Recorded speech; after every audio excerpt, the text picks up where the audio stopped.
or whenever I had some free time, for some reason I just felt compelled to look at uh, movie scenes from the Rocky movies. I just I just had Right. the urge, to look at some of my favorite scenes from the Rocky franchise, and I just went down the rabbit hole on YouTube. Like it went from like wanting to look up a couple of scenes, and then Right. an hour passed.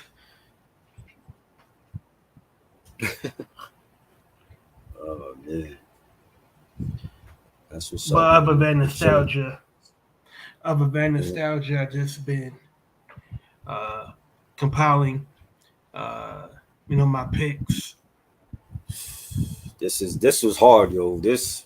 I changed my picks at least maybe 6 or 7 times. Like, cause I got some honorable mention. Like, yo, we could do a part two and part three if we really wanted to, because there was that many great mixtapes of the 2000s and 2010s. But just to narrow it down, the top 20 is gonna be. I don't know. I might have to change it right on here. You know what I'm Yeah, saying? Like, mm, I had to go into my memory bank and just remember the mixtapes that I listened to right. over and over again, or uh, some mixtapes that I listened to maybe once or twice, and then I had to refamiliarize myself and and hear what made them great, or hear Hmm. what made them not so good. So like you, I've been vacillating between uh, several lists. Oh yeah, this is a lot of great ones though. A lot of great ones. Some of them I forgot about because it's been like years since I played them. But I wanted to do this series like months ago. I just never had the time to do it. I'm like, now I gotta really focus on my channel.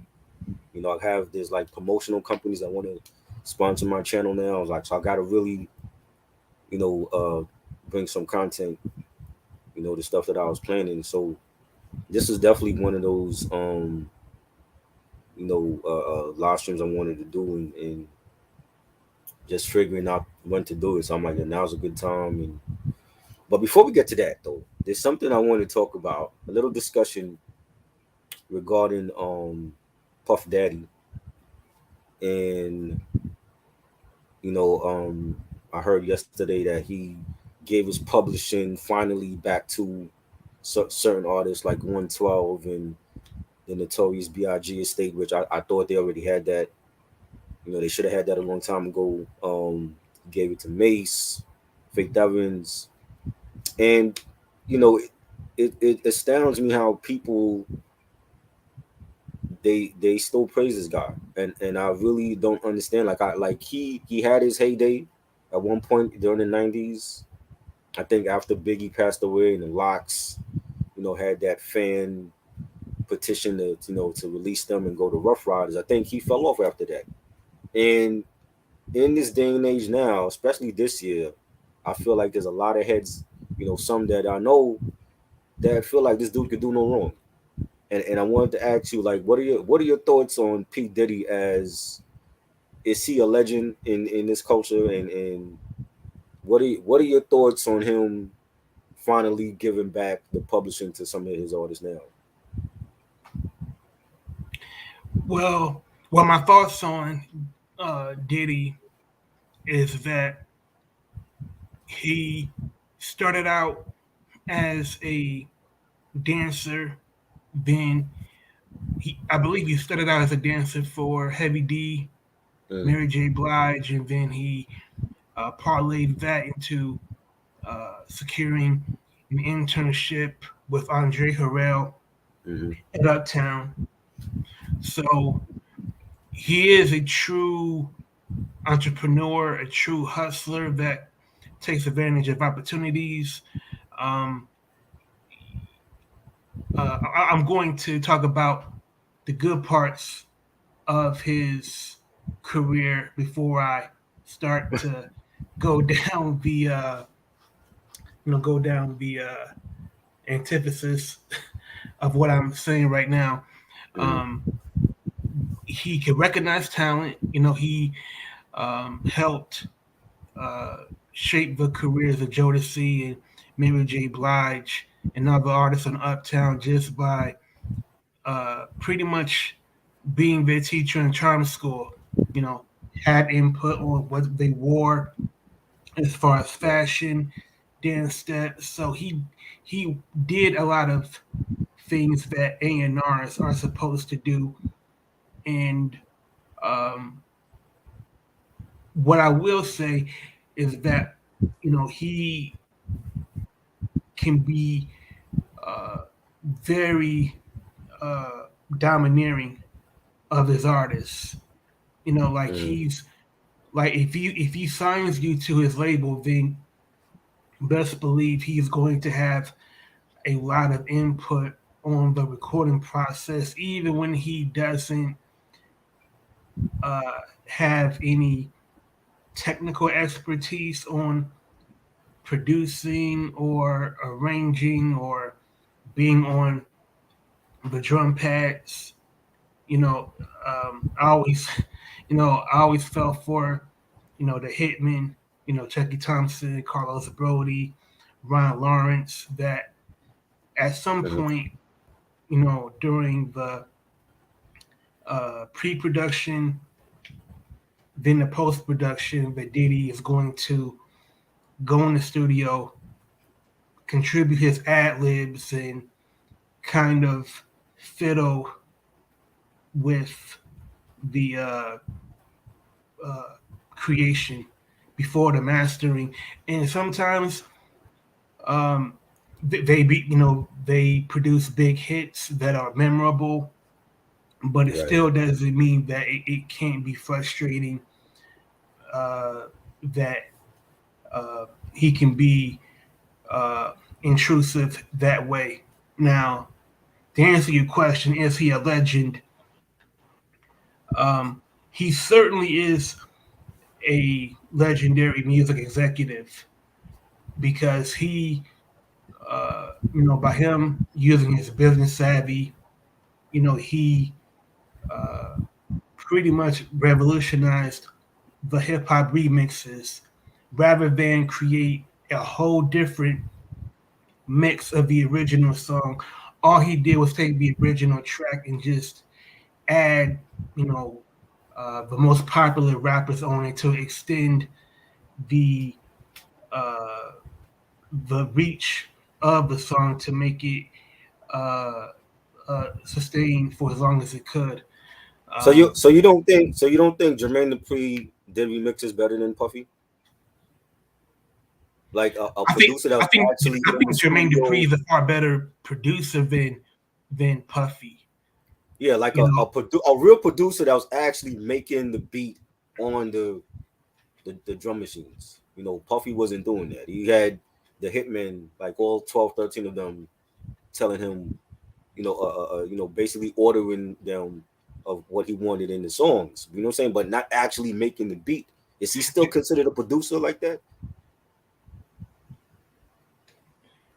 I I guess what Jermaine Dupri is much more hands on as a producer than Diddy, and that's Jermaine Dupri I believe is far more talented as a producer as far as you mentioned, creating melodies. Um, Even if he's not playing, the instruments, he can communicate to his musicians. This is how I want the arrangement to go. This is where I want, the highs to go in the Mm, music, and this is where I want, the low notes to be in the mix, during certain bass parts. Like that's producing. right. But remember, I said Puffy revolutionized the remix by taking the existing original track and not creating a different mix of the song. Like for example, "Flavor in Your Ear." He didn't uh, take the multi tracks from that song and create new music around the existing song. All he did was Mm, just take Easy Mo B's beat and just add other rappers on it. Jermaine, right. Jermaine Dupri and other producers didn't do that.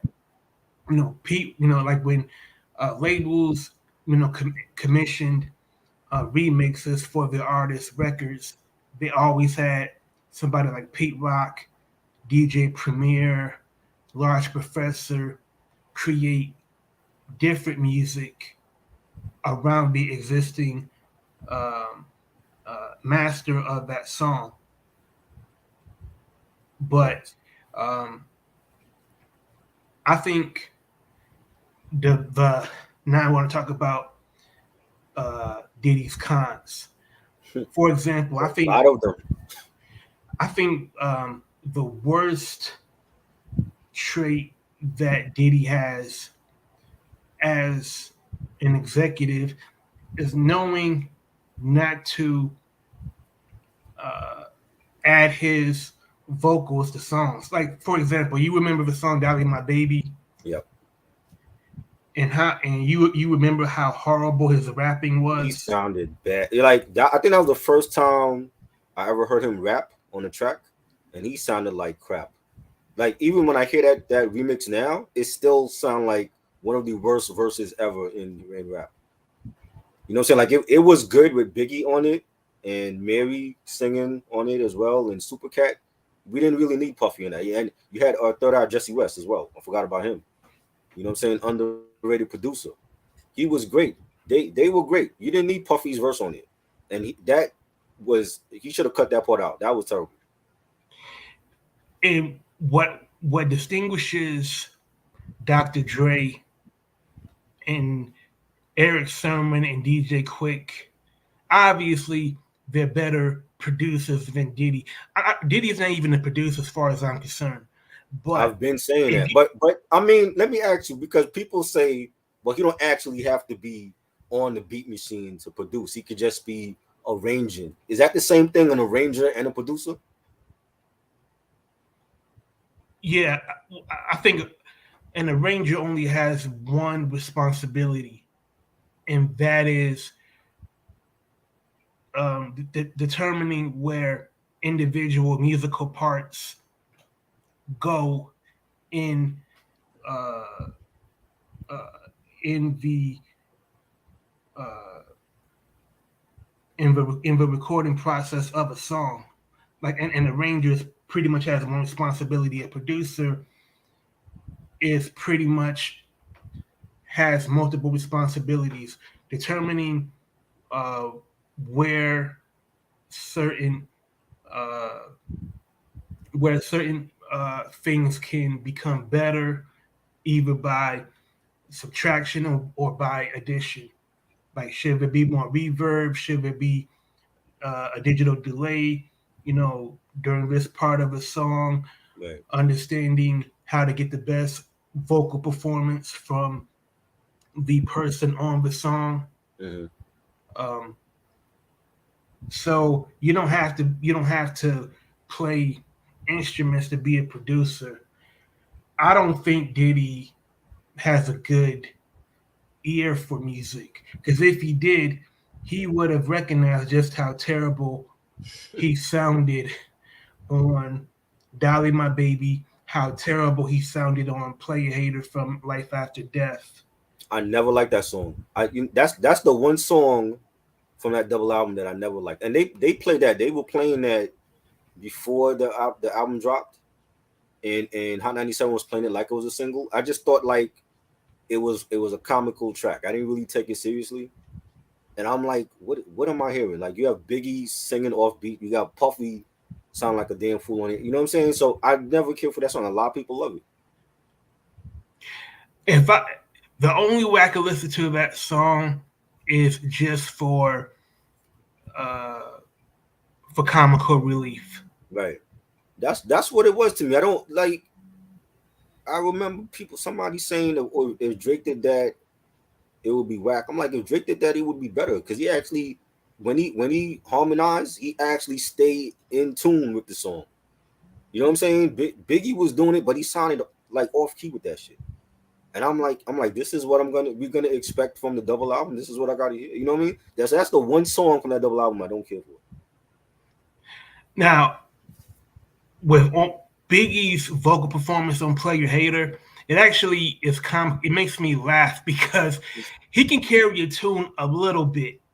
You know, like try to remember what did he say? Uh, you've been like when he sings, "You've been robbed." Yeah, He says it in a way that's clearly facetious, right. but you get the joke.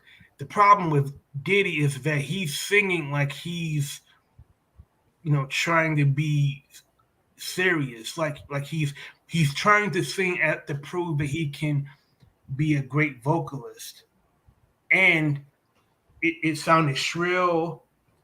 Um, he and the problem is, what can you do?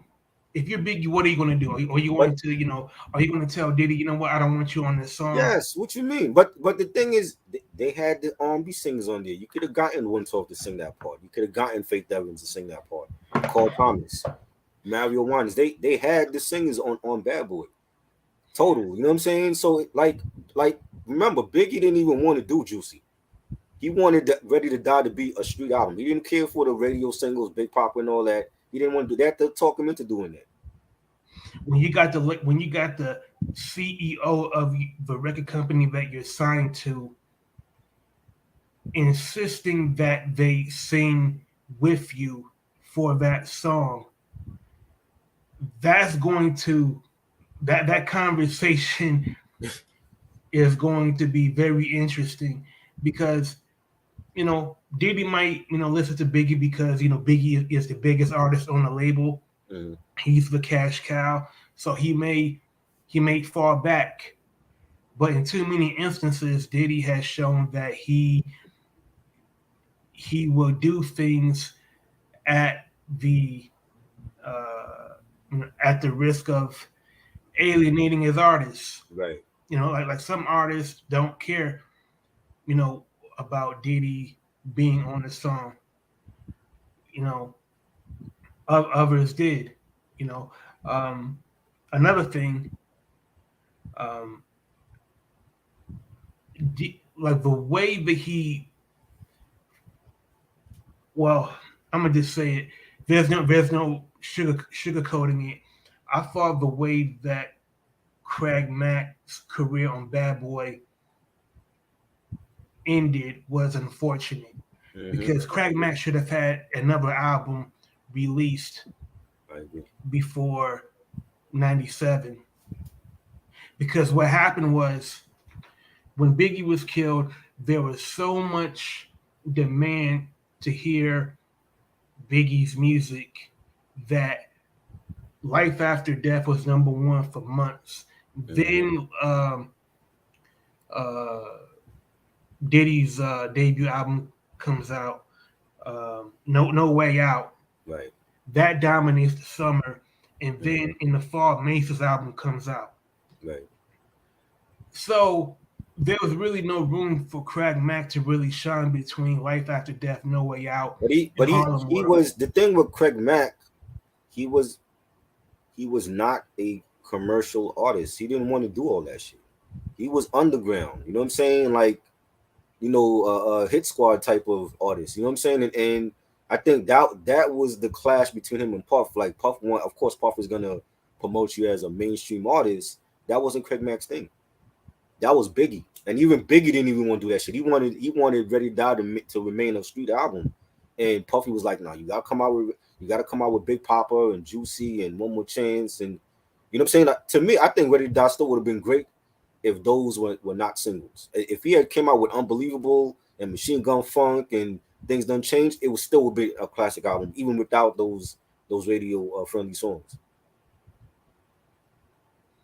Mm, that's interesting. You I mean, 'cause- disagree? I mean, because I'm thinking of it like I was in high school when this album came out, right? And I'm remembering when the kids at school was like they want to know what the next single gonna be, what the next video gonna come out with. Oh, he should do a video for Machine Gun Funk. He should do a video for the what with Method Man. Unbelievable was played on the radio like it was a single already. There was no video for it though. You know what I'm saying? And those are like some of the hardest tracks on that album. If you skip past Juicy and Big Papa, you still got a classic album without those radio friendly songs. I believe if you remove Big Papa and One More Chance from the album, I believe it would still be successful, but it wouldn't be as successful as the album as it came out. Like if you remember, uh, Ready to Die didn't, go double and triple platinum until '95. Big Papa, the success of Big Papa and One More Chance is what carried the sales to the multi-platinum threshold. Right. And also the remixes of One More Chance, like it was, service to R&B radio, it was service to the clubs, the streets, so more people probably heard One More Chance more than they heard, Machine Gun Funk and Warning, simply because some people may not have, bought Ready to Die. They may have only heard One More Chance, then went back and picked up the album. Right. Craig Mack. Well, first of all, the reason why Craig Mack signed to Bad Boy in the first place was because he was supposed to be down with Hit Squad, but because EP&D broke up, Craig Mack was without a label home, and Diddy picked him up. But I think if Craig Mack was allowed more time, to, grow and flesh out his ideas away from Diddy's influence, I think he would have reached his potential. But because, Biggie blew up so quickly, what came after 112, Total, his strategy was to ride the R&B market, for what it's worth. And he would have been great. I think if Bad Boy was just an R&B label, they still would be here. He would have been great because R&B was his strong point, really, when you look at it, starting with Uptown MCA. You know what I'm saying? Like, and they had a great roster of R&B artists on there. You know what I'm saying? But to me, once Biggie got killed, I think that's when even with Mace was huge with his one album, but Mace couldn't sustain that after Harlem World. You know what I'm saying? And then comes, the Locks and Black Rob, and it wasn't the same after. And we could feel that, especially when Biggie passed away. It was like, like you had one great album with No Way Out, and it was supposed to be one album for him. How did one album turn into all these other albums? PD Forever and Press Play and The Saga Continues, all this other crap. That to me was when I started not liking them no more. Yeah, I mean, the Mace's sophomore album came out. That was horrible. In 99? Yeah. Double Up. You know what? I had the bootleg for Double Up, and there were songs on the bootleg that wasn't on the album. There's a song that the song that he did on that Puffy did on his second album. I think it was track 2. I forgot the name of that joint, but it was Kelly Price singing on the chorus, and you hear Mace ad-libbing. That's Mace's song. That song was on the bootleg for Double Up, and Mace had did the whole song. For whatever reason, you took off Mace vocals from the version that's on the second Puffy album. So that was on it. There was other songs. I remember he had the beef with was it Junior Mafia? He had a diss song to Junior Mafia that was on the bootleg, but it didn't make the Double Up cut. But I remember getting that Double Up album on Columbia House. That shit was bad, and I threw it away the same day that I heard it. I was like, yo, this shit is awful. And again, it's something about the second wave of releases from the like labels like Bad Boy and Duck Down that wasn't good. Not like the first wave of releases. You know what I'm saying? Even with Wu Tang, like the second wave of solo albums wasn't as good as the first wave of releases. And I was like, yo, I'm done with Bad Boy. Like early, like after May's second album, Puffy's second album drops, that was trash, and I was not a fan of those releases. What did you what did you think of the Rob Report, Black Rob's second album? That I had on bootleg, that was decent. I don't remember every song. I remember like certain songs, but even with that, it got little promotion. Like the first album, the what is it? The Life Story. Life Story got huge promotion. I remember I had the cassette sampler for that. Huge promotion it got. The street team was everywhere for that. That was his best album to me. This the Rob Report. I remember seeing the commercials here and there on TV on BT or whatever, but it didn't get a lot of promotion. I remember I did buy the Rob Report, and the first single, "Star in the Hood." To me that was a to me that would have made a great street single. You know, like like sometimes like you have songs for the streets, you know, to tease the album. But I remember the video, it spliced "Star in the Hood" with another song. You know, like "Star in the Hood" would play for a couple of minutes, then it would go to another song. Right. And I felt this isn't good. You know what I mean? Like there was a song that Scram Jones produced. Is that the same one? The one that Scram Jones produced? Yeah. That one was being played in the commercial. Because I remember the hook had Shine's voice scratched from That's Gangsta. That's the song that they were playing in the commercial for the album on. They ran it on TV. That's the song I remember. I remember that song. I'm like, yo, this is fire. They need to promote this as a single though, but they for whatever reason it wasn't being promoted. Like I remember, I think they went. The first single that went to radio was something else, but I was wondering like why is "Star in the Hood" not promoted with the same push as "Whoa"? Because I don't think he had that. What I liked about his first album, they didn't rush it out. Like Puffy actually did something good for once with his artists. He put him on "No Way Out" on the "I Love You Baby" song, and there's a whole story behind that song. You know, he was coming out with like 12-inch singles. You know, "I Dare You." What's the other? Yeah, that was a fire. He had another joint. They were slowly promoting him to come out. So then when "Woe" drops, it blew up. You know, people got the album. They loved it. I actually saw Black Rob before he died in 1999. I saw him perform "Woe," and it was crazy. He killed it at Greek Crest, in Long Island. He killed it. It was to hear him perform that on the beach, and he did "I Dare You" and all those other songs.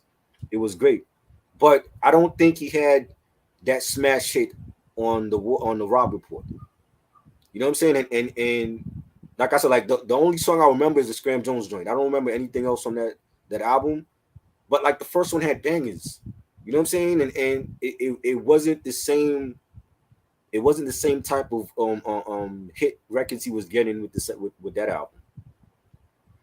Yeah, I actually agree because I've always maintained that Black Rob's third album called "Game Tested, Streets Approved" on Duck Down. On Duck Down, yeah. To me, I think is a far better album. Yeah. And I think it's because True High and Buckshot, they gave Black Rob whatever he needed. Like they didn't step on his toes creatively. Right. Like we're gonna leave you to your own devices. And the song "Celebration," if you look up the video, "Celebration," if it had a bigger push, No lie. That's the one where It he's like in the they barbecuing at the playground and stuff. yeah, Yeah, I saw that video like a long time ago. yeah. It could have been as if it with a bigger push. It could have been as memorable as "Summertime" by Will Smith. Yeah. Oh, I don't know. I don't know. I'm not going I that mean, far. To me, that might like I'm using hyperbole. Like right. I'm exaggerating, but my point is, it could have been uh, the best song for the summertime since Yeah. Will Smith's joint. I don't. I think that's hard. That's hard to. That's big shoes to fill because I feel like summertime is like the anthem for summers, like forever. I don't think nobody will ever top summertime. I think that is the national anthem when summertime hits. That is the song that people play. For Memorial Day weekend. July 4th, all that. It's gonna be hard to top that. Yeah, I mean, yeah, you're totally right. Like maybe, like when I heard and seen the video for Celebration, Hmm. what struck me was just how carefree Yeah. everybody in the video was. The music was Right. infectious. It was happy. It was positive. Um, it, it it was pretty much of a community just having a good time, Hmm. celebrating themselves, and you don't always see that. Right. So maybe just me, just uh, liking, appreciating that kind of sentiment when you don't see it very often. Yeah. But he Because you're looked right. like he was having fun, and well, God Central said, Duck Down are great at curating behind the scenes too. I definitely agree. It's like I don't hear stories with Duck Down having issues with their artists and telling them what to come out with. They let them do them. They Yeah, film they still film their videos in the hood. Like I just saw a new video from Rusty Jukes the other day, and he lives in my area. You know what I'm saying? And they film videos around the way. and Duck Down as a boutique label, they do everything first class. Yeah. Like it's not like it's a shoestring label that everything is dusty and black and white. Man, you know they treated that project with A1 class. And if you look at the video, if you look closely enough, you'll see Tech from Tech and Steel, Mm-hmm. Yep. and Murder Mook was in that video. Right. And that was Yeah. what, 2009, 2010. Yeah. Yeah, cause that he was on Black Rob was on um the Monumental album with Pete Rock and Smith and Wesson. He was on a song called Stand Up God and he killed it. It was fire. That should have been a single too.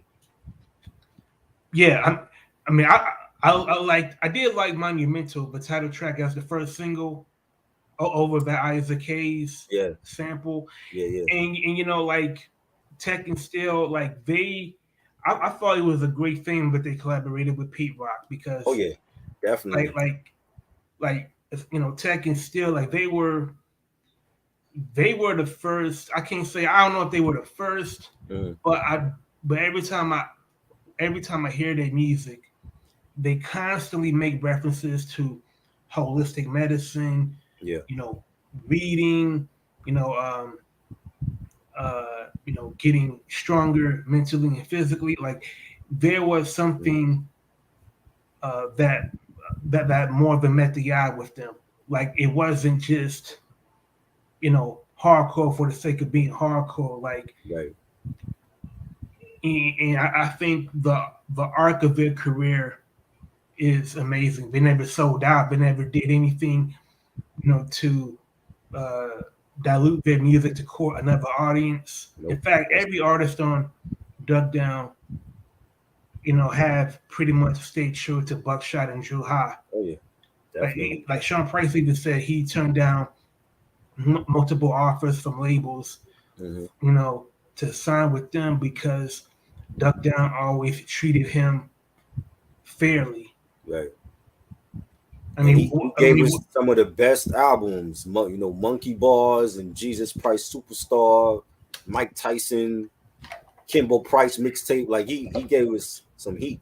He like I said, like him and Ghostface were the only ones really waving the flag for their respectable crews during the 2000s. Ghostface was putting out the Yeah, best shit from Wu-Tang, and Sean Price was putting out the best shit for Duck Down. yeah. I always that's an interesting observation because I'm a battle rap fan, Mm. and some people might feel me on this, but the way you describe Ghostface and Sean Price, I feel that way about Tay Rock. Okay. Like Tay Rock, he's battled on Ultimate Rap League from day one. Like Right. he never switched to another league.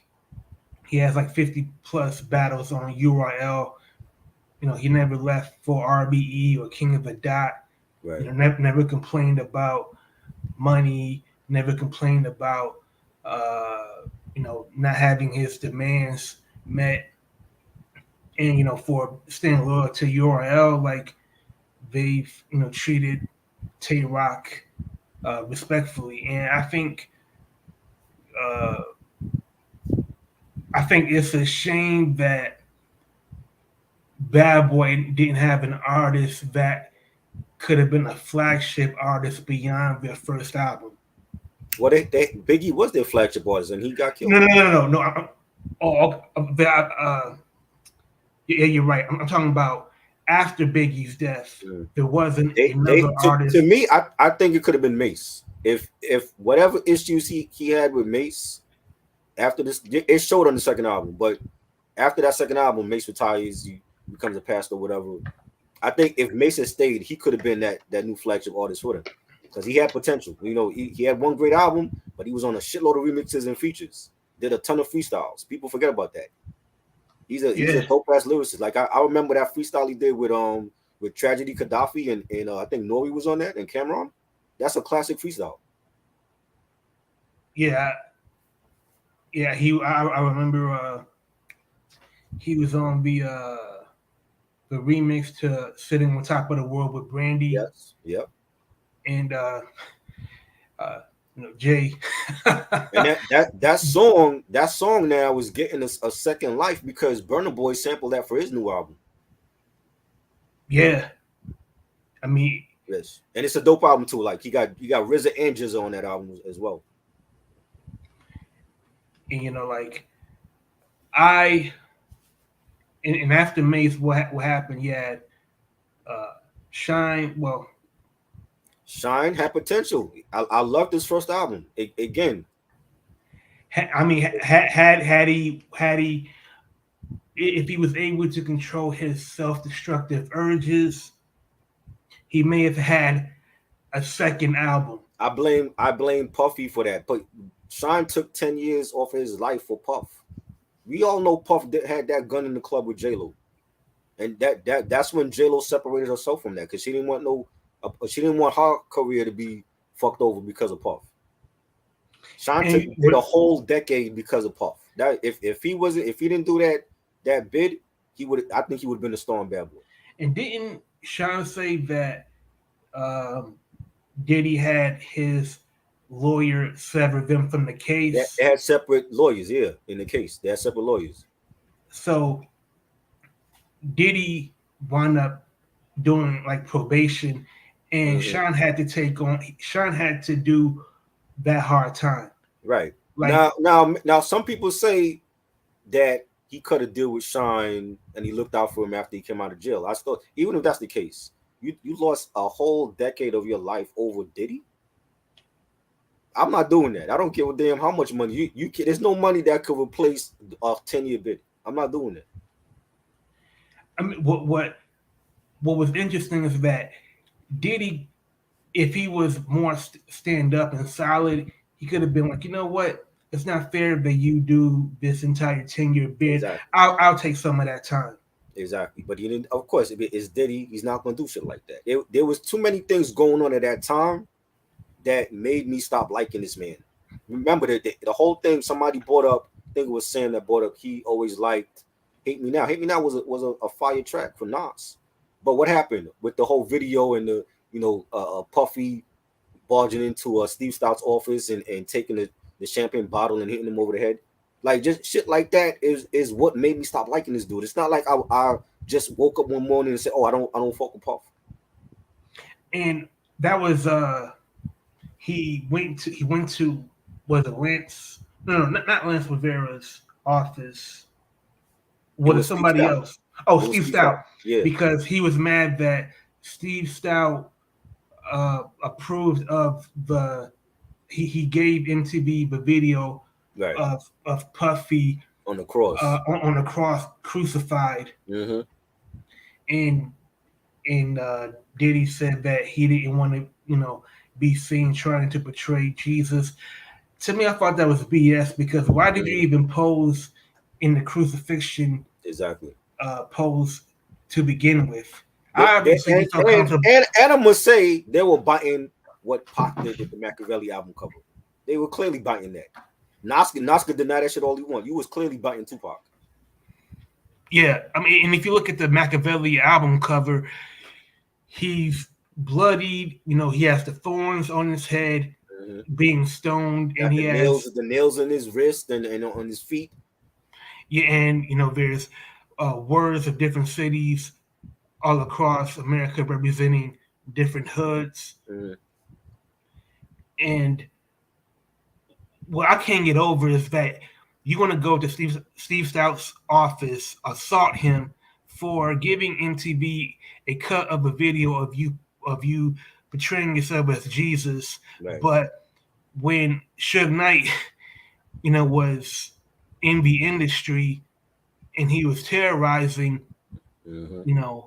Executives and dragging his nuts, everywhere he went. Where was Mm-hmm. this energy at? Exactly. He told Biggie, supposedly he told Biggie not to do a diss song to Pac and Death Row. He told Biggie, do not do that. We're gonna be the better man, and we're gonna ignore what they doing. Like I said, Tupac had New York on the run, and they could deny that shit all they want. Niggas was scared of Tupac over here. If I would have respected Diddy saying that, if they did not make underground songs dissing Tupac, Right. even on Long Kiss Goodnight, Mm-hmm. the the uh, the shots at Tupac, they weren't subtle at all. So it wasn't like they were. It wasn't like Diddy was a complete monk and Right. was a total pacifist and didn't want to use uh, any type of uh, you know uh, words to incite incite the tension between Death Row and Bad Boy. Right. I mean, like I think everybody could see through that. Like Diddy said all of the right things, but behind closed doors, he was Yep. doing and saying otherwise. Of course. And I still believe he had a hand in Tupac's murder. When you hear like the interviews that Keefy D talked about and how Puffy owes some money, he ain't speak to them in years. Why would Puffy owe you money? unless he paid unless he paid Keefy D to do a contract killing on Tupac. Right. And Diddy's name has come up more than once in that murder case. Why is his name coming up more than once? Knowing, and everybody knows that you had that Pac had beef with your artist. Exactly. Stevie Wonder is a blind man, and even he could see that. And and Stevie Wonder could also see the facade behind Brother Love. Like for 15 years now, every time he's given a public appearance, he always speaks, like he's, above getting his hands dirty. Like that's behind me now. Like I'm all about black excellence. He is so full of shit. He's been this. This is why I don't like him. He's been like that for years. You know what I'm saying? And like yo, I've had conversations with people about the whole making the band thing, and having people having that whole crew walk over the Brooklyn Bridge in the dead of winter for cheesecake for him, and people is actually on Puffy's side, like, oh well, that just shows that's gonna show how much they want it. What the fuck does a record getting a record deal have to do with you walking over a bridge for cheesecake for your potential boss? I don't get it.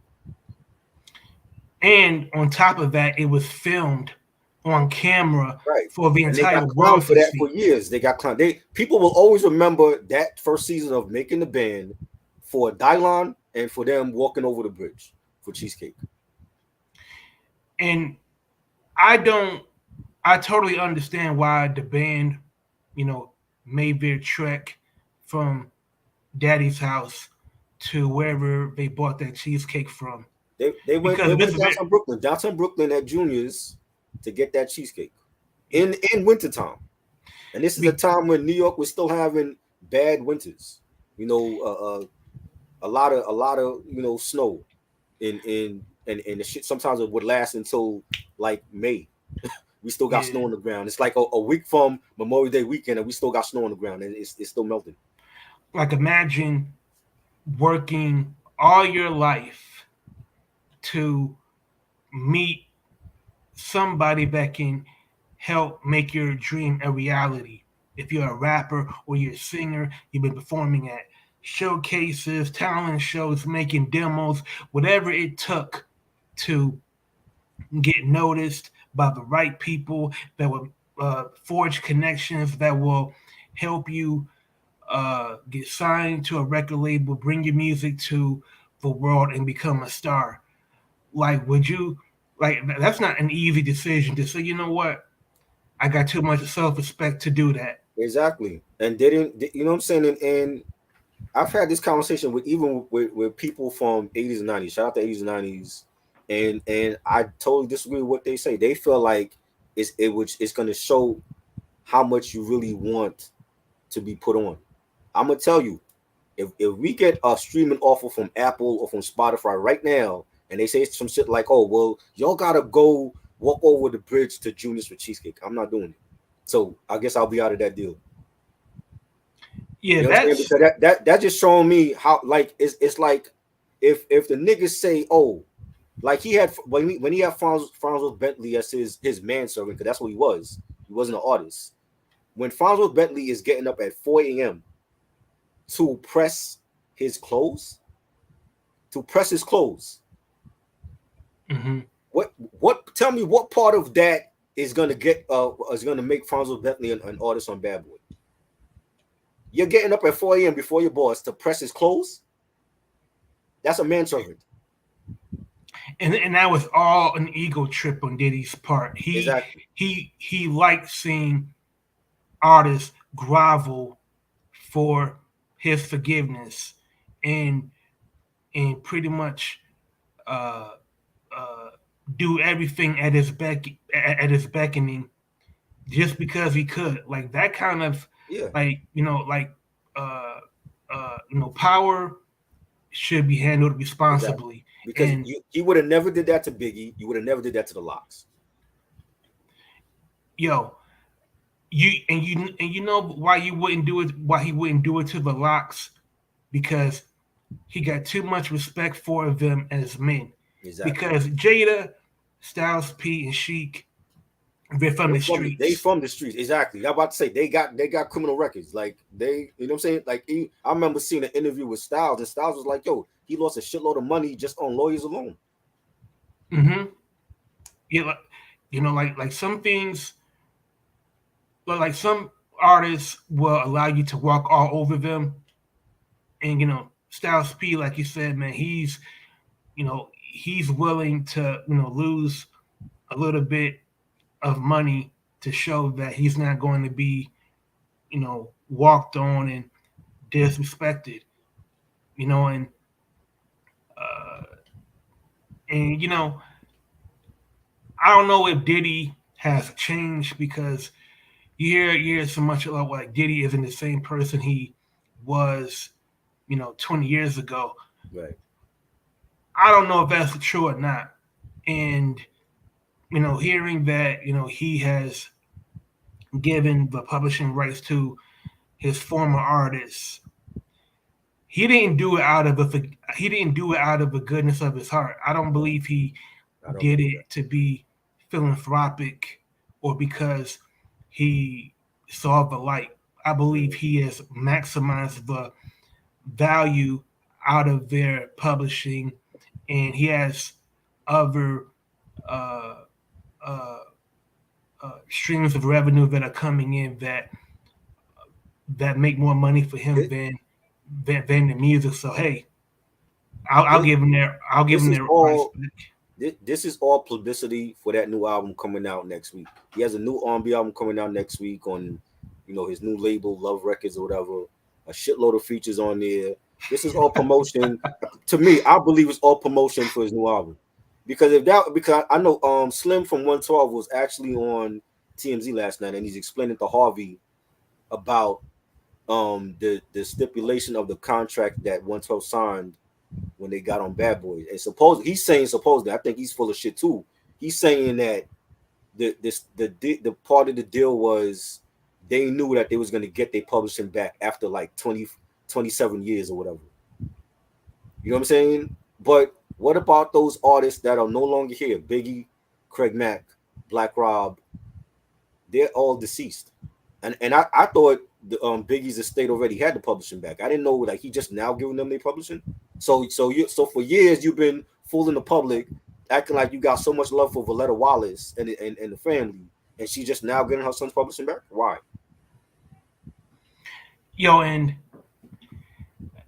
Valletta, she's a strong woman. Like she doesn't give me uh the impression that she's a pushover or she can be uh gullible. I believe Valletta Wallace knows exactly who Puffy is, and Mm-hmm. she uh maybe behind the scenes has been agitating to get the publishing of Biggie's from Puffy. Right. Because like you said, like whenever you see Diddy, he always has, you know, wonderful stories about his friendship with Biggie. But if that's Mm-hmm. really your man, you will look out Exactly. for him. I bro, I remember when the Brooklyn Nets, right? Remember when the Brooklyn Nets had made those special uniforms with the Coogee Sweater. designs on the yeah. And the night that they had like Biggie night or something.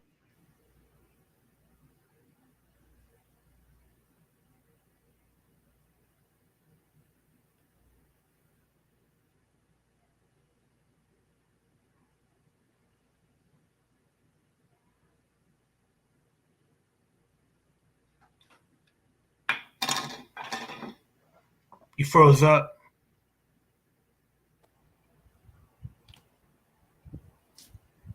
My bad. They're kissing each other. He's smiling and everything. I'm thinking like, yo, he looking out for Biggie's family. And come to find out that they just now getting Biggie's publishing back, and he's been dead for how long? You know what I'm That's saying? what Like was that? That's 26 years. I don't understand that. You know what I'm saying? And the way Slim was, I understand. I think I understand what Slim was doing because he are on TMZ. You know it's gonna be on social media, and he's basically trying to downplay the bullshit that Puffy been doing for all these years. Remember, one time had to go to court to get out of that Bad Boy deal to go to Def Jam. They had to go to court. You know what I'm saying? Mm-hmm. And all of a sudden now the whole group is friends with Puffy because you Everything got is your peaches publishing. and cream. Yeah, I'm like, I don't buy that. What about the other artists that don't have their publishing? Mario Wanin, Loon, Danny D. Kane, Day 26. What about them? Does Sean have his publishing back?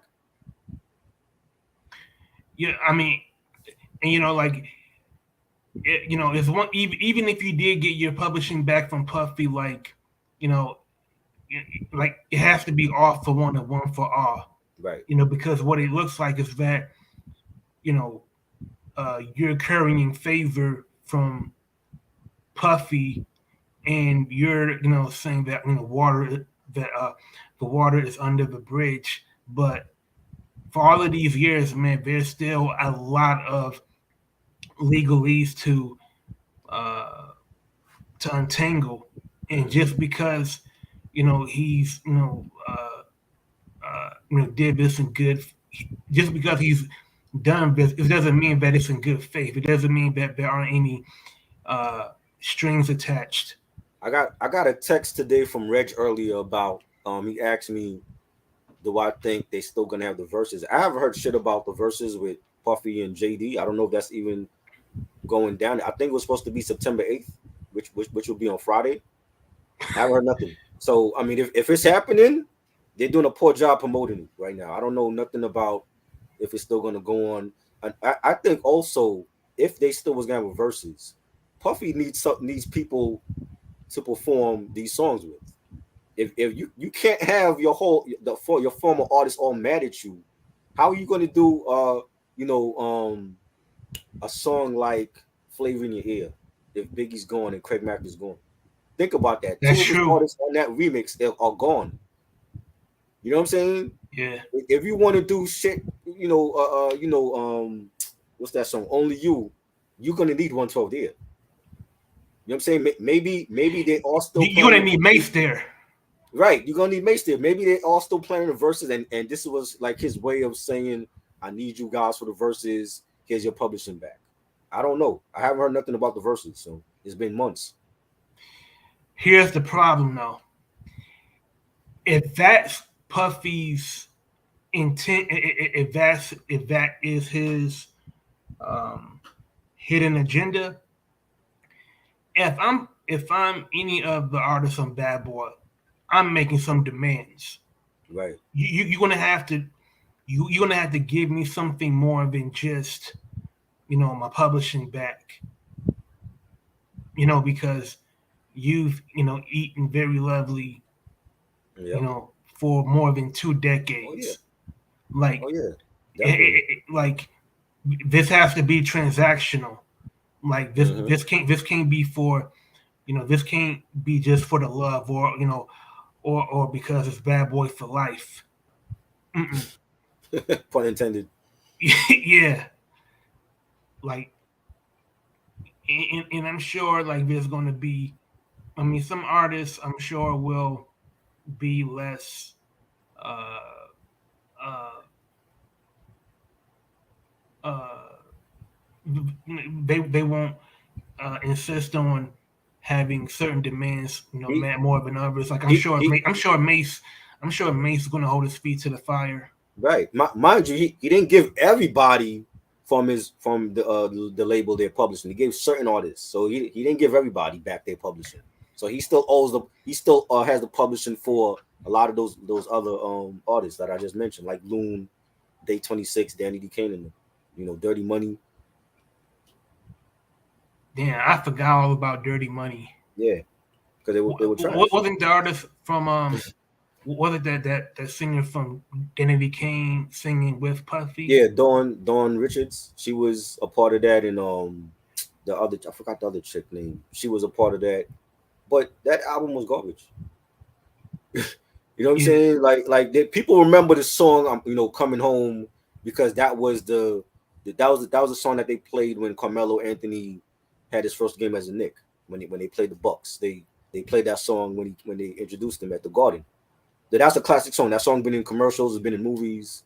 But other than that, like he had he had a ton of features on those Dirty Money albums, and they all were garbage. if they do have his verses, if he can't get,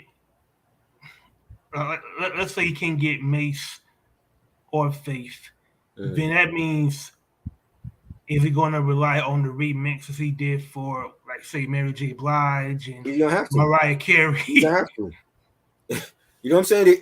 So, so Mariah Carey, she's going to be performing songs that she did with Jermaine Dupri and Right, songs for Jermaine gave her a lot Puffy. of like when we get to after Music Box after '93, and we get to like Hip Hop Bag Mariah, that's all JD right there. JD gave for all of those hit records. Breakdown. It's like that. We belong together. That's all JD. Always be my baby. So in other words, Mariah better be Team JD. Yeah, she's gonna have to do for them. Like, let's say they did that for the majority, she would have to just like stand on the side and because JD gave a lot of her hit records in the late '90s, early 2000s. Yeah, I totally agree. Like, You know, you have to pick a side. yeah. But with the Even exception of with the exception of Fantasy and Honey was Puff and Q-Tip also co-produced Honey. A lot of people don't know that he co-produced Honey also. mm, You know what I I'm didn't saying? know that. So those were like hit records. Her two hit records were Puff, but the other stuff that's all JD. So she better be Team JD. Then that means, so I could see like Mariah being Team JD and Mary being Team Puffy. Yeah, yeah, so yeah. it's gonna be like a mini versus in the Yeah, verses. yeah, because again, but Puffy, he produced Mary's first two classic albums. What's the 4-in-1 in My Life. You know what I'm saying? Then he did the Love and Life album with her like years later. Man, You know, the damn, that's well, another that would be a tech. That's a matchup right there. You got Mary on one side, Mariah on the other. Man, man. So like if you pit my life against a Mariah Carey album, what's Mariah Carey's best album then? Because mm, I'm not. I like her voice, but I can't say I'm mm. a fan of her music. There's three different stages of Mariah. You got Pop Mariah from '90 to '93 because Hold on. There's mm, three different stages of Mariah Carey, yeah, for me and I there is gotta hear this. because okay, when she first drops 1990 Vision of Love, self-titled, that was Pop from '90 to '93. Second album Emotions, third album Music Box. After that, after she got away from Tommy Mottola and she went the hip hop bag, that's '95. That's the Daydream album. You had Fantasy, you had Always Be My Baby. We get to the Butterfly album. She had Honey, she had Breakdown, The Roof. She was in her remix bag at that point. You know what I'm saying? And all the other albums after that, Charm Bracelet and Rainbow. Her last classic album to me was Emancipation of Mimi. That's all JD shit. But she was in her hip hop bag at that point. She was doing collabs with Lord Tariq and Peter Guns, Twister, Cameron. She has a song with Westside Connection on Charm Bracelet, but she just basically sang over the "You Know How We Do It" beat. So that and then after that, after '05, she fell off to me. Well, not even that. I did like EMC Square, but after that album, it's like it was the same shit. Like that Memoirs of Mimi, whatever the fuck it's called. She had like the Dream and Tricky do that album. I did not like that album. It sounded like all Dream songs, and I wasn't a fan of the Dream. She just fell off to me after that. I think she stayed in her hip hop bag way too long. That she should have pulled back. People know you for ballads like Hero and One Sweet Day, Visions of Love.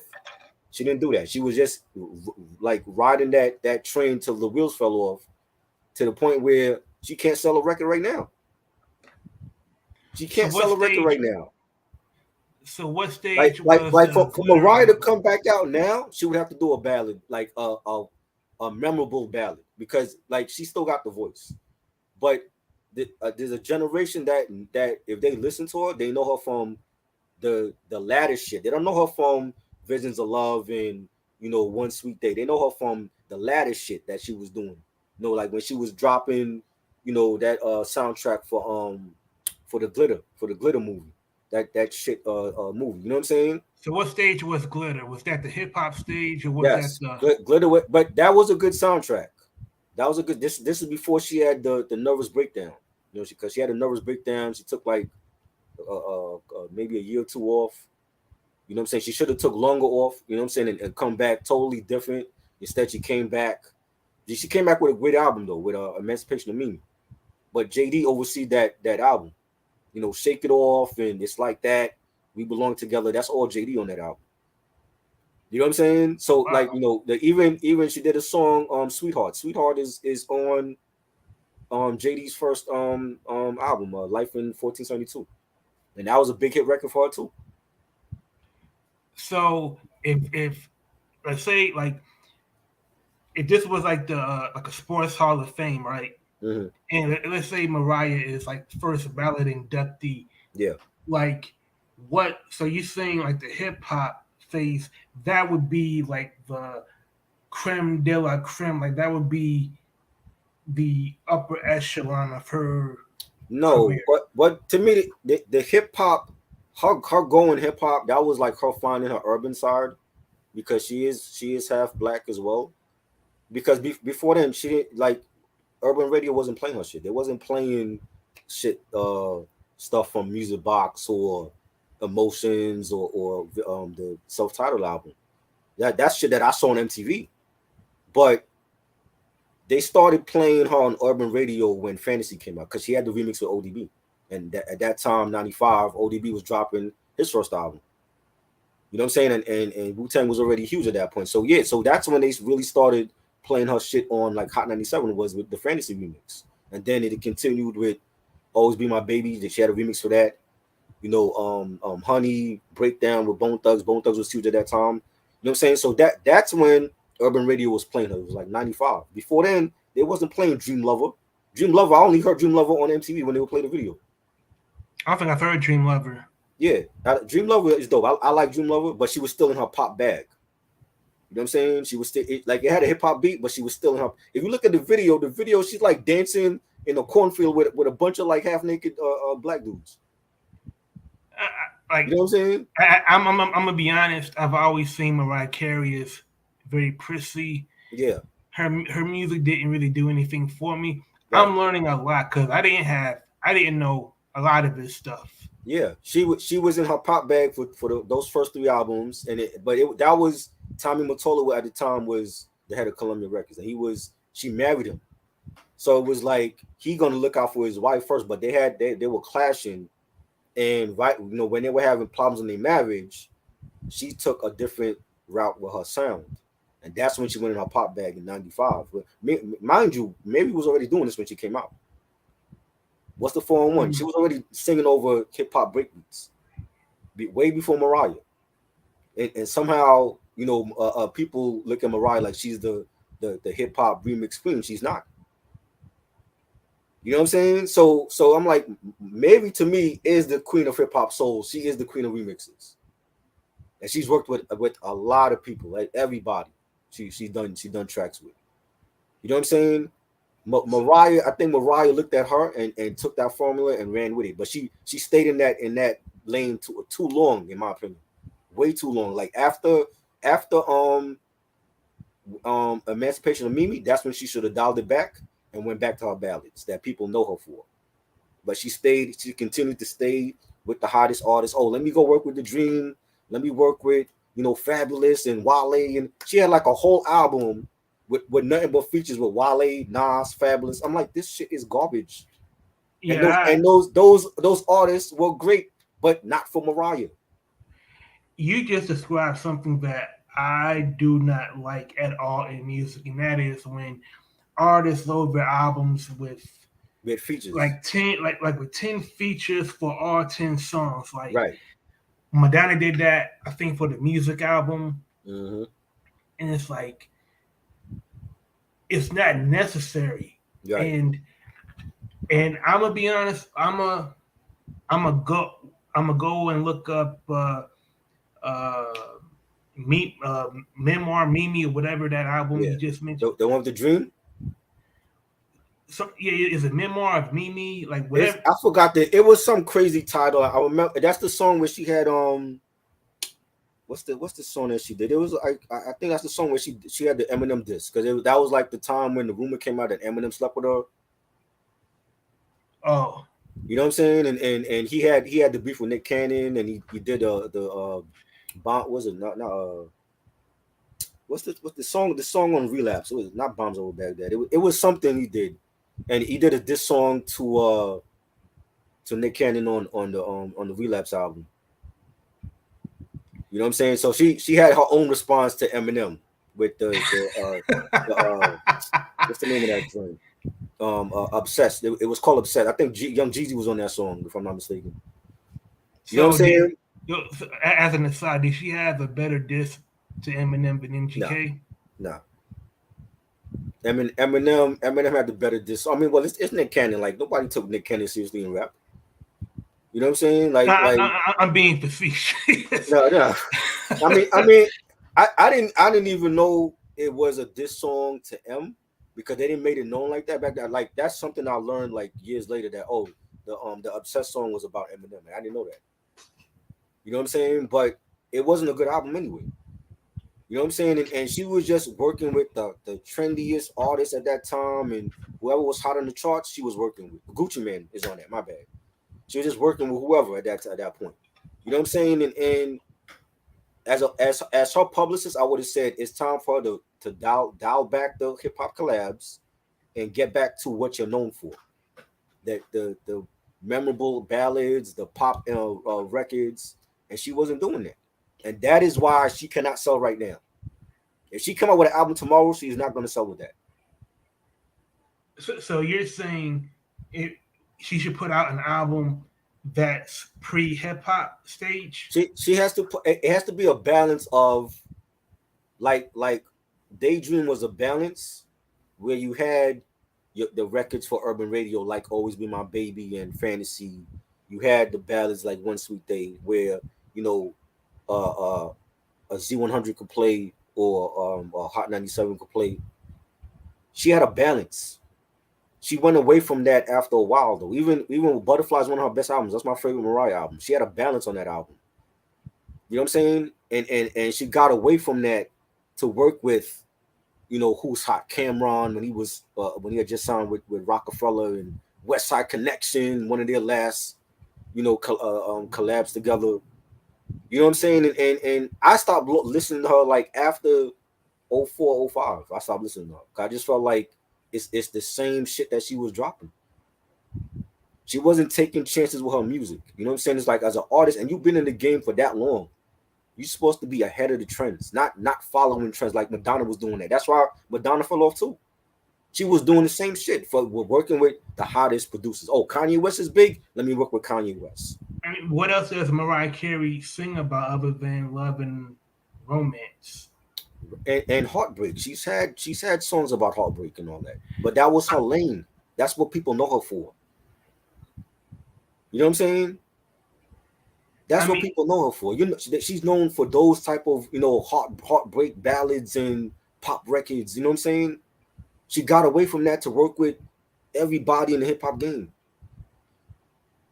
It sounds like if she made an album right now, what would you like? What's more likely? What's more likely to happen? She'll collaborate with Cardi B or Megan Stallion. But I would stray away from that. At least if you're gonna do that, do one or two collabs. You don't need to have a whole album like 13 songs and every track is a collab. You know what I'm saying? Yeah. She has to get back to what she's known for. So you have a great voice. You have one. She was when she came out, people were saying she was better than Whitney Houston, and Whitney was the one to beat. And people were saying she's better than Whitney Houston. Now, you have the voice. She has to get back to what she's known for, especially for R&B now, where R&B to me is garbage. There's not a lot. I can show you a list because I'm doing a special year-end list at the end of the year with the homie Food Sick. You know what I'm saying? And we're gonna have like our favorite albums from this year in different genres, whether it's rock, R&B, pop, hip hop, whatever. There is only about at least 5 or 6 R&B albums that I heard this year so far that's even worthy of that list. It's not a lot of great R&B that's out there. So whatever producers could she work with to bring out that sound that you're talking about? As far as like the if she could make a new album that was more true to her, away from the uh, the hip hop features and riding musical trends. Like, who I could would, help her I get would, that I sound? don't even want her to work with nobody. The only new artist I would want, like new producer, is Hit Boy. I think Hit Boy could give her some R&B because he has a dope R&B album out with Music Social. I think it could work Hmm. for Mariah. You know what I'm saying?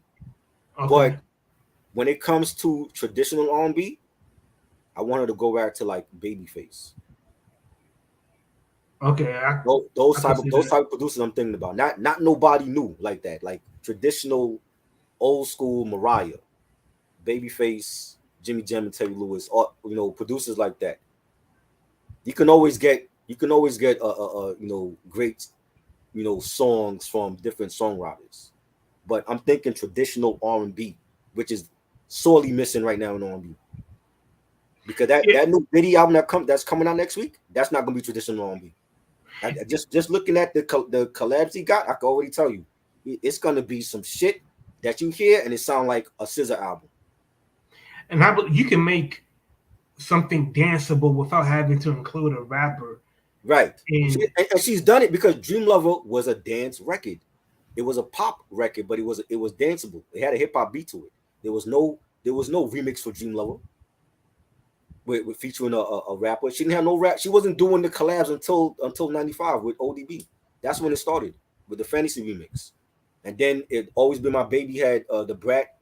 There's a remix for that with JD and the Brat. Matter of fact, the remix beat for Always Be My Baby, Puffy took that for the All About the Benjamins, the Biggie's part where the beat switches up.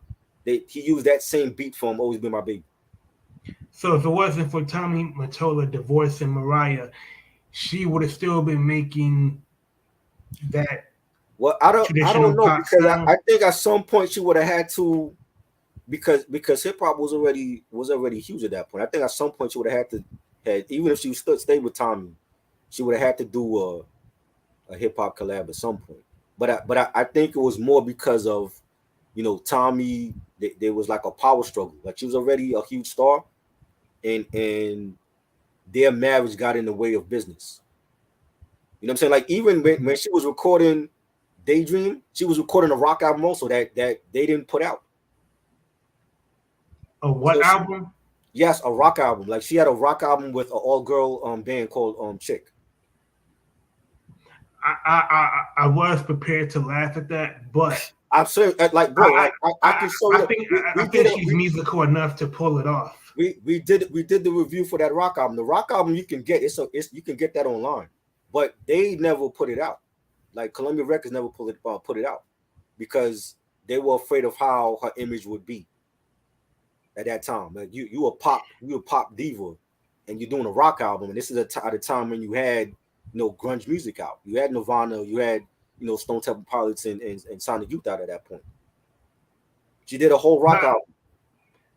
but the thing is though, I haven't heard that rock album, but I can't imagine she would be. It would be something like Joan Jett or something or Heart. There's two different versions of the rock album. There's the rock. There's one version where that she owns, that she's lead vocals on every song, and then the, Mm-hmm. the version that we did a review on, you can hear her, she's singing in the background. You know what I'm saying? But she's Yeah, not she's not prevalent there's another female that's doing the lead vocals, but you can hear Mariah in the background. I don't think like the image change would be that far different for a rock album than it was when she started, working with rappers and incorporating hip I hop I don't into I her don't sound. think I don't think if she had come out with that rock album, it would have been well received, and that's why they showed it. Because if you're known for doing songs like "Visions of Love" and "Make It Happen," "One Sweet Day," and you just come out of nowhere with this rock album, how are they gonna promote that? If you're a pop diva doing a rock album, that wasn't But gonna how is sell. it any different than her, going on to do songs like Honey and the joint she did with ODB It was accepted because they were the hottest artists of that. They were smart about it. They did hip hop collabs. She did hip hop collabs with artists that was hot. ODB was hot. We were waiting for his solo album to come out. That's and she capitalized on that. Same thing with Honey. She came out with the remix with Mace and the Locks. Mace was hot at that time. You know what I'm saying? He had Feel So Good. He was on No Way Out. He was coming out with Harlem World. He was hot. So they at that point they were capitalizing on the hottest hip hop artists at that point. But she was milking it to the point where people stopped listening.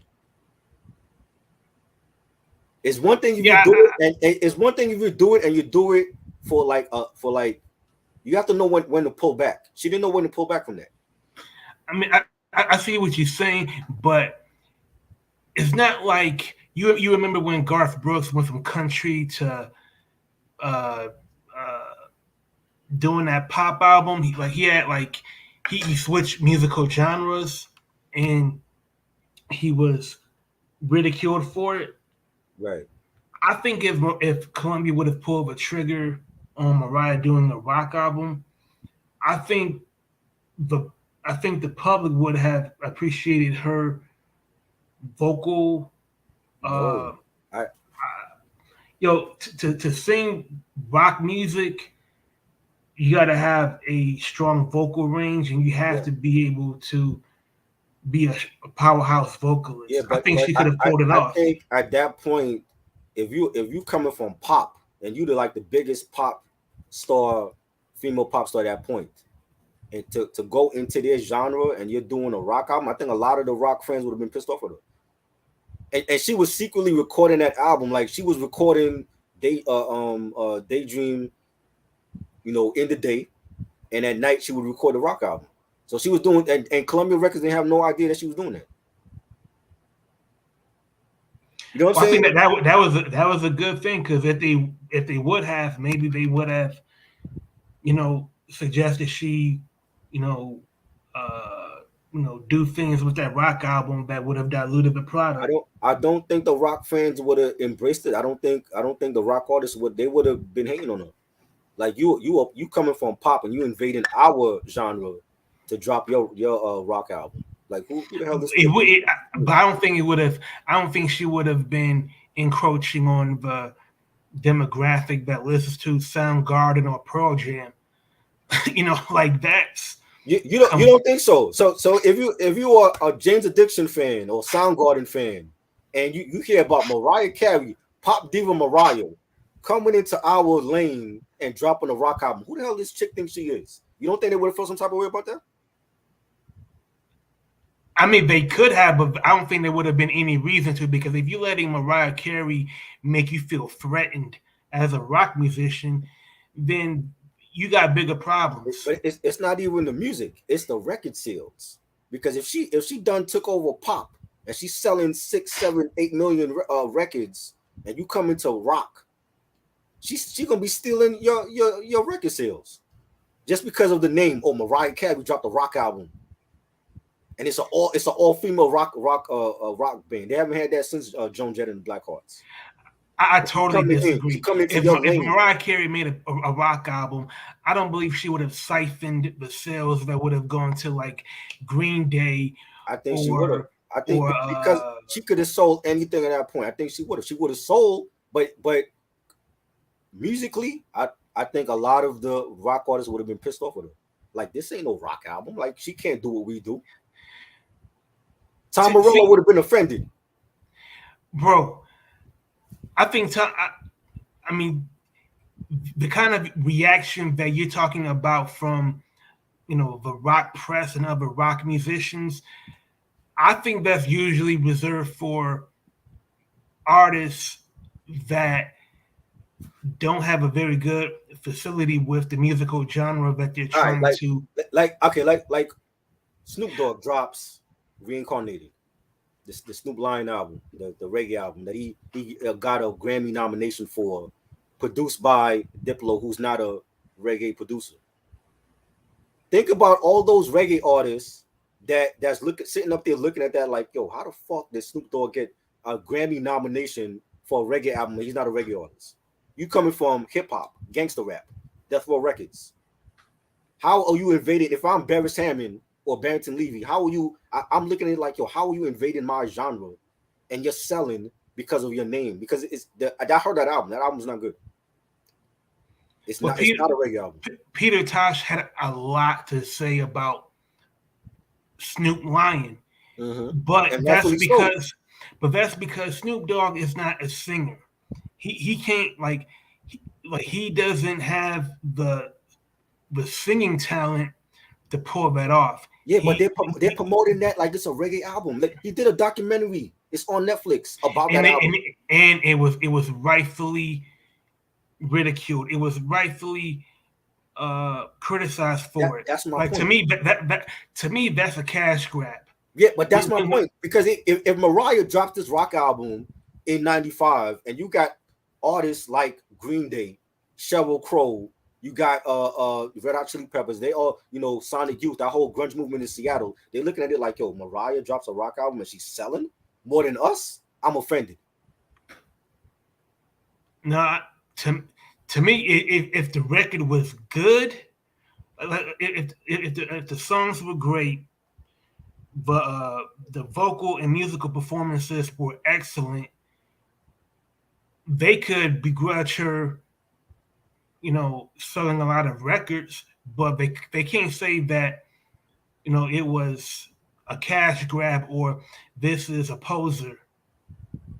Like Mariah's, even with a rock album, Mariah's orbit, it doesn't encroach on what Green Day, Soundgarden, Pearl Jam, Alice in Chains does.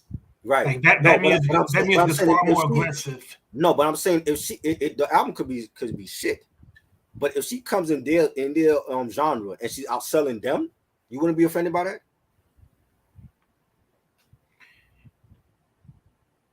If that rock album drops and it goes diamond, and Green Day comes out with their album and it only sells like triple platinum, 3 million, you wouldn't be offended? I would be offended to know that a pop diva comes into my genre and she outsells my group, and it wasn't even a good album.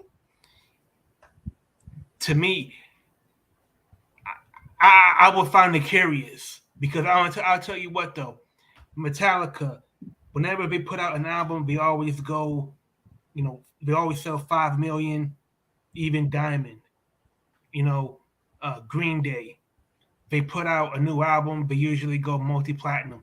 Red Hot Chili Peppers, like the music that they make is far more aggressive, it's far more funkier than anything I believe Mariah could have sung. Like that to me, that would be like, let's say if she did go diamond, I think that would be an anomaly. Because like you said, like she doesn't come from rock. I think her facility with singing over rock music, I think would impress a lot of people. Bro, Michael Jackson made a rap album. That's never been released, right? He made a rap album. I can't picture Michael Jackson rapping for a whole album, not even for one song. You know what I'm saying? And I love Michael. Michael to me was music. Like when he died, a huge void was left when he passed away. But even if I listen to that rap album, if it ever came out and I listen to it and I don't like it, I'm going to say, yo, this was whack. I don't care who it is. Michael, Madonna, Prince, whoever. Love Michael Jackson. But if I hear that rap album and it's not good, I'm going to say like, yo, this was a whack album that should have never been released. I mean, it's funny you say that, because Prince, I won't even say half, but at least on a couple of songs from the Love Symbol album, he was rapping. He was rapping. Yeah, My Name is Prince. First single. That he's all rapping on that. And Sexy MF, he's rapping. But I like My Name is Prince because it was something different. After Diamonds and Pearls, that was a huge album from him in the 90s. He comes out with the Love Symbol album, drops My Name is Prince. I loved it. It was chaotic. It was just a dope ass beat. he was rapping. I don't want to hear Prince do that for a whole album though. Even with him, love Prince. He's a legend. I don't want to hear a rap album from Prince. And especially a guy that he was so against rap, and when other artists tried to sample his music, they couldn't. He blocked the sampling. You know, Cameron sampled I think it was Diamonds and Pearls. That's still unreleased. Mobb Deep sampled what was this? I forgot the song that they sampled. That was supposed to be, I think, on Hell on Earth, and it never made it on there. So the irony that you were so against rap and artists sampling the music, but you turn around and start rapping too. Maybe that was his mea culpa. Like maybe he realized the error in his ways and realized that, rap is music. And he did an about face because the strength of hip hop was too strong to ignore. Right. That's what Mariah did. Mariah couldn't ignore hip hop. At some point, even if she was still with Tommy, she would have to do a hip hop track at some point. But you just said it was something different. We're talking about Prince rapping over it was something different because I never heard Prince rap before. It was something different. It was new. That it was something that he tried. As an artist, you should do that. You should experiment and try new things. It don't mean it's always going to work. So maybe if Mariah Carey did a rock album, people would say, "Hey, maybe that's something different. Like that's something I did not see coming." That could have happened. But I'm just remembering in the 90s when she was huge at that point, and especially when Daydream came out and she got nominated for like 13 Grammys and she didn't win none, which is crazy. Because that was like one of her best albums. But if she had dropped the rock album at the same time as Daydream, I don't really think the true rock heads would have embraced it.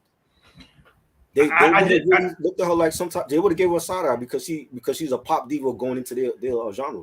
I disagree because I believe there would be a lot of people that would welcome her rock album because a lot of people didn't like her music because it's too crispy. There's diehard rock, bro. There's diehard rock fans now. That some of the I follow like one this guy I forgot his name. I follow like on his channel. There's heavy metal heads right now that could not stand new metal when that was a thing. When Limp Bizkit came out and Linkin Park and Papa Roach, POD, they don't like new metal. So you really think a pop diva like Mariah could go into rock and the rock fans would accept it? The diehard rock fans? To me, I think that's apples and oranges because Limp Bizkit, Papa Roach, the lead singers were usually trying to rap and sound good. Like remember the song "In Together" with Fred Durst and Method Man? Right. Method Man carried that song.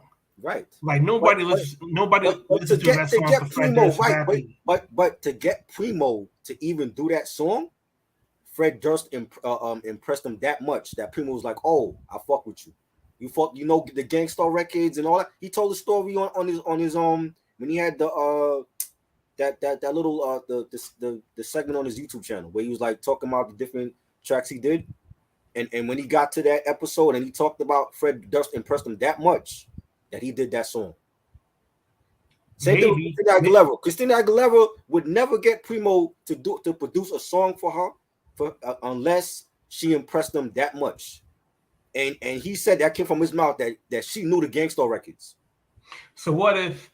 So I'm gonna use your scenario. What if, Mariah Carey, collaborated with a producer like Hugh Padgham or Rick Rubin, and she impressed Rick Rubin with her knowledge of the songs he has produced for other artists, or impressed her with her knowledge on rock bands. I think that would work because it's Rick Rubin. It only takes one to believe. It could work because Rick Rubin has done great stuff in rock and in rap. I think with the right producer it could work. But I'm even with Rick Rubin. let's say Rick Rubin produced that rock album for her, you're still gonna have the diehard metalheads that's to be like, I'm not fucking with that album. That's a pop diva coming into our lane. They're not gonna fuck with it. But there might be some of her fans that be like, oh, she got Mariah.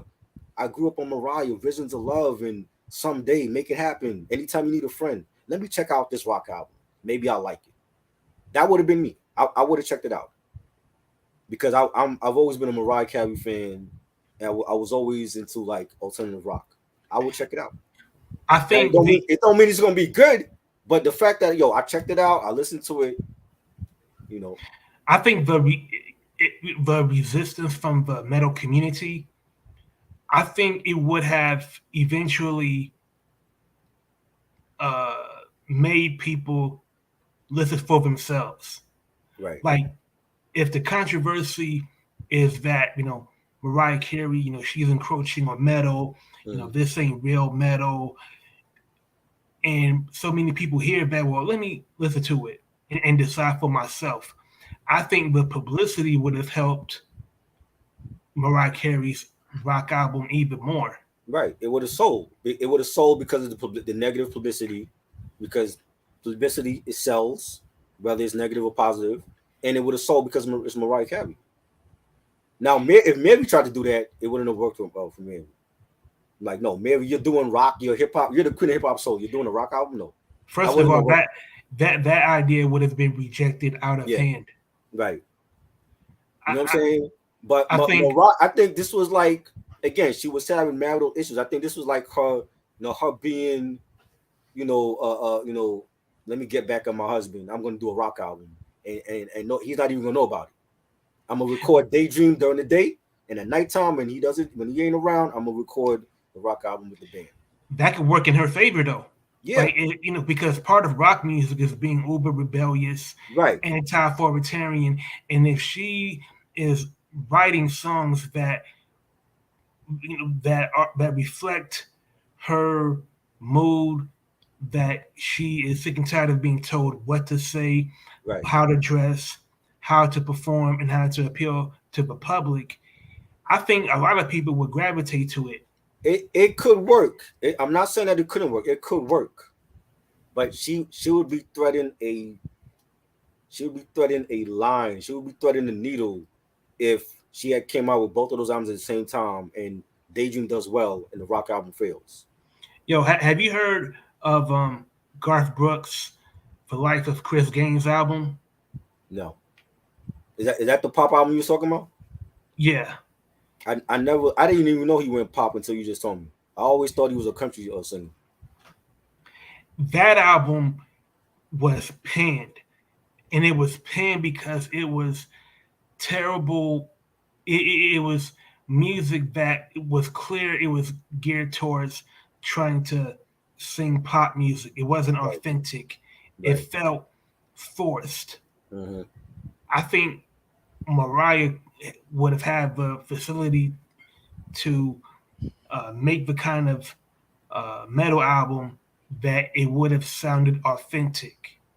Now, I will. Now, if it was like badly made and it just sounded very amateurish, then hell yeah, right. The metal community will have every right to thrash it and criticize it and give her the boot from the metal community.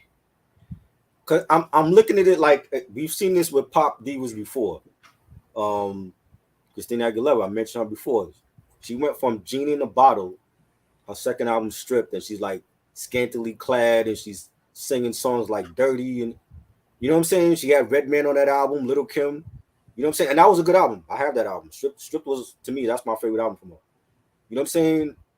You see Rihanna, when she first come out, she did Pondy Rhythm. She went from that to Umbrella and Birthday Cake and so on. And she got better, but people embraced Rihanna later because, as she says, the pop thing wasn't her. She was always the bad girl. That don't work for everybody, though.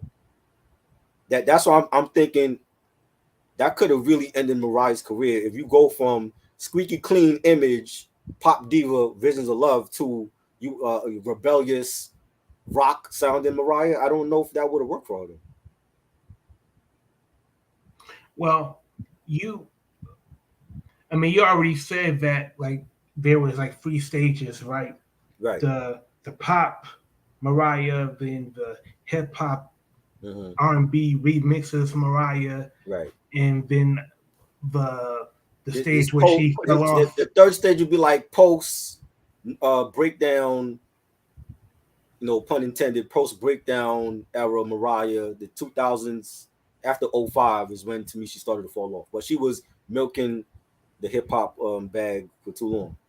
I mean, if Mariah, let's say that the rock album it came out and it flopped, Mm-hmm. I believe she could have went to the block and recorded with ODB Right. or you know whatever popular rapper was hot at the time Right. and got it popping again.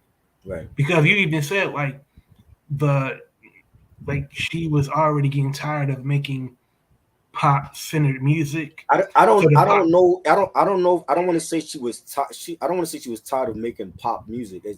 I believe because of the problems within the marriage with her and Tommy, that she chose a different route with her sound.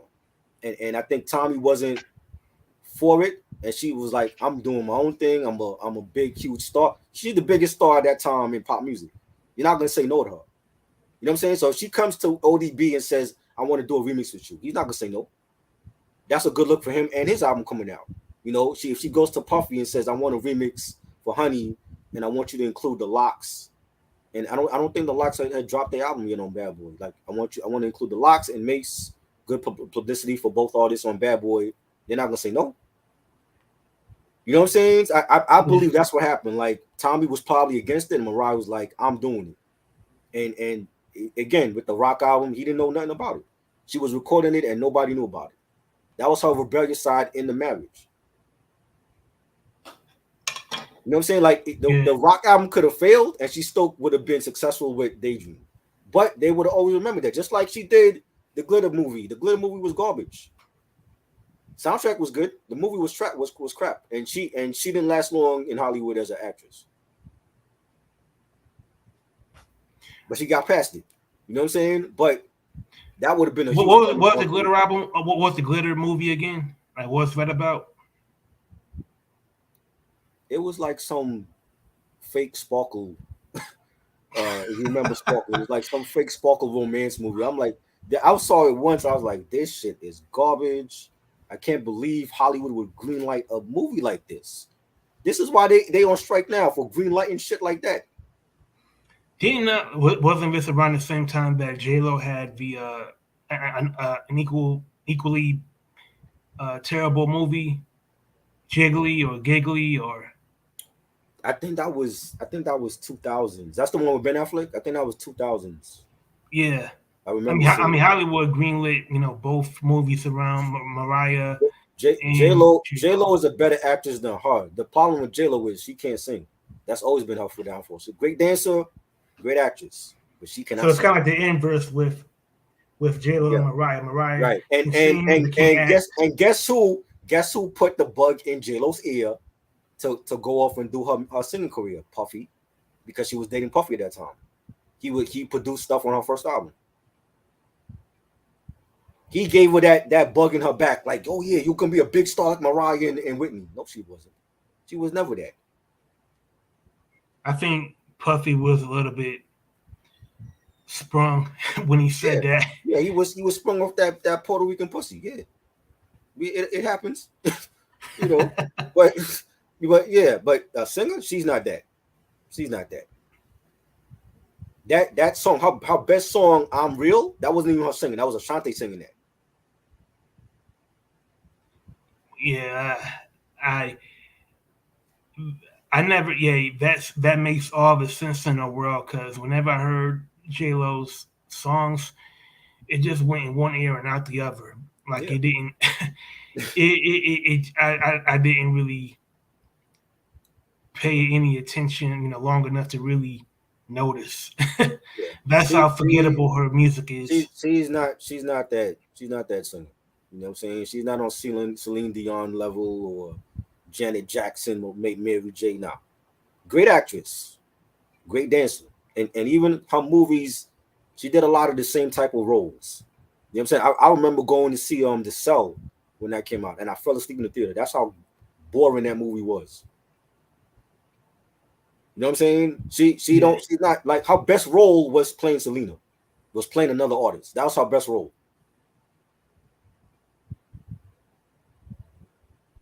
yeah, You know what I'm saying? That was her best role, playing Selena. People will always remember her for. I think she got nominated for a Golden Globe that year for Selena. That's her best role. You know, I liked El Cantante with her former husband Mark Anthony. That was a good movie too. But you know, I like Mark Anthony as a vocalist. That dude right, is a yes, beast. yes, he's a great artist. My mom is a huge fan of him. You know, she has all his albums. He's a great artist, and he's a good actor too. He's been in stuff, a lot of great stuff in the past. That was a good movie also. You know what I'm saying? But the majority of J Lo's movie career has not been good. She does a lot of the same type of roles where she's playing the maid or she's playing a cop, falls in love, and we've seen that already. It's been done, and it was done better. The only other movie of hers that I remember, and I kind of liked was her role in Anaconda with Ice Cube. Yeah, and I was it was alright. even that like this the CGI was so bad when you look at it now. It was so bad. You know what I'm saying? Yeah, Like I think what attracted people of watching that is because of J Lo and Ice Cube. That's it. That is it. That cast was not good. That everybody else died off except for Cube and J Lo in that film. yeah, that was with 97. Yeah, but when you look at it now, it hasn't aged well. Like the special effects for the snake was not good. It wouldn't look good in 4K. You know what I'm saying? Yeah, It really wouldn't. And I've seen a lot of older films in 4K now. Like a lot of the Alfred Hitchcock films look stunning in 4K. Anaconda wouldn't look good in 4K. yeah, and I remember like the movie just kept getting longer and longer. Yeah, Like I just felt like, man, like can this movie just end? Like I just wanted that big ass anaconda to eat the remaining characters, right. man, because it just kept dragging. And they had the audacity to make more sequels. This is and y'all wonder why Hollywood is on strike right now. They had the audacity to make like 2 or 3 more sequels for that film. Yeah, I think Hollywood has been relying on bad sequels Yeah, for so long, man. I wish I was a part of that committee. I would be like, yo, the first thing that we're gonna make a deal. Before we make a deal, the first thing we got to get in order is not making unnecessary sequels. It's not needed. And reboots of classical shit. It's not needed. We don't. Why did they feel like they need a whole trilogy, a whole new trilogy of sequels for The Exorcist? For what? It's not needed. The first one will always be a classic, best horror movie ever. Anything after Exorcist Part One was garbage. Part Three I actually you, like. Then there's a cult following for Part Three now, but it still don't hold a candle to the first one. The first one will always be a classic. You can you know, skip over the Heretic. That was trash. All those other prequels and shit, garbage. I was annoyed with Hollywood greenlighting another sequel to Superfly. Exactly. Why do they need a reboot to that? Now every time, whenever that movie comes on, it's never the 1972 original. It's It's the new always one. the new one. Exactly. You have streaming. These kids, this generation has streaming. They grew up on streaming. It's not hard for them to go back and watch the original. Why do they feel the need to make a whole reboot out of a classic movie like that? For what? And also the soundtrack was done by Future, and I could just tell the thought process from the Never like executives. Like, you know what, we need to have a soundtrack. Like, who's the who can Who can we do get? the soundtrack. Who can we get that's gonna be mentioned with the greats of Curtis Mayfield? Future? Are you fucking kidding me? And that movie is so trash, man. I'm glad that Future did it because I wouldn't want any composer of any note to be even attached to that project. Like imagine if they would have contracted Terrence Martin to do that. Oh my Man, god, that would have ruined his career. yeah, that would have been career suicide. It was a classic the way it was. Curtis Mayfield, one of the best soundtracks ever. One of my favorite Curtis Mayfield albums. You're not gonna top that. Future. I don't care who they got. It could have been The Weeknd. It could have been Beyonce. They're not topping that. It was a classic for a reason. So that should be the first order of business whenever they get around to, making a deal. No more reboots. No more unnecessary sequels. It's not needed. You know what I'm saying? That'll be my first order of business. Like I don't care to see a Exorcist trilogy. It's not needed. In no way, shape, or form is a new trilogy gonna top the first one or even add to it. It's not. I mean, the only sequels to movies that have gotten it right has been The Godfather. Mm-hmm. And even with that, I have my issue with that. I have my issue with part two because part two was more flashback than present day and what was going on with Michael and the family. They kept showing a young Vito. I didn't want to see young Vito. If that's the case, you should have did that in part one. Why you have to wait till part two to go back to do flashback scenes? Yeah, that's a fair critique. And Sam says part two is his favorite. Part two was good. I just felt like it was more flashback than anything, and that's how I felt about when they did when they chose to do the It movies, and when they get to part two, it was more flashback of the young kids, the young loser club, and it was more flashback of the young kids than how they are in present day as adults, and that's why I didn't care for part two. I think part one was the better movie for them for that horror film. Yeah, I think the use of flashbacks in Godfather 2, I think they were trying to establish a subplot. Right. But like you said, like that could have been, touched upon more in the first one. But I remember in Godfather 1 there was so much tension between Michael and Fredo. Like I don't think there was any room, to do that in the first one. So they just used the sequel to touch more on that. Right. To touch more on Michael Corleone's, life, as a younger man. And then part three was like you're looking at Michael when he's an old man. Yeah. Which is like a natural progression. Right. So I can't. I'm not really mad at that. Right. Certain certain dialogue, from time to time is unintentionally funny. Mm-hmm.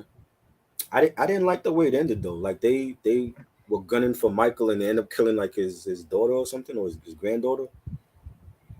I didn't like the way it ended. Yeah, I think the ending was jarring, but I think it was meant to show that violence can that anyone can be struck down by violence, no matter how many protective measures you take. Yeah, his daughter. Yeah, Sophia Coppola had played his daughter. Yeah. You know what I'm saying? And I didn't like the way it ended like that, like outside of the church and all that. I'm like, oh man, you can't catch a break, yo. And then he just dies and that's it. You know what I'm saying? He just died an old man like his pops did, like Vito did, and that was it. But to me, the first one will always be classic. Love the first one. Second one was good. I had my issues with the too many flashback scenes, but it was still a good sequel. I think the ending of Godfather 3 was meant to show that the outcomes of being a crime boss, generations apart, it leads to the same ending. Like you know, Yeah. I think the thing is that Michael was much more impulsive when it Uh-huh. came to violence, than Don Corleone. Like Don only used violence as a means of currency, like only when Right. it was needed. Right. I agree. All right, let's get to this list, yo. I know people been I waiting. The top 20 mixtapes all time. Now, this is a hard list. There's definitely a lot of stuff that I left off of this list, but I got some honorable mentions. I'll do the honorable mentions after I do my list. But we talking about mixtapes, bro. I wanted to do this for a long time, talking about mixtapes, the mixtape era of the 2000s and the 2010s, when a lot of our favorite artists were dropping better mixtapes than their own albums. Hit Fabulous and Jadakiss, you know, those artists. For the young generation, I don't know what a mixtape is. This is what a mixtape looked like back in the 2000s. I have a Whitney Houston mixtape. This is after she died, with a lot of her hit songs on this mixtape. This is what the mixtape looked like back in the day. You know, bootleg joint, let them know. and this is what an actual retail version of a mixtape looked like. This is Joel Ortiz, one of his mixtapes. I think this is before he went to Aftermath. Free agents. Oh, Wasn't he that might have from he might have left Aftermath already. 2010? Yeah, he might have left Aftermath already. You know, and he Yeah, was he left Aftermath in 2006 or seven. yeah, yeah, and he was a free agent. And I think Joel is one of the best, underground artists in my opinion, and Latin artists as well. And you know, this one is retail. This one is a retail mixtape. Had many joints on here, and I wanted to just do like a list with me and Raka, and just having our favorite 20 classic mixtapes all time from different artists, whether they from the east, the west, the south.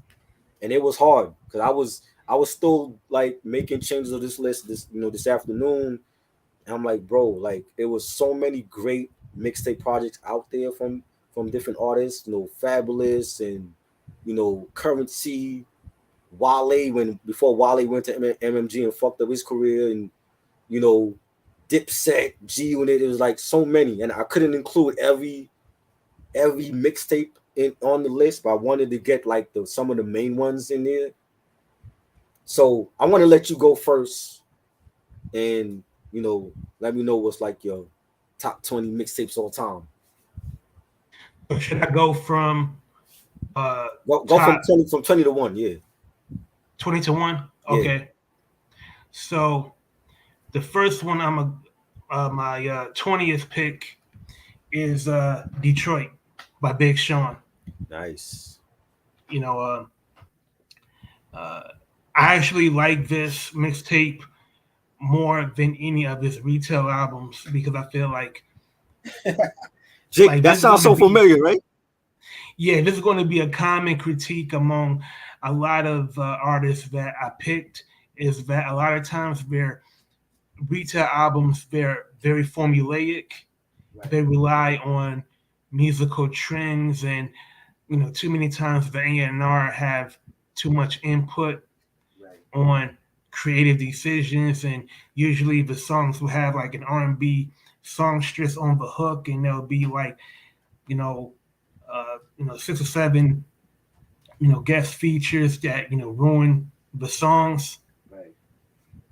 So uh, so I chose Detroit by Big Sean, also out of Hometown Pride. Like I'm like when I first heard of Big Sean, he did not impress me at all. Like I just thought like there were some aspects of Big Sean's flow that sounded similar to Drake, but he refined his flow and um, he came into his own, later on with good music.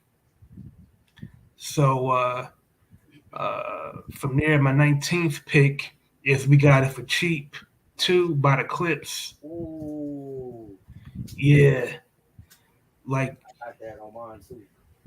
Yeah, man. Like first time I heard it, I was like, wow.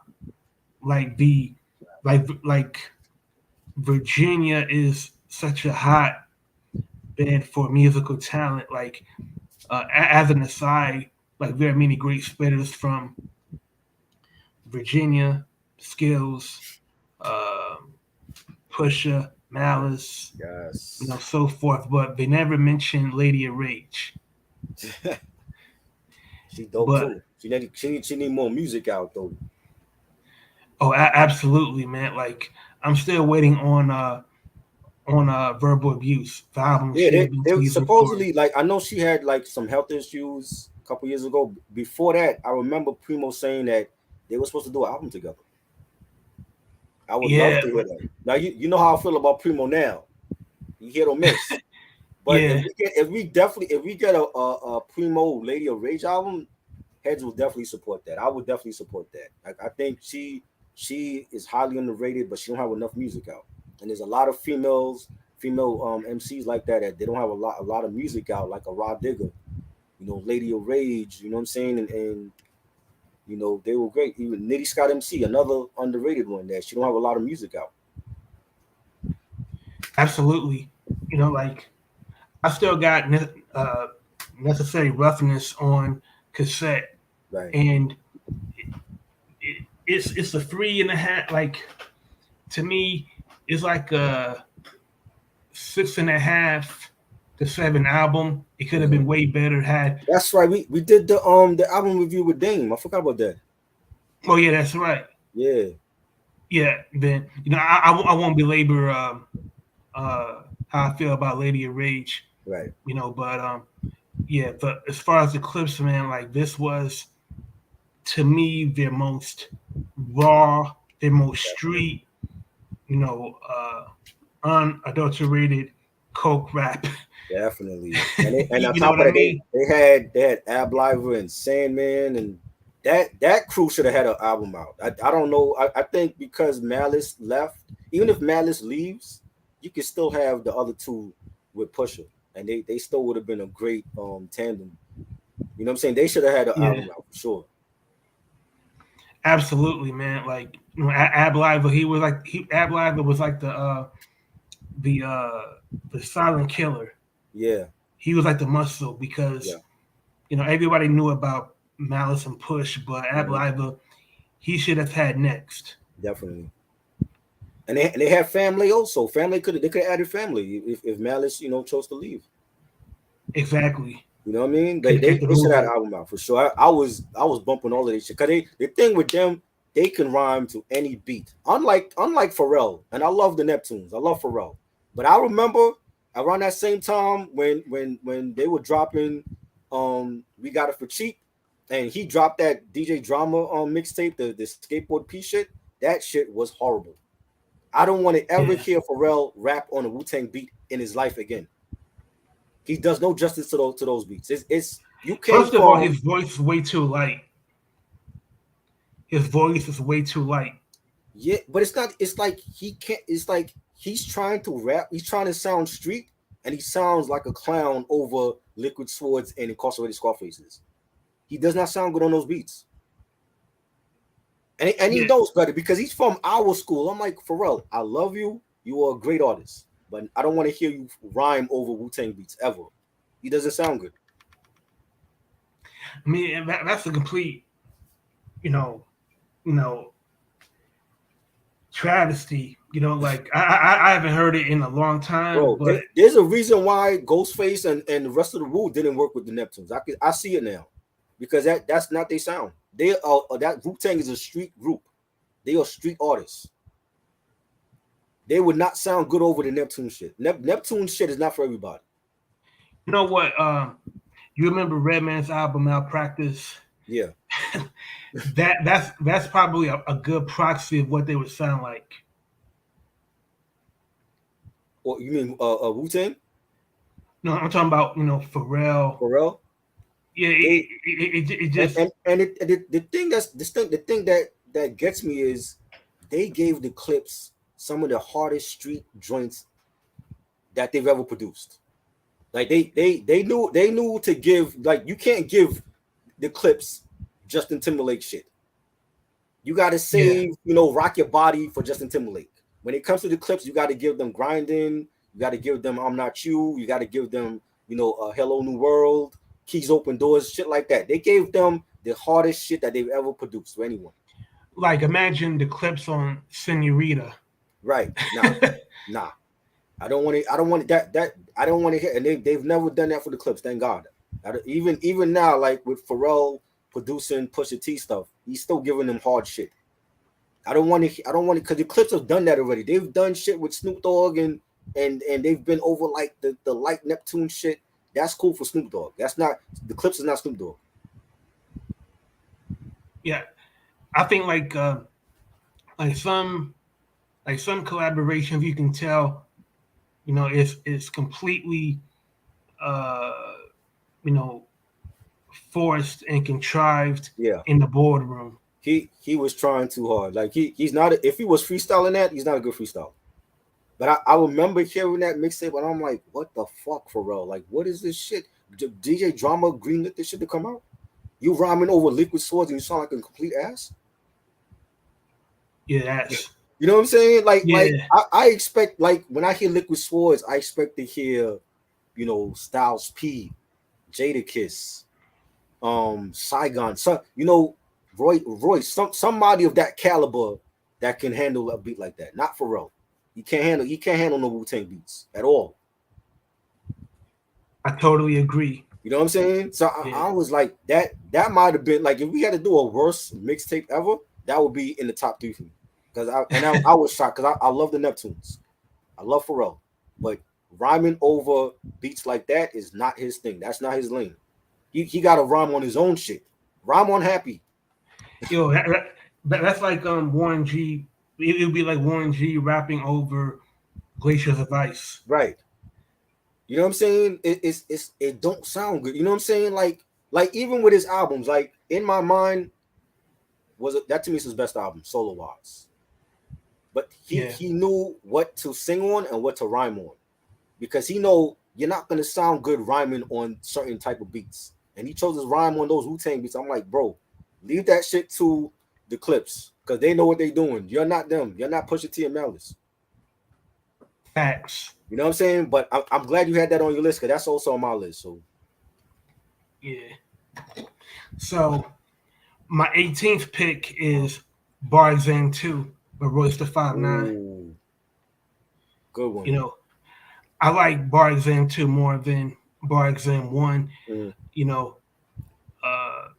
at the time, Royce had just gotten out of jail. right, Uh, he had uh, he had did via battle at SOBs, right, uh, where he was supposed to be in a cipher with Fonte, Joe Budden, himself, and Mr. Fab, but Joe and Fonte they bailed out, so it was down to Mr. Fab and Royce, and Mr. Fab won the battle, you know, uh, hands down, mm-hmm. very decisively, and it led to Joe Budden giving an interview to DJ Envy and Joe saying that Royce looked like shit in the battle, and that was when Joe and Royce started sniping at each other, Right, you know, sending shots to one another, and that's when Royce went into the studio to record Barzan 2,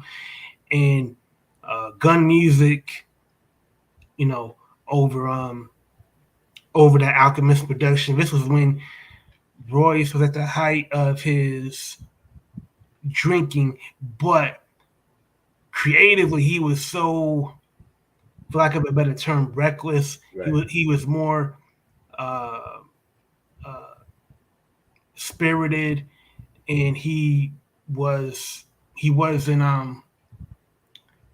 what am I trying to say? Like the things that he was saying, it was just off the cuff. He didn't care who he offended. He didn't care who he disrespected, and it has ignorant shit on it. yeah, Um, it has uh,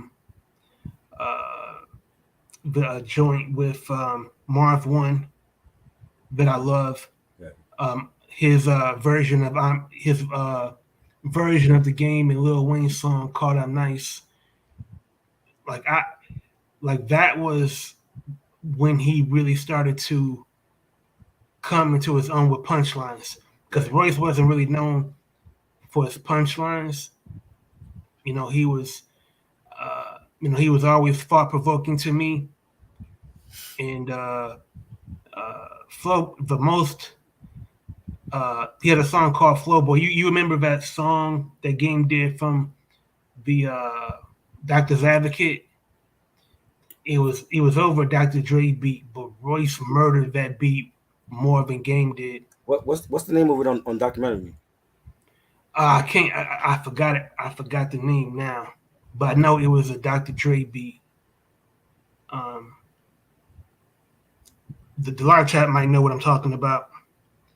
Yeah, But what's the beat, Sam? You always put the info in the chat, so let me know what the beat was.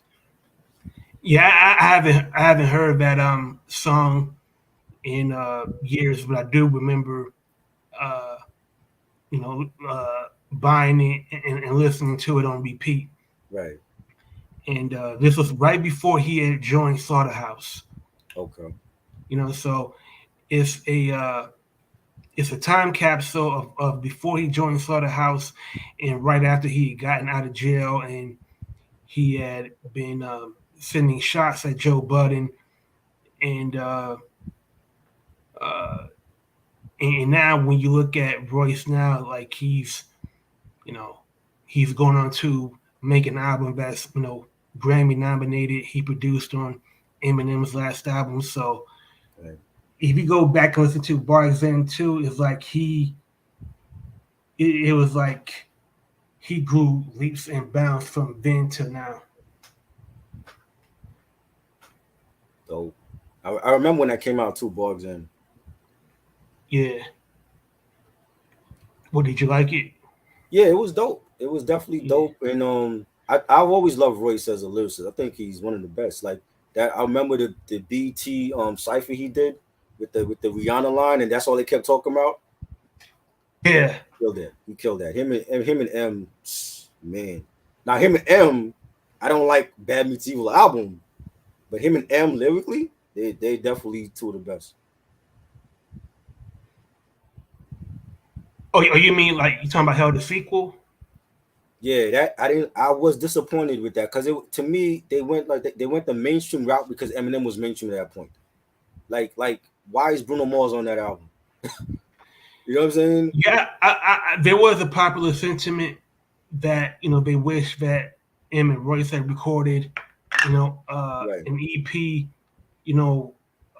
when they were younger Mm-hmm. because they would have been more raw. Yeah. That fresh energy when you're just coming into the industry and you're not, uh, you're still hungry. You're still trying to, prove your worth, Right.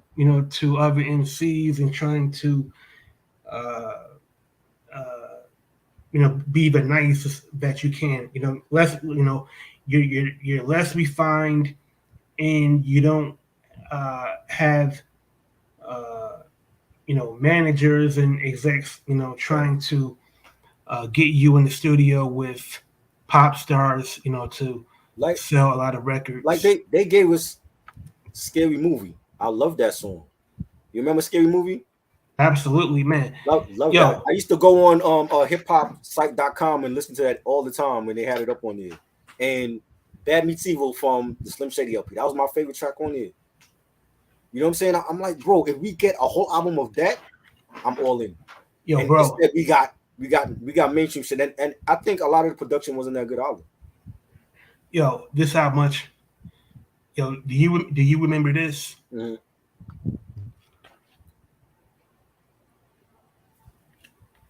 What's that? Oh, I remember that shit. With the models on the cover and shit.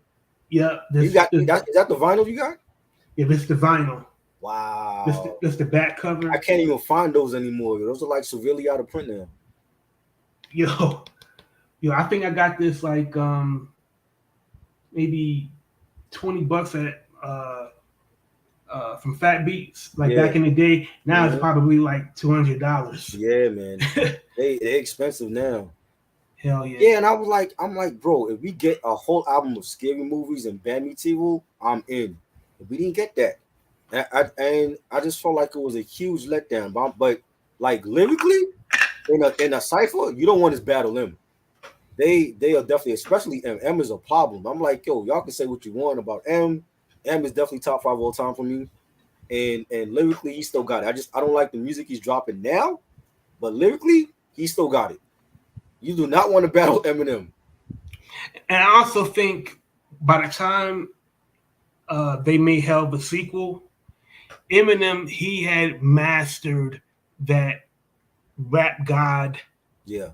flow, Hmm. and he never stopped doing it. Right.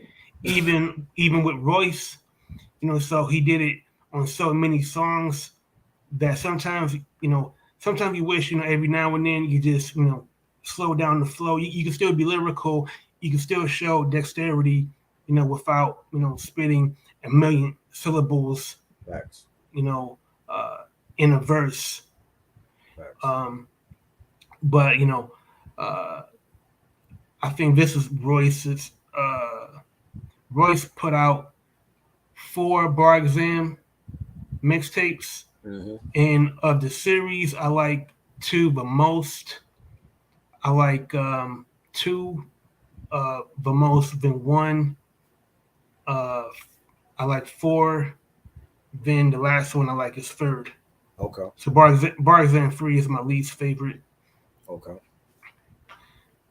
So number 17 is Go Hard or Go Home by K Slay and Big Mike. Mm, I don't remember that one. Uh, I don't. Was that like an official mixtape album or just like a regular mixtape? it was a mixtape.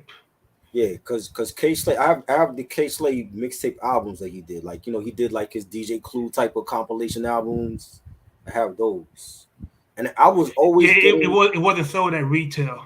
Okay, okay. So I was always getting the Big Mike mixtapes. Like every week he was dropping shit and the K Slay stuff. So I don't remember that one. Yeah, it had uh, Cameron collaborated with DMX on a song called "We Go Hard." Okay. Um, Fat Joe and Remy Martin had a song called "Can't Be Serious." D Block had a freestyle on it. Right. Um, man, this so old. Graph had a song which to me was out of left field. Hmm. Um, it was a remix for a song called "Bang Out" featuring Bun B and E40. That's Okay. my least favorite What year song. was that? That was 2000. Damn, let me look it up real quick. Yeah. Let me 'Cause go. I Let me remember go to my stash real quick. Graph had the MySpace. Remember the MySpace song you did? Yeah, That it was was 2003. okay. So that was before the MySpace song. Okay. Yeah, that was '03. Yeah, I was getting a lot of Big Mike and K Slay mixes. I probably overlooked that one. Yeah, it's probably not K Slay's greatest mixtape, but it's the Right. mixtape that I That's you like. bought, and that man, I listened to it uh, not as much as Get Rich or Die Trying, because there was no album that I listened to more than that album, but Right. it was an album that I had in my rotation. Okay. Um, and this was also right before Case, I believe, got his own label deal to Label put do that. out albums on his own. Yeah. And ironically, K Slade was able to make his retail albums with the same quality as Yeah. his The mixtapes. mixtapes. Yeah. That's Facts. rare. Facts. I remember that first one had Nas was on that. He had Birdman, A. Marie, Foxy Brown. I actually played those after he passed away. I didn't play those in so long, And I pulled them out the other day, and I was playing them. I'm like, yo, I forgot all about these joints, man. You know what I Yeah. mean? But yeah. So number 16, Evil Genius, Green Lantern. Lantern. Which one? This was Evil Genius. Okay. That's when he was still affiliated with Shady. Shady, yeah. I This remember was that. when he was touring as Yeah. Eminem and 50 Cent's I remember that. DJ overseas, Right.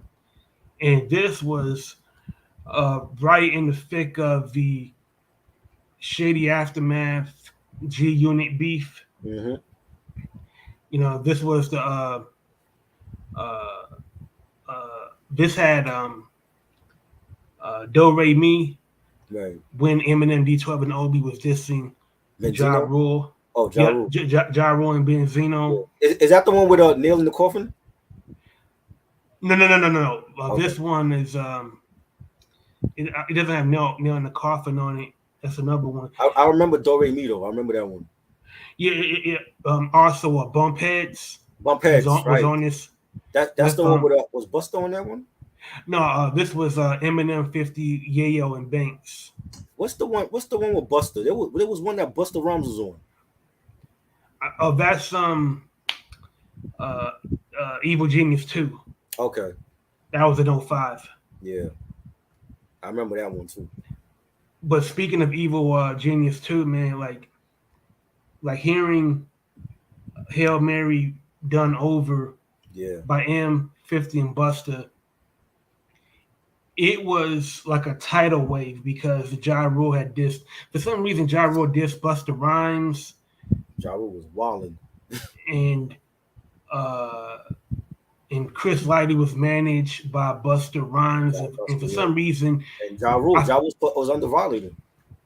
Yeah, and that was weird, and Busta to me had the best verse on Hail Mary because Eminem and 50 they had both utilized Tupac's flow from Against All Odds and Hail Mary. You know, you mentioned nail in the coffin. Of the Eminem disses to Benzino, I like the sauce more of a nail in the coffin because the sauce it was way more personal. Right. There was so much anger and hostility and gravitas, you know, towards Benzino. Like, you know, Eminem just undressing Benzino, you know, criticizing him for using the source. Yeah, I was like, I ignored that whole beef. I'm like, it's Benzino, bro. Like, remember he was doing like some Archangel bullshit. He was calling some Archangel or something like that.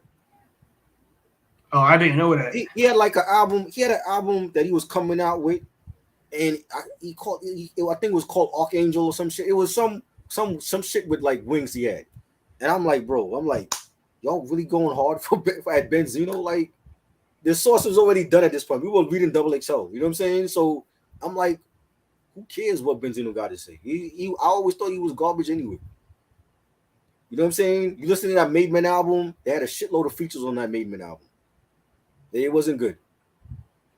I think, you know, I think it was overkill just to send a message, you know, because at the same time they was feuding with G Unit. Right. So just in case anybody wanted to team up with G Unit or Benzino, I think they wanted to make examples out of them. Right. Yeah, I remember that mixtape. That man. M, I felt like M was wasting good rhymes on Benzino and Ja Rule, man. I mean, Eminem even admitted, you know, he even said as much on Nail in the Coffin. Yeah. You know, but you know, M strikes me as the kind of person like once he sees red, like there's no stopping. It's hard to stop him. Yeah, it's true. I mean, because he went at Moby, you went at Everlast, and I'm like, you wasting good beats on them. Like, oh boy. I think Moby was the strangest one because like Yeah, he's and harmless. I remember the year that they were both at the VMAs, and I think Moby had one, and he mentioned M, and M is, and then M is sitting, and then you got Triumph the dog in back of him, the puppet from the Conan O'Brien show. I'm like, what the fuck am I watching right now, bro? Like Yeah, like that's what he should have you been like, beefing with yo, a fuck puppet. this beef and shit. This shit is like silly. Yeah, you just beefing with a puppet. Yeah, yeah. The puppet is in back of him. I'm like, what am I watching here? It's hard to take that beef seriously, and you got a puppet dog in back of you. You know what I mean? I Word. was like, nah, man. I'm like, so don't do no more unless it's like somebody of Black Thought caliber. Don't go at nobody else because he was just, to me, he was wasting energy on people lesser than him. You know, Absolutely. I love House of Pain, but Everlasting can't handle. He can't hold a torch lyrically to Eminem. Yo, did you did you remember Eminem? He made a song called "I Remember." Yes, I remember that one. Yo, and he was mocking Everlast for Yeah. making country music, and Right his before. point was he was trying to show Everlast I can make this kind of music better, and I rhyme better than you. Yeah. And then I also like was Quitters. I prefer Quitters. The Quitters on this track. in Everlast he had a heart attack Yeah. a couple weeks before the feud erupted, and hmm Eminem clowned Everlast for having a heart attack. Right. I remember that. I Yeah, I remember that. was. You know what I mean? But But you know. ironically, you Mm. know who had the best diss song to Mm. Eminem that never gets mentioned? Machine Gun MGK. Not, I mean, that's the best. I mean, MGK had the second best, Mm. but this answer might surprise you. The person that had the best diss song to Eminem that was vicious and dope Mm. was Royce the 5'9". Mm. Go look up Malcolm X. It I was don't remember that joint. I go gotta hear look that up again. Royce the 5'9", Malcolm X. This But you know to what? I'm not surprised because Royce to me can hold his own with him. You know yeah, what I'm saying? and he like and was also um, weird to me is that Royce like when Royce and Lupe was going at it, Right. I thought Royce was going to tap into the same energy that he made Malcolm X Right. with, but it was tame. But if you listen to Malcolm X and Royce, he sounded like a battle rapper. He sounded so vicious, and Yeah. his one-liners was crazy. Like, Wait, you know, was that around the time when Royce had the beef with D12? it is. Okay, I remember watching the beef DVD and that beef they were talking about, and how I think he was a part of D12 at one point. Now, Royce was never a member of D12. The feud between Royce and D12 was basically over professional jealousy. Right. Yeah, because they got on, they got signed, and he didn't get signed to Shady or whatever. Yeah, you know, Royce, his record deal with Tommy Boy fell through, Yeah. and his second record deal with Columbia had fallen through, Right. and he was in, you know, D12. They went multi-platinum with Devil's Night, Right. so there was, you know, tension between how much attention Eminem was devoting to D12 Right. versus him. But as far as I'm concerned, Royce was the best MC Oh yeah. between uh, between them cats, you know, Definitely. excluding Eminem. Definitely. And And Eminem knew that. I love Devil's Night. I think Devil's Night is a classic album. It's their best one to me when compared to D12 World. But yeah, I always wondered why Royce wasn't signed to Shady. Like he signed a lot of other cats. Why wasn't Royce signed to Shady? Yeah, You know? and it took Eminem and Royce to reconcile for Royce to sign a Shady, Right. and it might have been a timing thing because maybe it might have been like too much on Eminem's plate to have D12, Obi, 50, and Royce on the same Mhm. label. Right. So I'm glad everything worked out, but yeah, like Yeah. uh, Royce ain't nothing to play with. I don't care Oh what no. nobody says. He is dead nice. I always loved him. Yeah. So my 16th, no, excuse me, my 15th pick is This and That by Sway and Tech. Mm. A underground gem. Okay. Yeah, man. Like, of course, Sway and Tech. They're what they did for uh, hip hop, um, radio for the West Coast. Stretch and Bobbito did that for New York Yes. City. Definitely. Like you cannot praise Sway and Tech enough. And all of the artists that was on This and That appeared on the Wake Up Show, Okay. and several of the artists, like several of the verses that appear on this album, it was spit the first time on the Wake Up Show. They probably I believe they went into the studio and just re-recorded their verses, Right. to make it sound better. But bro, the this is like turntablism in good old fashioned MCing at its highest, man. Like Right. this was the first time I got put on to Jurassic 5. I didn't know who they were, but when I heard them, they sounded like Hmm. like the rapping Jackson 5, man.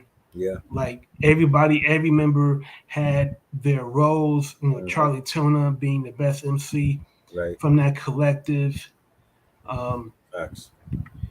uh, you know, there was some ironically, not ironically, but uh, there was songs included on This and That was previously released on other albums. Like for example, Above the Clouds Hmm. is on this album. Above the Clouds appeared on Moment of Truth. Right. I Know You Got Soul Oh, by Eric B. and Rakim appeared on Paid in Full. Looking at the Front Door. yeah. Mm. So, Yes. but with that said, man, the crowning jewel of This and That is the anthem with RZA, Tech Nine M, Exhibit, Pharoah Monch, Coogee Rap, J.O. Felony, Chino XL, Damn. KRS-One. Like these names, they sound like the hip hop Avengers, man. They do. That many people on one song? Yeah, That's crazy. there's also a video for it, Okay. Got check and it I've like I haven't said this before, but out. Chino XL and Eminem, they're on the same song, but Right. Chino XL was the first Eminem. Like when Eminem decided to be Slim Shady Hmm. and his alter ego was to use shock value and shoot at sacred cows. Right. Chino XL did that on Here to Save You All. Facts. Like he got into a lot of conflict with rappers for saying what was on his mind, Hmm. not caring who he offended. That's how him and Tupac, Right. got into it. Because Tupac took offense to something Chino XL said on the song Riot Right. with Razcast. You know, So It's crazy. I think so. It would be interesting to hear Eminem speak on Chino XL because I believe, of all of the rappers that M has mentioned as inspiration, I think Chino XL was the musical template for what he wanted to accomplish as a persona. Right. I could be off base here, but what do you think? No, that was Here to Save You All was a great album. I've always said Chino XO has been severely underrated because he didn't appeal to mainstream. He had bars, and his bars really was the highlight, or even over the beat. And there's not too many MCs that they'll and you got it on cassette. I love it. There's not too many MCs that they could captivate you by just their bars and you forget all about what beat they on. But he was definitely like that. You know what I'm saying?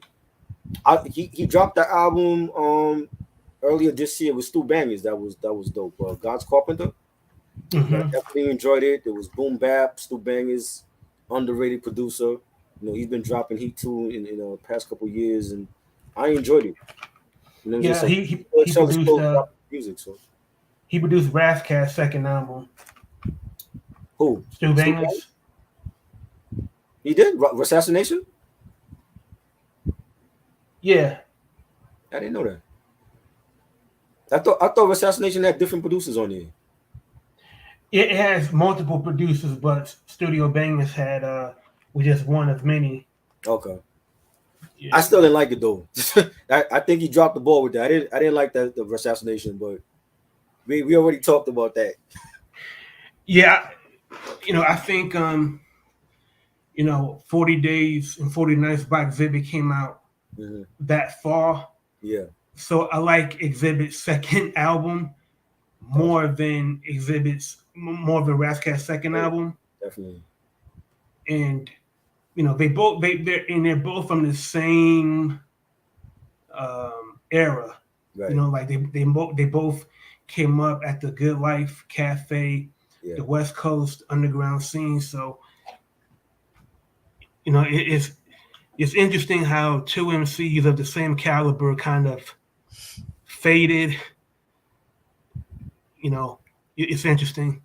Right. For different. What was it? Well, I don't really know why Exhibit faded out of music. Is it he was doing TV shit too? Yeah. Plus, well, first of all, like Pimp My Ride became wildly popular, and he became more well known for hosting Right. car customization projects Yeah. more than his music. And second of all, Loud Records folded. Right. That's true. That's true. Yeah. So the next pick is Cold Corner 2 by Lloyd Banks. Ooh, that's one I forgot to add. Cold Corner series to me is what revitalized Lloyd Banks. Like to where Yeah. he's at now, where he's like dropping shit without G Unit to show people like, yo, I don't need 50. I'm my own artist. I don't need Yayo. And he And he this was killing the it. same year that he put out Hunger for More Part 2. Yes, and I liked it. I thought Hunger for More Part Two was solid. I thought Hunger for More Part One was a classic. I enjoyed it. Rotten Apple to me was dope. You know what I'm saying? Like Yeah. Banks, I fuck with Banks. Like Banks 2000s, man. He was definitely my favorite in G Unit. And I think Banks has gotten a bad rap, for being lazy Yeah, and not putting out uh, not putting out a lot of music. I right, just think Banks is someone that he puts out music when he has something to say. right, He clearly doesn't uh, worship fame. He isn't motivated by being on the Shade Room or being in hip hop blogs or right, whatever measuring stick uh, uh, fame is measured by. He's not motivated by that. But as far as Cold Corner 2, man, like there are so many songs on this mixtape that are just bangers that hit the target perfectly. The joint with Styles P, Predator, hmm that is some of the best storytelling I've heard from Banks. Um, uh, you know, the song with Prodigy 1 2 3 that starts off the project. Right. Um, there's some joints on there that they're not bad, but they're not what makes. They're not the songs that I go to when I want to hear the best of Banks. Right. Um, I did like the joint, the title track, "Cold Corner 2", Eyes Wide, produced by Nick Speed. Mm. Um, I like of the two songs Nick Speed produced. I like "Cold Corner 2" more than "Love Shots." "Jokes on You," you know, very clever. Yeah. A lot, the punchlines are always going to be there, but the wittiness in his worldview, the way he talks about people's perceptions of him and how he flips it, and how he turns the tables on his detractors. To me, that's something that I listen to from time to time. Right. Whenever I want to hear Banks. So, uh, you know, Cold Corner 2. Good pick. I've totally forgot about Cold Corner 2. I see there's like so many great mixtapes, man. Yeah. And um, Cold Corner 1 isn't is definitely tough, but the sequel, I find that it hit more high points, Yeah. more than anything. Like he hit a certain lyrical strata that surpassed any expectations that I had for him up until then. Right. So my next pick is "Professional 2" by DJ Clue. Oh, Clue. Yes, I got that right here somewhere. That was, you know what? I think the first one was a classic, and the second one grew on me because there was some joints that I liked, and there was some joints I was like, eh. But now when you look back at it, it's definitely a classic. Yeah, DMX, Who's Next? To me, I thought I'm gonna fuck your head up. Yeah. I think DMX's song should have opened the album. I I don't could see think that. I could see to that. me, I would have put DMX as the top song. Then I would have "Back to Life" 2001, "Leave It As It Is." Right. Um, You got the Jay-Z freestyle. the Jay-Z freestyle. Yeah.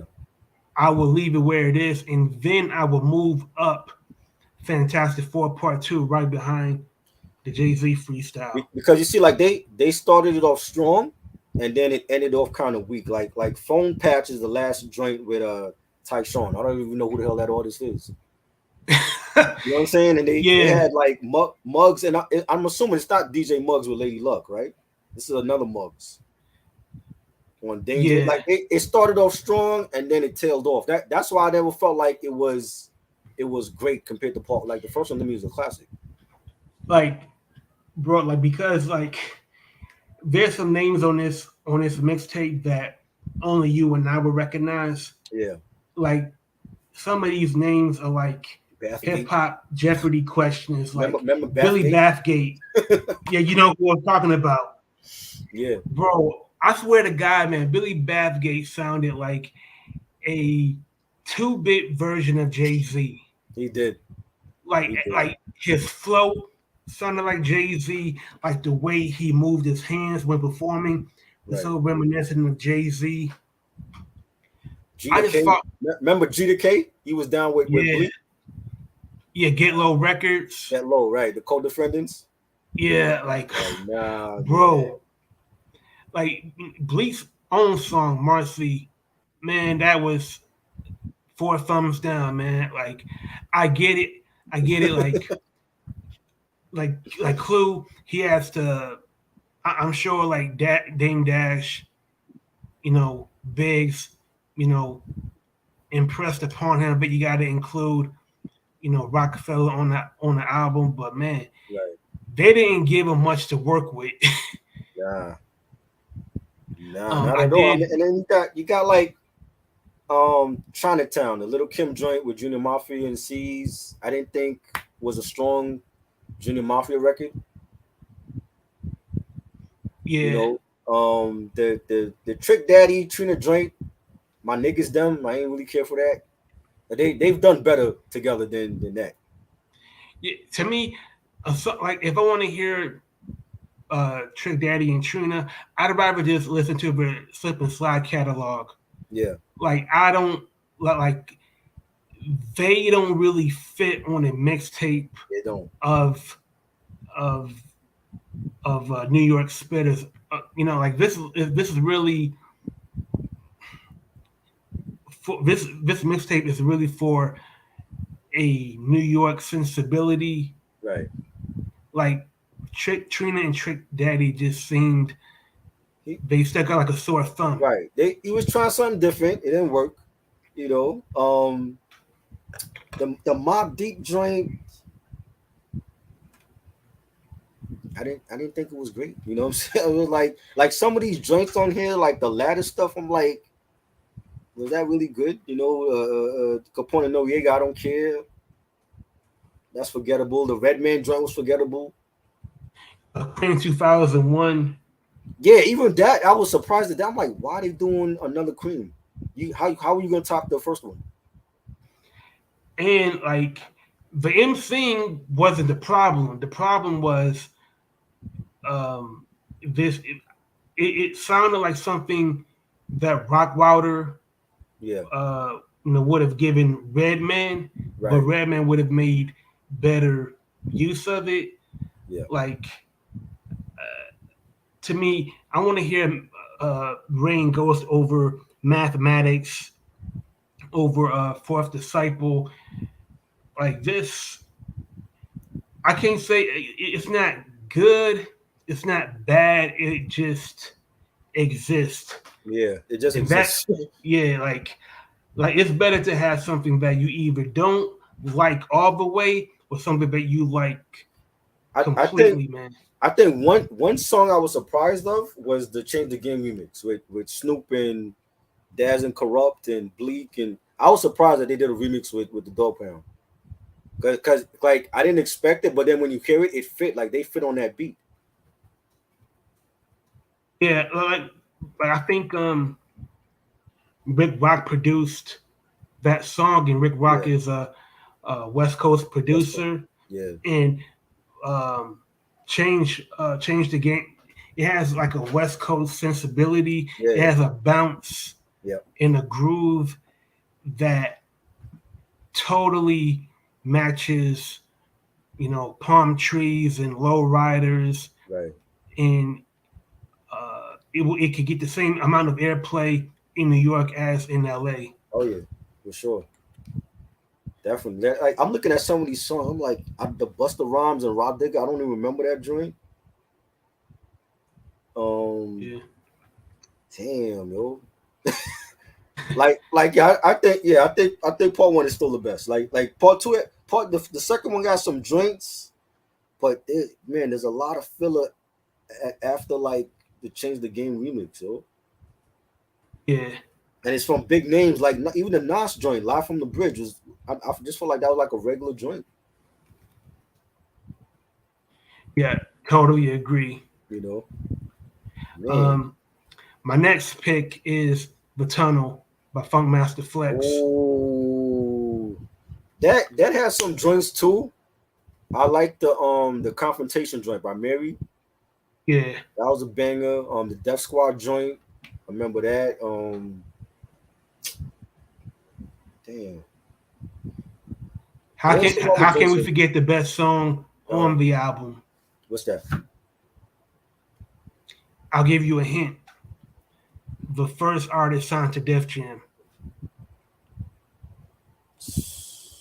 So we going back what 80s? With LL was on that? Mm-hmm. Oh, the Ill Bomb joint, right? There you go. Ill Bomb, yes, that was my Yo, joint. That was my "Ill joint. Bomb" sounds better than any song from either. It sounds better than any song from the Goat album. Yeah, And that's also was on the Go. That was the bonus track on the Goat album. Yeah, like Yeah, to me, like if Ella ever did a versus, man, he could yeah. perform Ill You gotta use that. Bomb, Yeah, and the entire crowd will know it word for word. facts, facts. And so many MCs did freestyles over it. Mm-hmm. Pat Bruce did one, Yeah, Banks did one. I think Cassidy did a freestyle over Ill Bomb. Like yeah, that's a perfect title for a song yeah. because it certainly was. Um, Also, Eminem and Dre did a song called "If I Get Locked Up." That's right. I remember that joint. Yeah, and Yeah, that was some joints. They had some joints. They definitely promoted the shit out of that. I used to see the album cover everywhere. The L Bomb Flex was playing that every night. Yeah, that was a banger. I used to see the print ads uh, for the tunnel in the Source Yeah. magazine all the time, man. Hmm.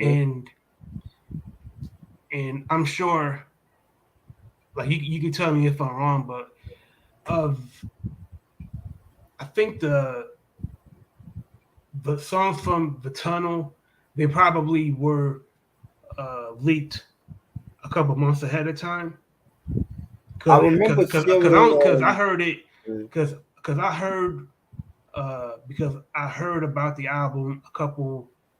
I heard uh, a copy of the album maybe a couple weeks before it came out yeah, commercially. yeah. So and I'm in Detroit, so I know it must have leaked Oh yeah. much That a lot sooner. a lot of Yeah, those mixtape like compilation albums leaked, like the Funkmaster Flex 60 Minutes of Funk, that leaked, and the Tunnel, the K Slade shit, like they leaked. They were leaking them, like they were a lot of the DJs on radio at that time was playing songs from those albums before they were released anyway. So like the Mary J one I heard before the album was released. The Eminem and Drake joint, I remember hearing that. So yeah. yeah, and Rock Wilder had several songs he produced on this record. Hmm. You know, and Yes. how can I? Oh yeah, QBG, Prodigy, and Cool G Rap. Yeah. That was a banger too. Definitely. Like anytime any MC collaborates with Cool G Rap brings out the best in that MC. Facts. Like there's no slacking, with Cool G Rap in the studio. Right. Okay, my next pick, let me look, is the Beast from the East, Papoose. Ooh, which one? Beast from the East East. and East. Okay.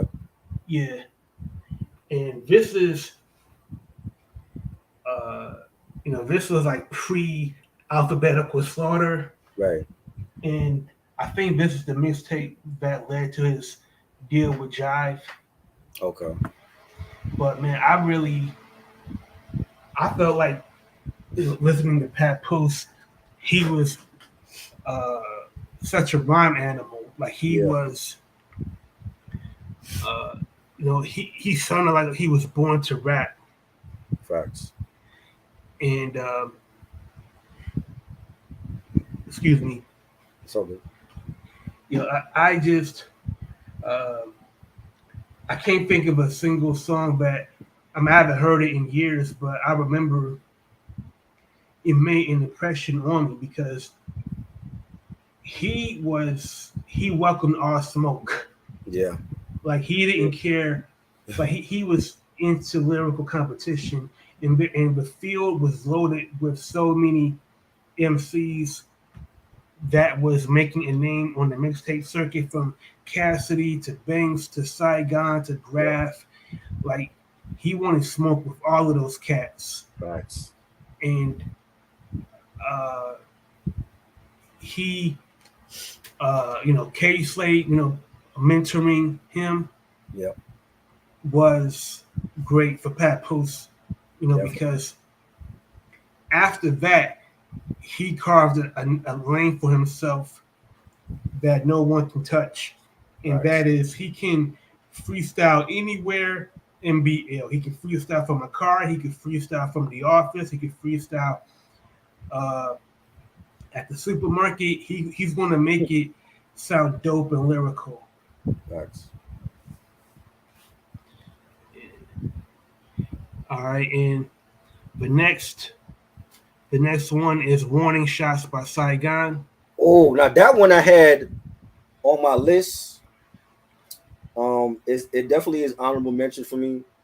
That's when I started getting into Saigon's music and seeing him on the come up DVDs with his freestyles, and he had the letter P joint with Cool G Rap. That was one of my Mm-hmm. favorite. Um, the Come Again joint. What's the other one?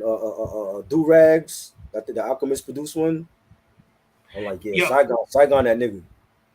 he had the Who Kid freestyle. Yes, he had the Who Kid freestyle, right? I was into his freestyles more than the original songs that The he original had. songs. But he had like the producers that was giving him heat, and he was just putting out dope shit. And then like when he dropped the Greatest Story Never Told, I'm like, bro, that's a classic. Yeah. Just Blaze, but I think that's Just Blaze's last best produced album as a producer. He definitely gave him some fire on that album. Oh, most definitely. And when I say like I like the freestyles more than the original songs, it's Right. not a slight on the original songs. I just like hearing Saigon just rhyming straight without any hooks, Yeah.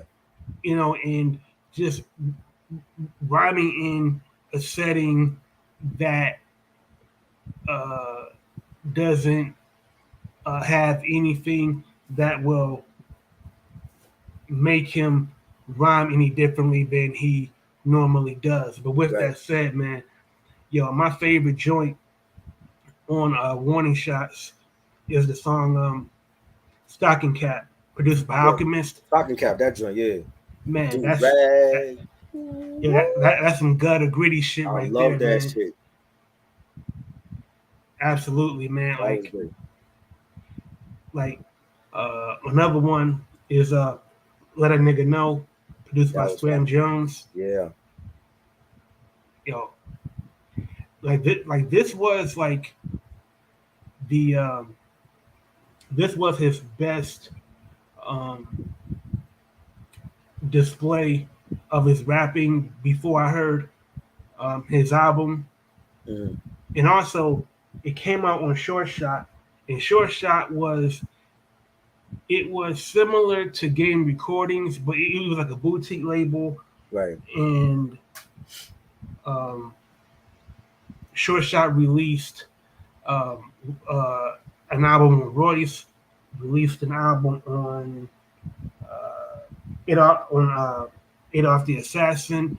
Yeah. So once I heard that Short Shot was putting it out, I knew it would be high quality, and uh,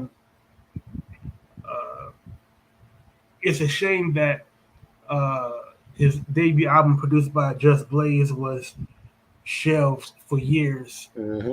because Facts. had it came out, I think it would have set the standard uh, for rap albums of that period. Now that album got leaked also because the song with Q-Tip was, I forgot what HBO show it was. It was an HBO show that they were playing it on, and it was played in like commercials. That song was leaked, and there was another joint that was leaked, but it was leaked, and because it was delayed or whatever. But even when it came out finally, he did not disappoint. Classic debut album. It's one of my favorites from the. It was like that was like what 09, 2010. Yeah, Yeah, that definitely was a great album. Like the Friend of Me's joint, the what's the Come On Baby joint. He had some bangers on that album, man. The joint he did with Faith Evans was great. Definitely, like I said, like Just Blaze. That's his last great produced album. most definitely. And now going into the top 10. Top 10. Now, my 10th pick is the original mixtape by DJ Clue I mentioned with Professional.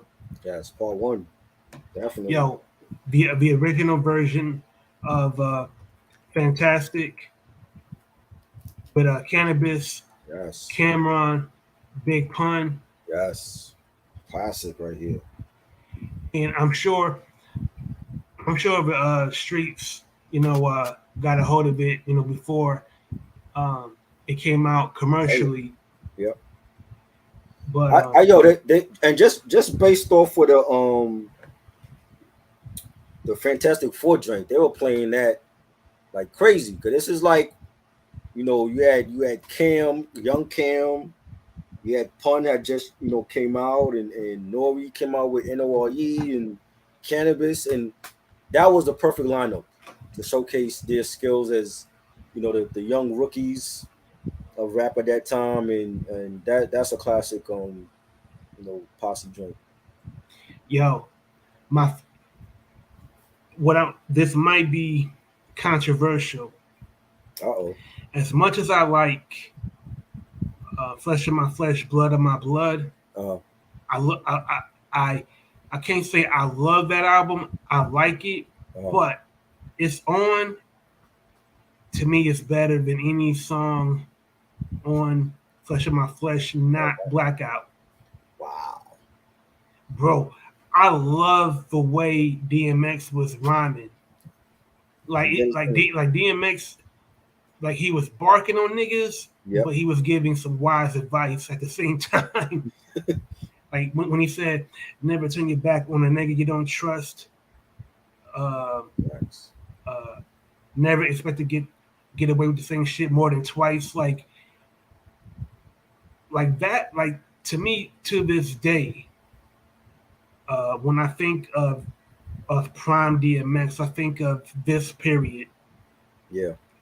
Because uh, uh, DMX, he he could be introspective, he could be spiritual. He had the battle rhymes. He had the songs that appealed to women. Yeah. Like he checked every box there Facts. is for an MC, but he didn't do any one thing at the expense of other uh, demographics. Facts. Um, Man, I love the joint with Mobb Deep and Big Noid. Yes. Like, That was fire. man, Big Noid, man, is nasty, lyrically nasty, man. Like, and I remember when Mobb Deep signed to G Unit, and uh, the Source magazine interviewed Big Noid about Mobb Deep signing to G Unit, and Big Noid said, um, Mobb Deep uh, were their own men when they were on Oh Jive, yeah. but they signed to uh, G Unit to be soldiers under they 50. they under 50. Like Right. in other words, he was saying that they signed on to be like boys and to be one of many when they were already leaders. That that's the one thing about Blood Money that I didn't like, because I felt like it was a dope album, but it was too much G Unit influence in that album. There was 50 Yayo Banks all over that album. You know what I'm saying? And the thing is, when they became a free agent, they were killing the mixtapes. Free agents mixtape, the West Coast mixtape where they like rhyming on all the West Coast beats. Mm-hmm. The all the like independent mixtape DVDs and that they put out on their own. They were their own movement. So it's like them joining with G Unit. It was like now you got 50 calling the shots. 50 giving them money, he buying them Porsches and shit, and it didn't help that album, which is why they left after Blood Money. But I thought Blood Money was fire. I think it's a dope album. It was just too much 50 influence with that album though. It was like the trade off for Mobb Deep was that you may sell more records, but 50 is going to dictate what Hmm. you're going to wear, Right. who is going to produce on your album, your hooks. He's going to determine what singles will be released, Right. and who, and uh, you mentioned free agent. Free agent to me is it's as good as any album released under Loud. Like to Right. me, I consider that a lot. Like it's not under Loud, Mm, but I consider it just as good and part of their catalog as yeah, anything they did definitely. under Loud. If that That's makes that's one of their sense. best mixtapes ever. Like I went to Harlem for that mixtape. I'm like, bro, I couldn't find it in Brooklyn. I had to go to Harlem for that. Man, There was I forgot the record shop. There was a record shop in Harlem I went to. It was across the street from the Apollo, and I found it there. I'm like, bro, I still play that mixtape to this day. You know what I'm saying? That mixtape is one of the best. That's definitely on my list. Spoiler alert. That's definitely on my list. That's why, but they were in a bag on like I just I don't know something about them leaving Jive Records. It just gave them new energy, and you could tell like they were just. And this is before Prodigy was on his run with Alchemist. Like both him hmm and Havoc was in the mixtape bag, and they were just killing it on the mixtapes. I think uh, as good as Loud Records was, I'm sure Steve LaBelle, no, not Steve Rifkin, gave My Deep a lot of creative control and Right. autonomy. But I'm sure like having to go through so many checks and balances with so many departments before their album gets released, could have been frustrating. So when I heard like when they started to flood the streets, it was like a musical avalanche, man. It was like you ever seen those brink trucks on the freeway, Yep. and then the money comes out and people stop on the freeway to pick up the money. That's what it felt like. Man, it's crazy. That was definitely one of their best mixtapes. Like if I had to pick one mixtape, it would be that one because it like they sold it in the stores. It was a mixtape, but it was selling it in the stores. You know what I'm saying? And even before it came out, there was like mixtape DJs playing different joints. Favorite rapper, remember hearing that. Solidified, double shots. Almost every track on that mixtape they played. So when I played it, I already knew those tracks. I was like, bro, this shit is fire. It should have been a full album. You know. Yeah. Yo, by the way, Mhm. did you like uh the EPMD remake? It's my thing 99. From Mobb Deep, No. Talking about the song from the Professional. it was cool. Again, it's like that's such a classic record. It's like what can you add to that? Like, well, how can you expand the legacy of that record? You know what I'm saying? It was cool. I'm like I think that was like for a generation that maybe they didn't grow up on EPMD in '88, so they're like, yo, let's do this over. You know what I mean? But it was cool. And but the thing is, like, it's EPMD, Keith Murray, and Redman. Right. Like, I'm sure it was flattering for EPMD to have their musical proteges pay tribute to them, Right.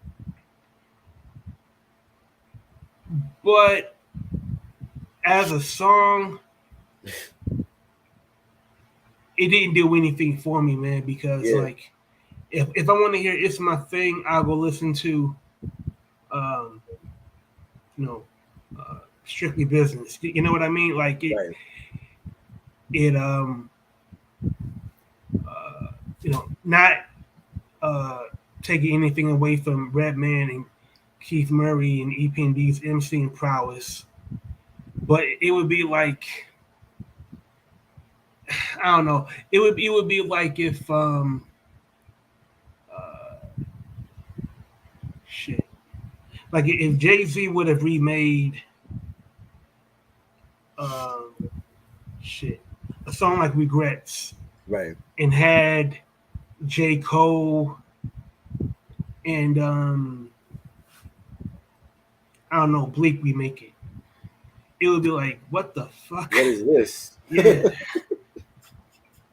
like I get it, like they're paying musical tribute to you, but it just doesn't mesh. Right. Um, okay, so where was I? Okay, number 9, back to back, DJ Ebb and Stretch Armstrong. I don't think I heard that one. Yeah, uh, this was in the '90s, Okay. and I remember like hearing like they was going to collaborate on a mixtape, Right. and Stretch Armstrong, uh, his best skill is cutting and scratching, Facts. So uh, it kind of like even now, like I remember when I first heard it, Mm. I thought it was a good mesh of R&B and rap artists. You had D'Angelo, you had J. Ruba Damager, you had Ghostface. Um, this was in '96, and I think there was a remix of D'Angelo's song, I think from the Brown Sugar album. And uh, it made an impression on me like the first time I heard it. There were some joints. I still got that mixtape. I got it somewhere, but I gotta fish for it. Right. But I ain't gonna hold you. Like yeah, it's a decent listen to if you want to look it up. Now the next one is much more memorable. Okay. Doo Wop 95 Live. Oh yeah, I remember that. Is that the one that he did over the I Want to Be Down joint? He had a Yeah, joint. I don't know what mixtape it was. He had a joint called I Want to Go Down, and he took the Brandy beat for I Want to Be Down, and they made it into a sex joint. I think this was right before they Brandy had remixed it with Queen Latifah, Yeah, Yo Yo, I MC remember that. Light, Yeah. because it was like um it was supposed to be tongue in cheek. Right. Yeah, yeah, but then uh like Doo Wop 95, it has the classic freestyle with Biggie, Tupac, Right. and Big Daddy Kane. Um, ODB is on it. Hmm. Um, Wasn't Shaheem a part of that, or he was there? he was. Yeah, I He remember. was. I remember hearing that Shaheem was there. Yeah, that's like uh, that's why him and Nori got into it after Nori, Right. called Shaheem a flunky. I still got to see that episode. It's on my watch list. I gotta watch that. I'm like, I keep forgetting. I'm like, yo, I can't believe Nori would even say that. Yeah, like if you want to talk about flunkies, man, like uh, your crew from Militainment, Right. Oh man. was it Thug Militainment? Yeah. Whoever them dudes were, They they were never came out. flunkies. Mason Mussolini. Yeah, Mussolini, that was a flunky. Unbelievable. Yeah, like Doo Wop 95 Live, man. Mm. Um, that mixtape, it had a classic Q-Tip freestyle on it, Right.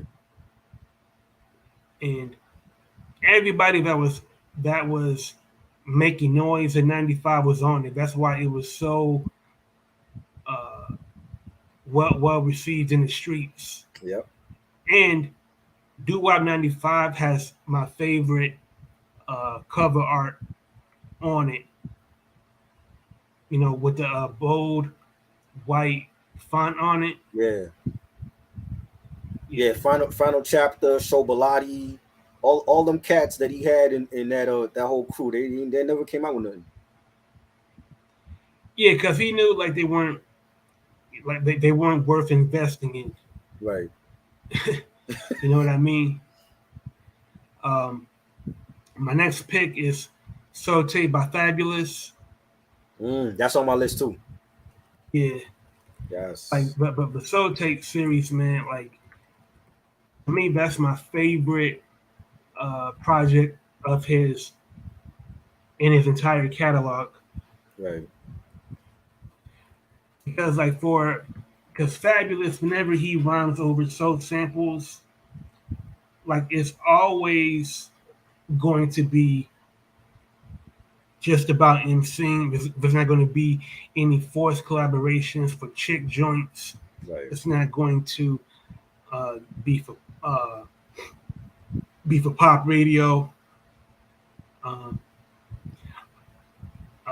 Man, like the I don't know. Like I do love Soul Tape One more than Soul Tape Two. Yeah. You know, but uh, you know it has so many dope joints on it, man. Oh, definitely. And again, fabulous, great lyricist. To me, his mixtapes were better than his albums. I don't think he has a classic in his album discography. You know, when you ask Fabulous fans, what's the one album that defines his career? They can't tell you. You hear different answers. Some people say Ghetto Fabulous. Some people say Loso's Way, from Nothing to Something. He had good albums. I don't feel like he has that one album that's Illmatic or you know Doggy Style, Tia. His mixtapes were better. You know I totally agree. the Soul Tape series was phenomenal. Summertime Shootouts. There is no competition.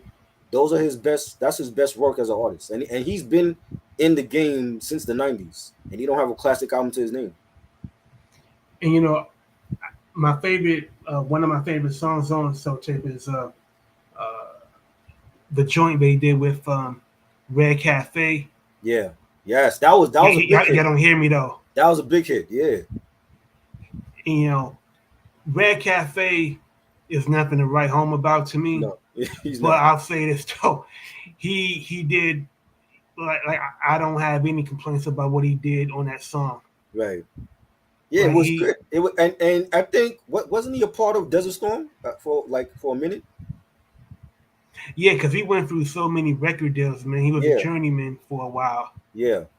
I know. I like Desert Storm when it was Fab, Joe Budden, Stack Bundles, rest in peace, Paul Kane. They were killing it. Ransom and and Hancock, the 18.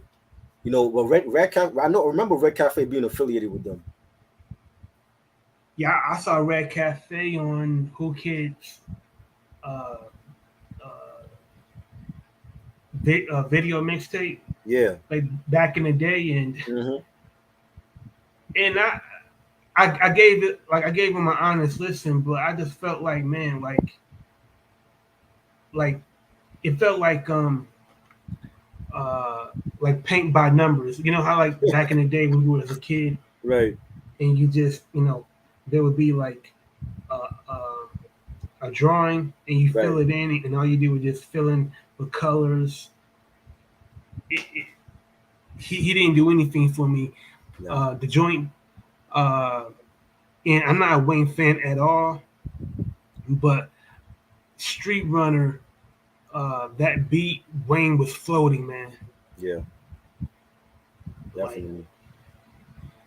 like I can even though I'm not a Wayne fan, I can hear what makes him great in so many people's eyes, and you know Right. that's one of those songs where Fab and Wayne they were rhyming on equal footing. Oh yeah. Definitely. And my next one is Diplomats Volume One. That's on my list too. K Slate. Yeah, absolutely, man. Like Definitely. this was right before. This was right when Cameron signed to Rockefeller, Mm-hmm. and man, the freestyle that Cam did over the Takeover beat when he was announcing Yeah, he had signed to the Rock and he was going to be a problem. it was crazy. Dow M for murder. Fire. Cameron I just saw Robert. that. I just saw that movie last week on streaming for the first time. The Alfred Hitchcock film, phenomenal, Yeah, classic film. hey man, like I've been a fan of Alfred Hitchcock, since I was maybe a teenager. Well, like the suspense in his movies uh, is incredible. Yeah. Like he can tell gory stories Mm-hmm. and use a lot of uh,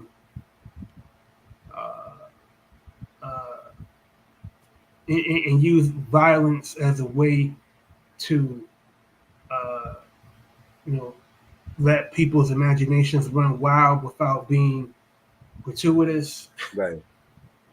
But yeah, like like this mixtape. They really Cam and George Santana, man, they really shined because Definitely.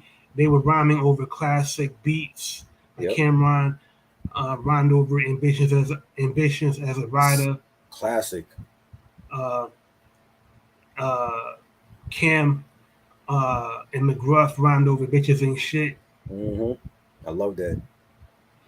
They even rhymed over the Carlos Santana song Maria Maria. Maria, Maria. Right. That's right.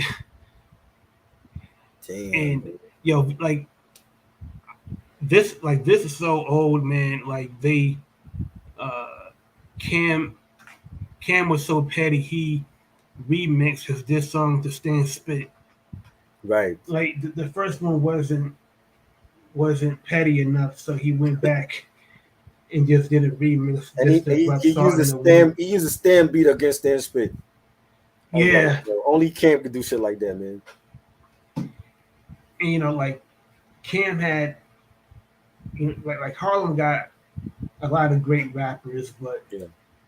Stan Spit is one of Nah, them. never, never. That's why I didn't understand how that beef even started. I'm like, I only remember Stan Spit from the Big L joint, the Holding It Down joint. Yeah, because like the best MCs of that period from Harlem was Herb, McGruff, Big L, Mm-hmm. Mace, Yep. Cam, Ike. Yeah. I just felt like, man, like just because you might have been cool with Big L doesn't mean Right. everybody else had to Right. think you was You're not dope. part of Children of the Corn. Get out of here. Yeah, You know. it's like it's like that syndrome in hip hop where just because you cool with the best MC from your hood, that means like everybody else gotta think he's dope. Yeah, Like, that like was crazy. yeah. So my next one is 50 MCs Part 3 by Tony Ooh, Touch. Tony Tuck. That's a good one too. Like you want freestyles. That's a one. That's a good one for freestyles. He really had 50 MCs Yes. on one mixtape, and you could pick a freestyle, and it's incredible. Like there aren't any performances on 50 MCs that you feel is subpar. Like every one of them is fire. From Facts. Rod Digger, Yo, you know Vasquez. you ever heard the freestyle that Boot Camp did on his mixtape? And they're like it was like all of them. It was like OGC, Smith and Wesson, Buckshot, Helter Skelter, and he's like flipping the beats. They rhymed on like eight Yeah, no nigga beat. They rhymed on the Faith Evans the remix for You Used to Love Me that Ali Shaheed did the remix for that joint. Yeah, that one was like one of the best boot camp freestyles ever. And they was went that for on? like at least 12 minutes, like nonstop, and he was just flipping the beats. Was that on? Which one? That Which was volume was that? on I think that was like on another mixtape. It wasn't on the. I don't think it was but they mentioned. I think they said 50 MCs in the beginning of it though. But for like 12 minutes straight, it was like nonstop boot camp over like different beats. They killed it. Sean Price, Smith and Yeah, Wesson, they killed it. and that was what Skinny Sean Price. Yeah, this is before. This is way before he went solo. Like they was still Helter Skelter. So Yeah, he didn't even think about going solo yet. Like Rockness didn't he didn't leave the crew yet. This is yo, like 90s boot camp, still in their yo, prime. And bro, yo, if you never heard it, I'm gonna send you the freestyle. Like they yeah, definitely. obliterated every beat on there, bro. I Yeah, remember Flex played it a couple times. I'm like, bro, I gotta get this mixtape. I never found it, but that freestyle is one of their best ever. Like on anybody's mixtape. because as dope as Sean Price was when he went solo, Yeah, I thought Skinny Sean Price was, I won't say nicer because he was always nice, but right, I just have an affinity for Sean Price, from 96 to 2000, right. because like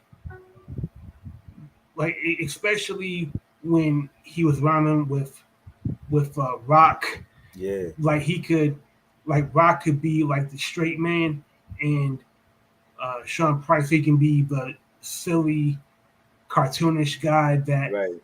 is willing to be the comic relief. But like when Sean Price went solo, like he became more aggressive.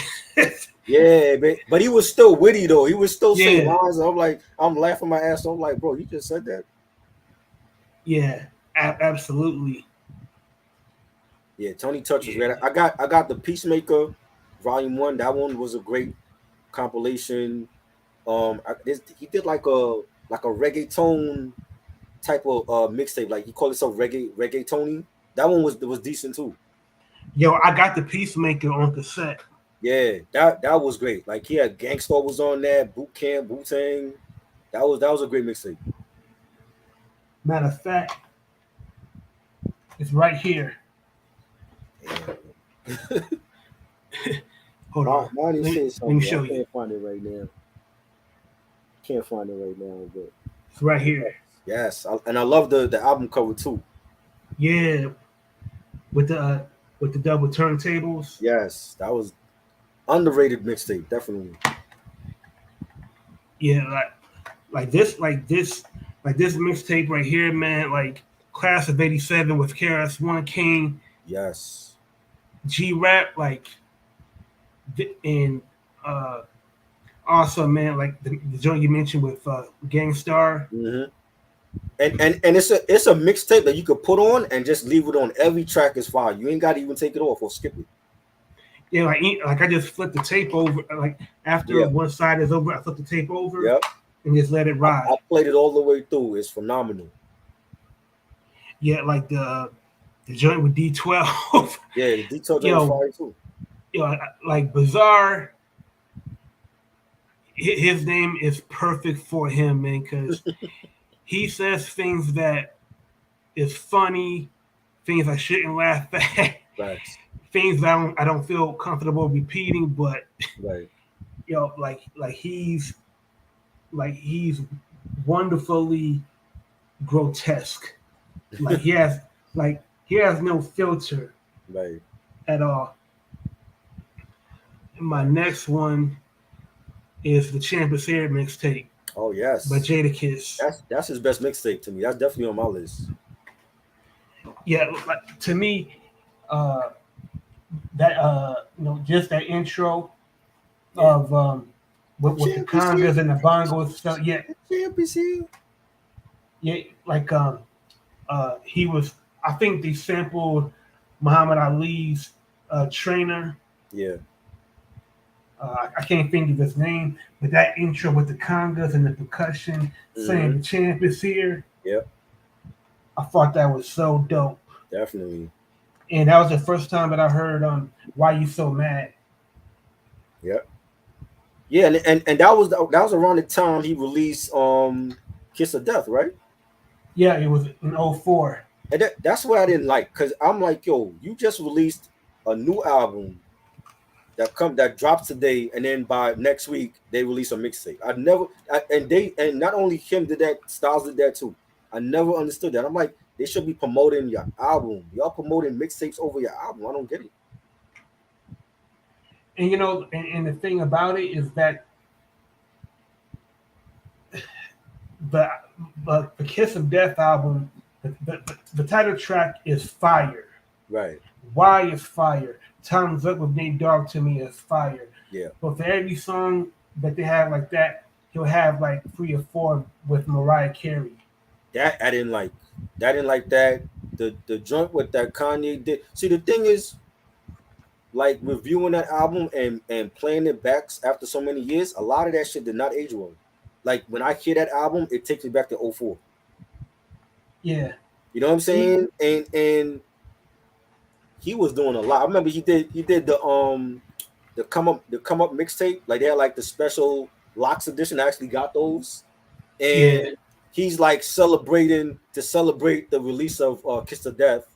He went to Jacob the Jeweler when Jacob the Jeweler was like the hottest jeweler for the stars and the celebrities. He went to Jacob and bought a iced out watch, and they had like a record release party. But he was all over the place. But I'm like, he was more focused on the mixtapes than the album. I'm like, this is why people feel like you don't have a classic album. Yeah. You know what I'm saying? I mean, for me, like I love Jadakiss, top 10 all time, top 5 dead or alive, whatever. Great lyricist. He's another one of those artists that to me never had that one classic album to his discography, like Fabulous. And Jadakiss, he doesn't even have to do that because I guarantee you, whatever Jadakiss' next album is, people are going to check for it, not for the R&B songstress that's on the hook, not Right. for whoever's featured on the beat, but because they want to hear what Jadakiss has to say.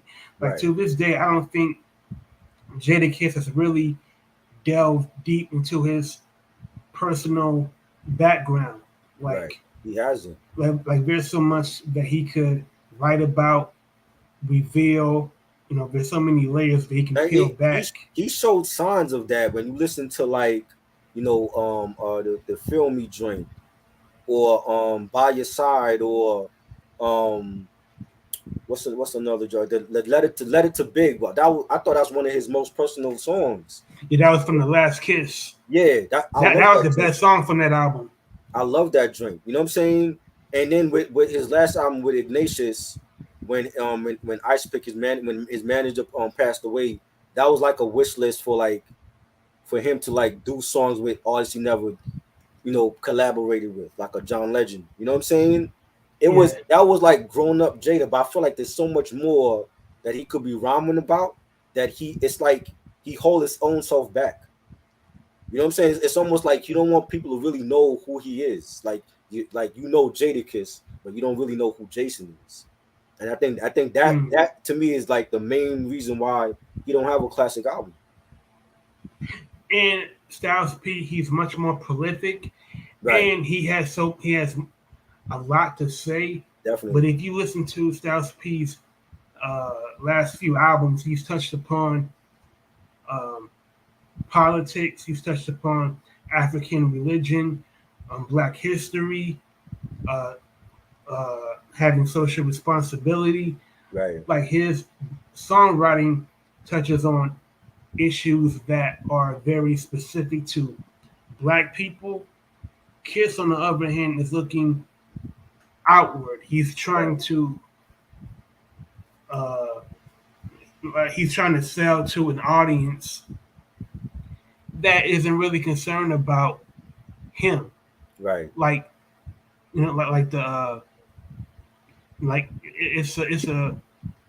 interesting that an artist that is for the streets doesn't make music for the streets.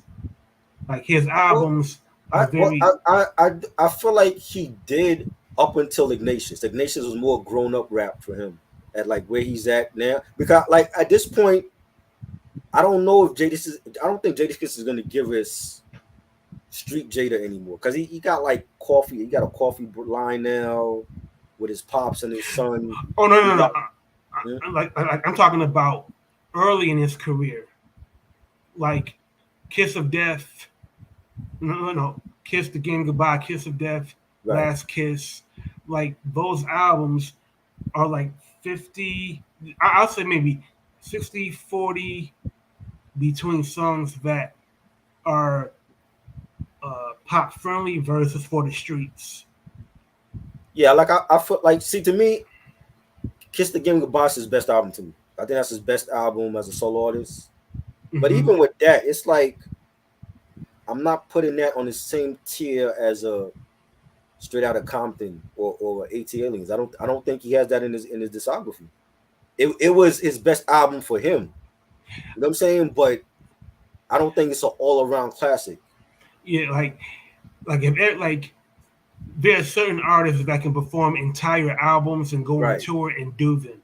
right, Like Snoop Dogg, he can perform Doggy Style from beginning to end. right, Cube, he can perform America's Most Wanted from beginning to end. right.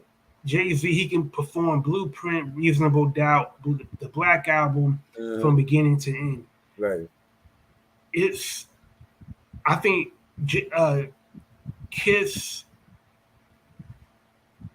he can do select songs from each of his albums, but it's not going. But the sum doesn't equal the whole.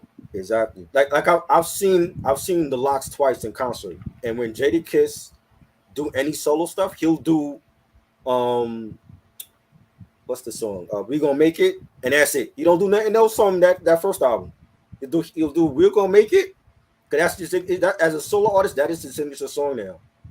He'll do We Gonna Yeah, Make. He don't even perform Why all the time like he used to, and then he stopped. Everybody know We Gonna Make It. He'll do that, and that's it. They'll go on to the Lock stuff or a freestyle or something or a feature. So it's like, why? I don't think he would ever perform any of his albums in its entirety. I dare Kiss to perform Shine from Kiss of Death. Right. and I mean, I love Quick as a producer, man. right. But Oh yeah, DJ Quick is a legend, definitely. yeah, but that song Shine, Yeah.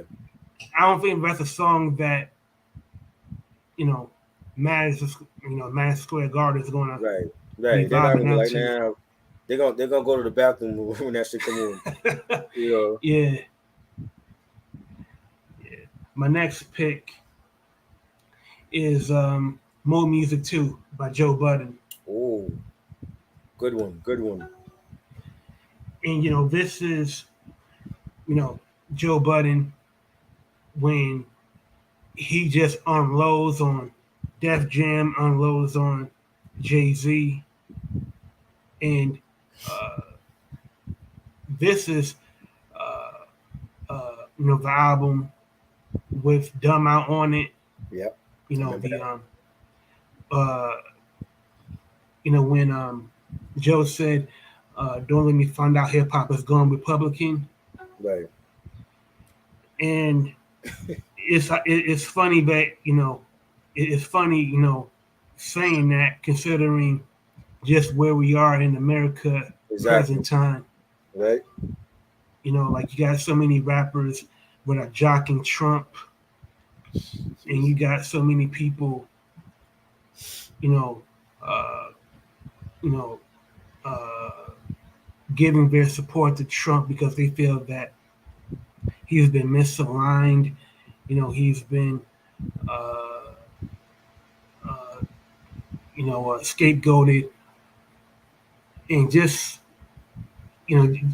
everything that Trump is guilty of. If Barack Obama had been guilty of half of this stuff, they would want him underneath the jail. Of course. Yeah. They would want him out.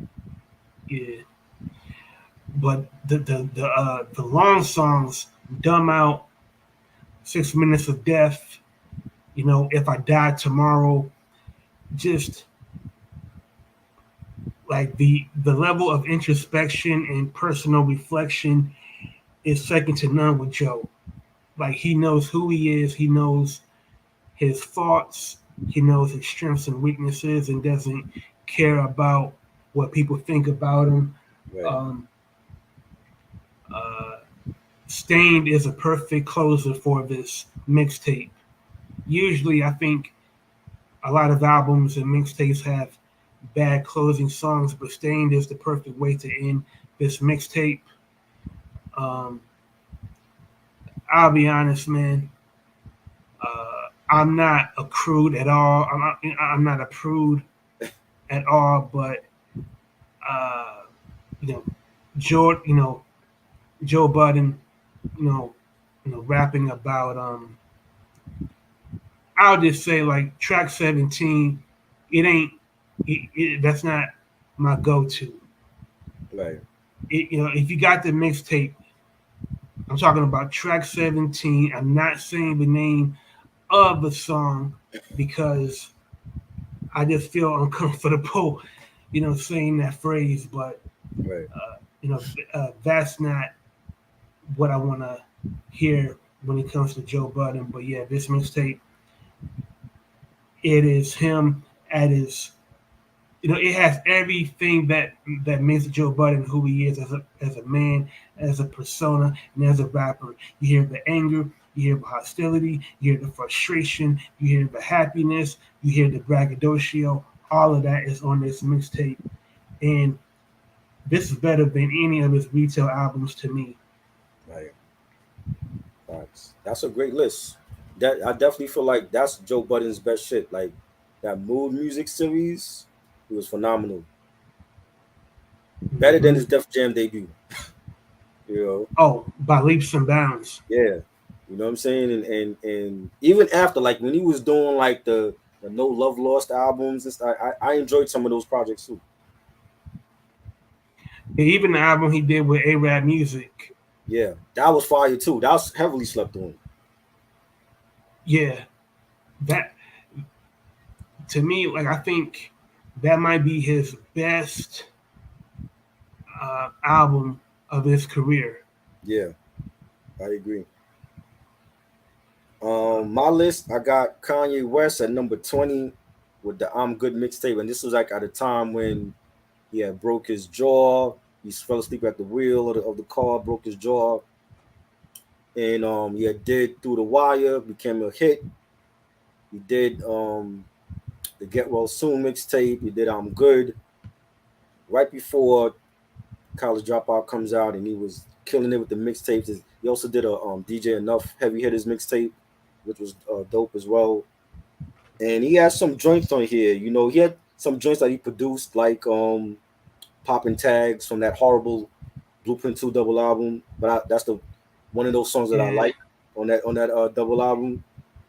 He had that. He had John Legend, which was his artist at that time. But Used to Love You was on that on this, and Jesus Walks. He had a joint called Out the Game with Consequence, and John Legend was on that. And they sampled. I forgot the Al Green song. It's on the I think the I'm Still in Love with You album, and that was a great song. That was basically about him talking about marriage. Ironically, this is before he got married to Kim Kardashian, and he's like, Consequence and John Legend is like talking to him like, yo, like you sure you want to do this? You sure you want to jump the broom and get married? And he's having his doubts. You don't know if he could trust her. That was that song. When you hear it, it's like, yo, he didn't take his own advice because he later married Kim Kardashian and had 4 kids with her. But that was a great song. and then he fell out with John Legend. Right, then he fell out with John Legend. And I don't. Is he cool with Consequence right now? I don't even know. Oh yeah, he's him and Consequence are tight as ever. Right. Okay. Especially when you see Consequence defending his every actions. Right. He had the O3 relaxation, electric relaxation with Consequence. Consequence. I think Consequence is underrated. He definitely killed some of these songs that he was on, but it was a nice promotional mixtape to get people ready for College Dropout, and I've always enjoyed it. You know, number 19 for me. We mentioned this earlier is the Mobb Deep Free Agents mixtape. Classic Mobb Deep on here. Some of Havoc's best production. You know, with joints like Favorite Rapper, and you know, he had even Havoc had a solo joint on here called the Illest, produced by Alchemist. We had Double Shots featuring Big Noid. It's Over. Just a phenomenal classic mixtape. To me, it's the best Mobb Deep mixtape ever. You know, so that's on my list. Um, where 19? No, that's eight. That was 19. 18 for me would be I'm going with Tyler the Creator, the Bastard mixtape, because that was the first time that I actually listened to anything from Tyler, and he didn't disappoint. Like he was rapping on this album. You know what I'm saying? And I love the production. You know, you had joints like VCR was fire, Jack and the Beanstalk, um, Blow, Pigs Fly. You know, it was definitely different. It was like a different sound that I wasn't expecting from him. But it's definitely one is like this is like early Tyler. This is like before Flower Boy, before Wolf, you know, all those other albums. But this is definitely one of my favorite Tyler albums. Um, yeah, number 17, like you mentioned, the Re Up Gang. We got it for cheap, Volume 2. They killed every beat that was given to them. They should have had an album out, and you know it's a shame.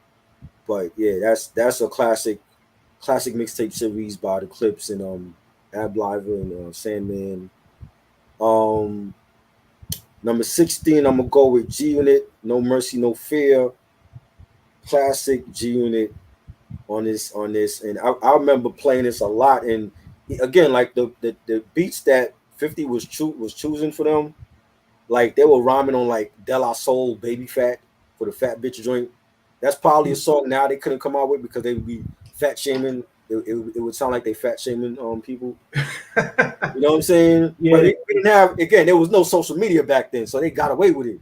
Now they come out with a song like that, oh, they would get all type of there's going to be blowback because of essays that. written on the Yeah, they group. would get all type of oh, y'all fat shaming women in yeah, but they definitely killed that De La Soul beat. They had the Banks Victory freestyle, he killed it. Um, the Ashacha, they rhymed over Ashacha for the backseat joint. Tony Yayo was on that. After My Cheddar, where they took the Love You Better LL joint. I think they flipped it better than LL. That was a dope joint. It's definitely a Yeah, classic mixtape. You know, at a yeah, great time. yeah. Love you better is too lovey dovey for me, man. I like the Love You Better song, but after hearing G Unit flip it, they did it better than LL did. You know Yeah, what I'm saying? I think 50 and G Unit they made it more relatable and more universal. You know, Yeah. I think LL he has a penchant for being overly romantic and Yeah. really pouring on the sweet nothings to the point it Hmm. becomes saccharine. Right. So I mean, it's a love joint. You know what LL gonna do with those love joints, but the way that 50, like how he would do the choruses over the, like it just fit the beats. Like he knew he was a good beat picker, and he knew what beats to, what choruses go with those type of beats, and they killed it, man. Like that was definitely a classic joint. 2003, they were like in their bag.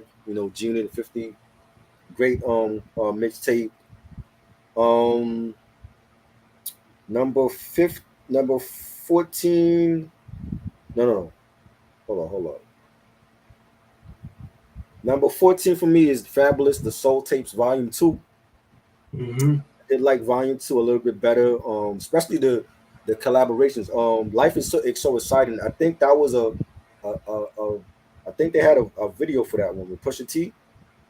I remember them playing that a lot on the radio. I think that was an official single from this. That was dope. The joint he did with Wale, Beauty, produced by A-Rap Music. Definitely enjoyed that. And this was still Wale, mixtape Wale before he went to MMG. Louis Vuitton with J. Cole. That was a fire joint. J. Cole actually produced that as well. He had some joints. So Just Blaze was a producer on here. Street Runner definitely had some bangers on this. This is definitely, like I said, like Fabulous mixtape bag was phenomenal run as when his mixtapes. His albums, different story.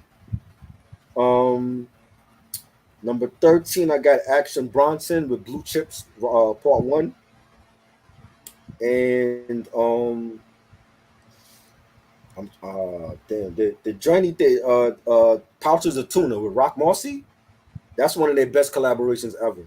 And they always collaborated on each other's projects, but I felt like that's one of their best ones. And there's no drums on that. It's like just like a violin playing, and they just rapping over it.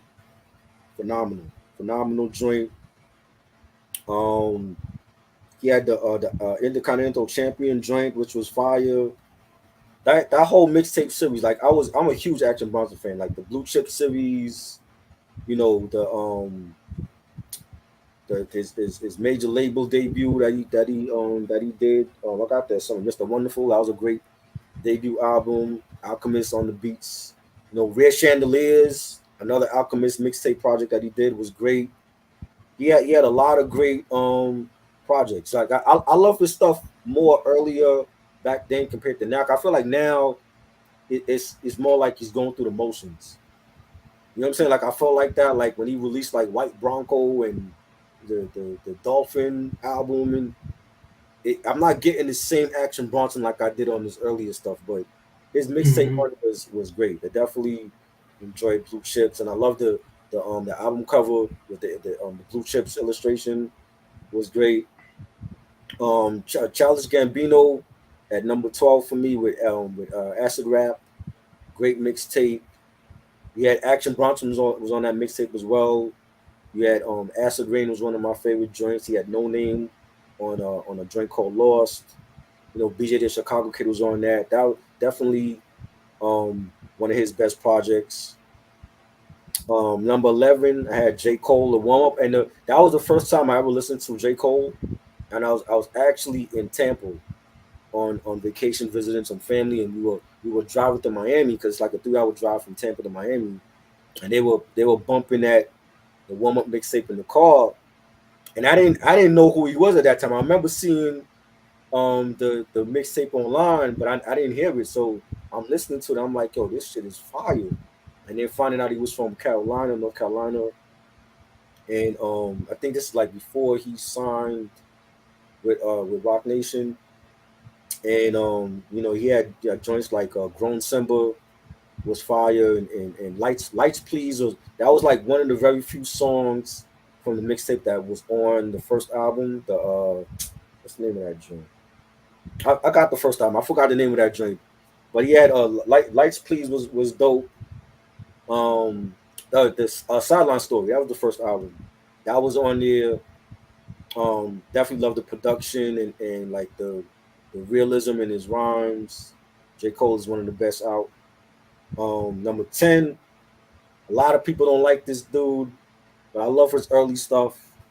I gotta go with the boy Drizzy Drake. So Far Gone, phenomenal mixtape, his best mixtape to me. He had joints like Successful with Trey Songz. That was a single. I believe there's a video for that.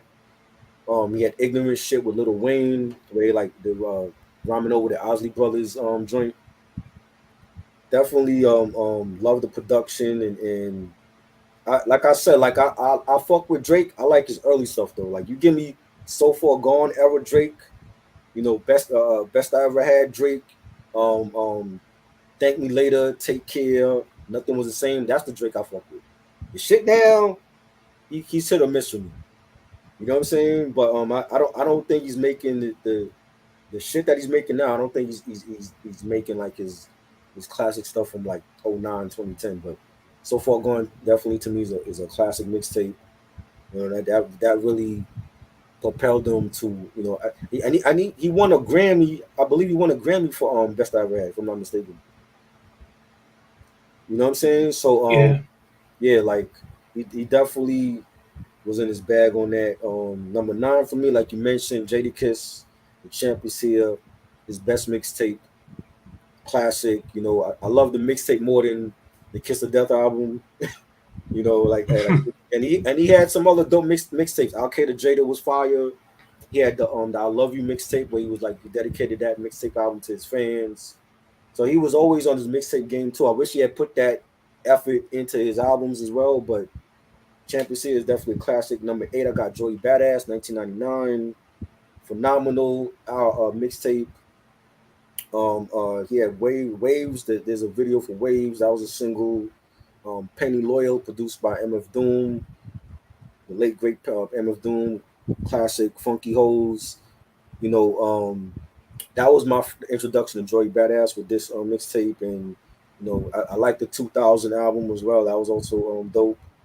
But yeah, this is like one of my favorite Joey Badass albums. So I got 1999 at number 8. Number 7, Currency and Alchemist Covert Coup. Phenomenal mixtape. Everything that this man does has been phenomenal. Every time he's worked with Alchemist has been phenomenal. I also got the Continuance album that dropped last year. That was a great project with him and Alchemist. And this album was great when he had joints like Ventilation and Scottie Pippen, and Freddie Gibbs was on this project, Prodigy, like just a classic mixtape album. Alchemist still in his bag after like 25 years. Classic mixtape. Number 6 is Dipset and K Slay, Dipset Volume 1, like you mentioned. That really set them off. That was like the jumping off point for Dipset and that whole movement in the 2000s, and Cam getting signed to Rockefeller. And you had like the Dial M for Murder joint was fire, the Live My Life joint. We rhymed over the Bitches Ain't Shit beat. This a classic mixtape. Rest in peace, K Slade. Number 5, I got Wiz Khalifa, Christian OJ, his best mixtape. Again, like he's another artist that I love his early shit. Christian OJ, the Cabin Fever series, Flight School, Black Hollywood to me was like his last good album. I don't like anything else after that. But he was definitely in his bag on Christian OJ with the Kid Frankie, where he's rhyming over like the loose ends, hanging on the string beat. Classic. The joint Up was fire. It was just like a whole vibe for Wiz at that point. Like he had something to prove, and he was real hungry as an artist. And I think he definitely delivered on this mixtape. Number 4, I got West Side Gun, Hitler Wiz Hermes Part 4. That was my introduction to Griselda and the whole West Side Gun and Conway movement, and hearing that for the first time. The opening track, The Cow, produced by Davinger, was bananas.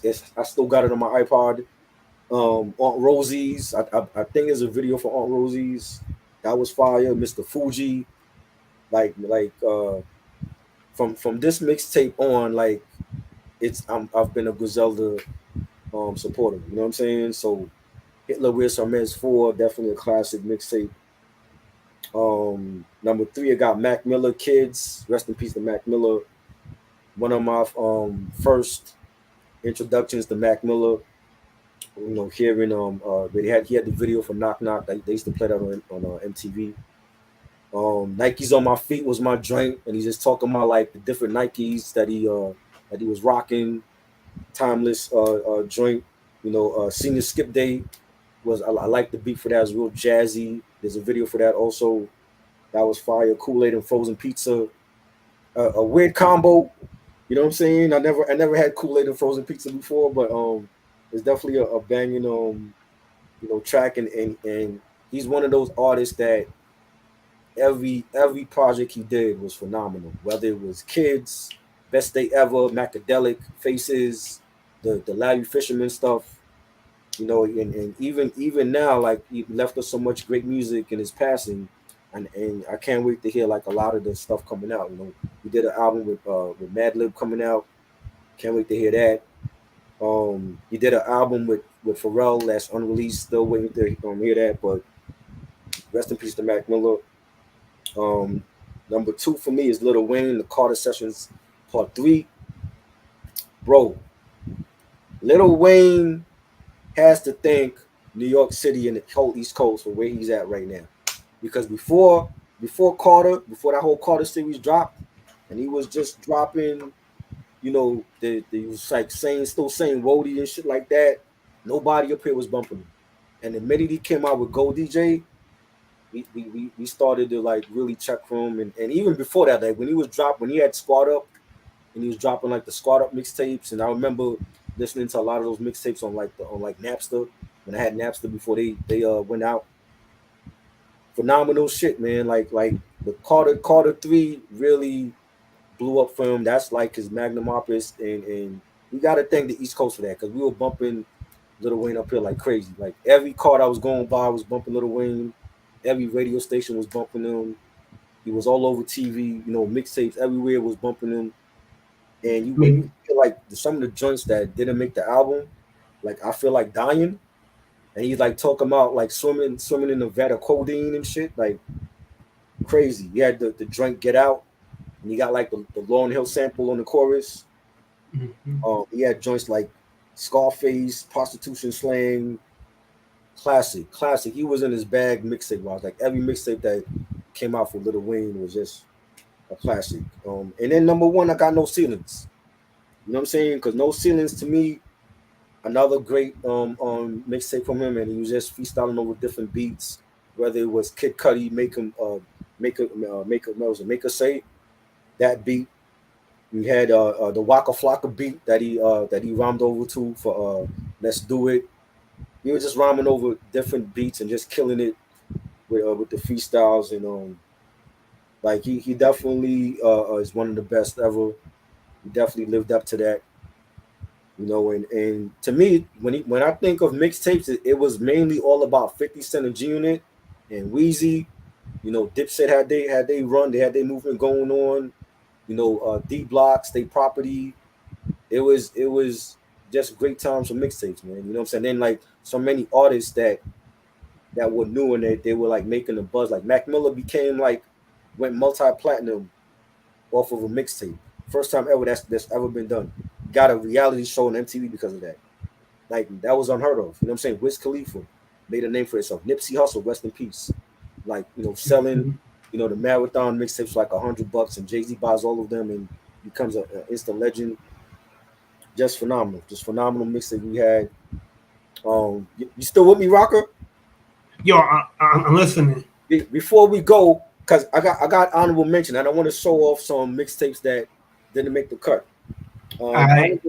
Honorable mention, I got Nicki Minaj, Beat Me Up Scotty, because Nicki, we definitely was bumping Nicki when she came out, when she was still managed by Fendi, who also was managing Gravy, the same Gravy that played Notorious B.I.G. in the Notorious movie. Before she signed with Young Money, she was killing it on the mixtapes with the Playtime's Over mixtape, the Beat Me Up Scotty mixtape, which I believe they re-released that on vinyl last year, I think it was. So that's they have the reissue for that on vinyl. That's one of her best mixtapes. She dressed up as like Wonder Woman on the album cover. Beanie Siegel, Public Enemy #1, Yo, classic, classic. classic Beanie Siegel mixtape. Again, like the beats on there, he was in his bag with the beat picks that he was rhyming over to. We had some State Property members on there. Petey Crack was on there. It was phenomenal. Stack Bundles, rest in peace of Stack. Bidding War, Would you say that's Benny Siegel's best MC? that's his best mixtape. Yeah, like I mean, I love Beans from like The Truth, The Reason, Becoming was a classic. He was in his prime when Public Enemy came out. Definitely, Yeah. definitely. You know what I'm saying? Stack Bundles, rest in peace. Ben in War was like one of my favorite mixtapes, and I love the mixtape cover. We had like the different labels, bidding for him. That he had Def Jam and Atlantic and so many other labels that was going like trying to sign him. End up going with Jim Jones, and unfortunately we never got that album. But he was killing it. Like I said, he was also part of Desert Storm, that whole crew with Fabulous and Paul Kane, Joe Budden, Ransom and Hitchcock, the 18. You know what I'm saying? Red Cafe, and he was killing it on the mixtape scene. Definitely Miss Stack. He should still be here making music. Jim Jones. Somebody mentioned Jim Jones earlier. Jim Jones definitely was in his mixtape bag. He had a lot of great mixtapes. I only picked one though. I picked the members of Bird Gang, MOB. because that's the one that I bumped the most because it had Mel Matrix on there. You had Stack, you had Max B was on that. Wrecking Time was one of my favorite joints from Jim Jones. I also like the 7 Day Theory mixtape he did with DJ Drama. That was another great mixtape that he did. Jim Jones was definitely in his bag. Mixtapes definitely was coming up as his own artist, and creating Bird Gang was like another offspring to Dipset, and he's still doing this thing, still dropping joints. And I can't forget Joel Santana. Back like Crack 3, the Fiend Out. This is when Jewels was still in his bag. We got the first album, which was great. I enjoyed it. We got the second album, What the Game's Been Missing. And mixtape wise, he was still in his bag, still dropping jewels. I wish he got back to that type of focus. I don't know. You know what I'm saying? If we'll ever get that Jewels back again, but when you listen to that whole Back Like Cook Crack series, like he was killing different beats. I remember he did a freestyle to Big Daddy Kane. Ain't no what's the joint? Ain't no half stepping. He did a freestyle to that.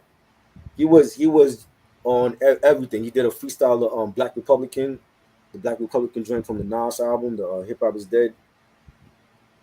Classic, and the mixtape cover was even more classic because he had like all the celebrity crack fiends like Darryl Strawberry, Doc Gooden was on that cover. It was crazy. I remember looking at that album cover. I'm like, yo, I can't believe this nigga came out with this album cover. But classic Jewels, like 2000s Jewels was in his bag, definitely.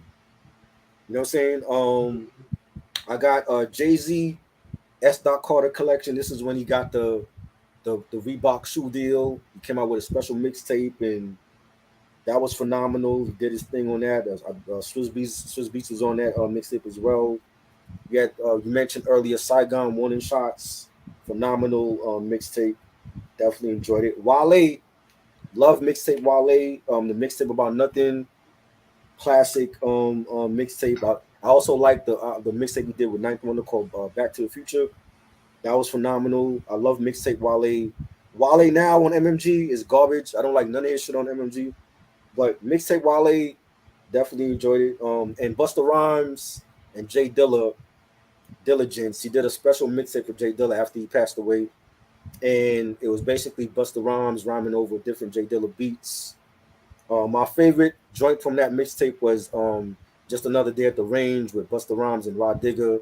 And they're rhyming over the Gobstopper beat from the Donuts instrumental album. Classic Busta Rhymes, classic Dilla. That was a great project. I want to show before we go. I want to show like some other mixtapes that didn't make the cut. Conway Rejects 2, classic album. Definitely, I might do a review for this. And I kind of stopped doing reviews on my channel because it's like people started thinking it was a music channel and it's not. But I might have to do a review for this album. If you down, we could definitely do it. Mm-hmm. This was a classic. Shout out to Killer Tapes for this. This is the limited edition. Ransom, like I mentioned, Street Cinema, classic mixtape. Definitely enjoyed this. I had the bootleg for this as well, but this is the retail version. I think Ransom is putting out some of the best music even now, and being a part of 38 Special Trust Music Group. He's definitely one to check for. Talib Kweli, Right About Now, great mixtape. He had MF Doom on here as well. Phenomenal mixtape. Talib was in his bag. And Sean Price, Master P, the Master P mixtape. Phenomenal joint. He got Big Sugars on here. You got Crisis producing some joints. You got the Cellar Dwellers on here. Rusty Trick, Wow. To me, Stavain. that was some of the dwellers. Yes, Cellar Dwellers definitely. They underrated. Always been. Black Moon, Smith and Wesson is on here. Classic. Rest in peace to Sean Price. So that's just some of the mixtapes. I got others, but that's just some of the mixtapes I wanted to mention because I'm like, yo, we could have did a part 2 and part 3 to this, but I wanted to get like the main mixtapes, the main joints that were impactful, the ones I was bumping a lot. in the top 20, and I think we did that. You had a great list as well, though. So Those are great picks. yeah, you got any honorable mention before we go? Or no. Oh yeah, well my honorable mentions were uh, it's an album that you would mention, No Mercy, Uh-huh. No Fear by G Yes. Unit, Yes. and the other one was Guess Who's Back by 50. Oh yeah, yeah, definitely. All of those like early 50 and June and mixtapes were classic. I didn't want to put all of them on the list because then it would have turned into like a G Unit, Tribute show. yeah, G Unit Wheezy, mixtape list. I wanted to get as much other artists in there as possible. There was so many artists that was dropping, mixtape heat at that time. You know what I'm saying? So, I you mean, know, I mean, Guess Who's Back had a lot of old material, like Ghetto yeah, Quran, and you yes, like some of the line, but the first song that 50 had recorded after he had gotten out of the hospital and he had recovered from getting shot was Fuck You. And it sounded like a DJ Premier beat, right, but it wasn't Primo. And I just felt like that was a uh, good imitation of Primo's production style. But right, 50 came out, like gangbusters. Like he just didn't, like there was no relenting. He came back harder than ever. And the Styles P scratch hook. I thought that was kind of ironic considering that 50 and uh, a B lot, Block would lock horns up a couple right, years yep, later. yep, facts. But it was really like when you look at it, like 50 really saved New York hip hop. It was really him. After the Ja Rule reign and when 50 came out, 50 saved New York hip hop because at that time Jay wasn't dropping nothing good. Hmm. You know what I'm saying? He was already retired at Def Jam, signing Rick Ross and Rihanna, Jeezy. 50 held down New York hip hop. So when people say New York hip hop fell off, I'm like, where? We had 50 Cent. He single handedly saved New York hip hop. You know what I'm And saying? At a time when the South was running the charts. And I don't understand some of these Southerners when they say they don't get the respect. I'm like, bro, y'all was running the charts for like 2 decades. You know what I'm saying? yeah, You had everybody from T.I. to Rick Ross to Luda. You had Bun B on his troll shit. 8 Ball and MJG signed with Bad Boy. You had the Boys in the Hood. 3 6 Mafia won an Oscar for a hustle and flow that nobody thought they would win. So like I don't understand where they don't get respected like y'all was running the charts, and all we had over here in New York was 50 Cent and June and Dipset. The West Coast had the game before Kendrick came on. You know what I'm saying? Like game was running shit on the West. I mean 50. He was such a cash cow that you know in the 2000s Dre practically retired from being in the studio, Right, and M went into seclusion right. and just started popping pills. Yeah, he was that's right. He was back on drugs. Yeah, You know what I'm saying? Like 50 single handedly saved hip hop. Nas wasn't dropping the shit that he's dropping now. He was dropping garbage. You know what I'm mhm. saying? Like who was I wasn't bumping hip hoppers that I didn't go out to buy it. You know what I'm saying? I think Yeah, the last album mhm. before then, I did buy Streets Disciple. I did like that album. That was good, but it's not a classic. And both him and Jay don't have that classic double album to their name. I agree. You know what I'm saying? Compared to I Pop and like Biggie, who Streets are no Disciple longer more here. than Blueprint, Gift, and Yeah, I Curse. do. I do. I think Street Disciple was better. It wasn't promoted enough though. Like he got a Grammy nomination for Bridging the Gap because him and his pops. And I love that Grammy performance they did at the show. You know what I'm saying? He had some bangers. It's not a great double album though. You know what I'm saying? But 50 Cent was 50 and Dipset that was giving us the dope shit over here, and Sean Price and Ghostface. That's it. Where was everybody else? We Yeah, had to deal with the Midwest with Kanye. He was running shit, and everybody else in the South and the West Coast had game. So when people from the South say, "Oh, y'all don't give us the respect," y'all had the charts already. Y'all had MCs. We had MCs like Fat Joe and Fabulous trying to sound like y'all. You know what I'm yeah. saying? That Make It Rain song. Yeah. When I think Fat I think Joe that's Fat Joe's worst song, when Fat despite Joe being did that whole despite recording with DITC Wayne. when he did that whole DITC sound for Cool and Drake. Cool and Drake gave him some garbage.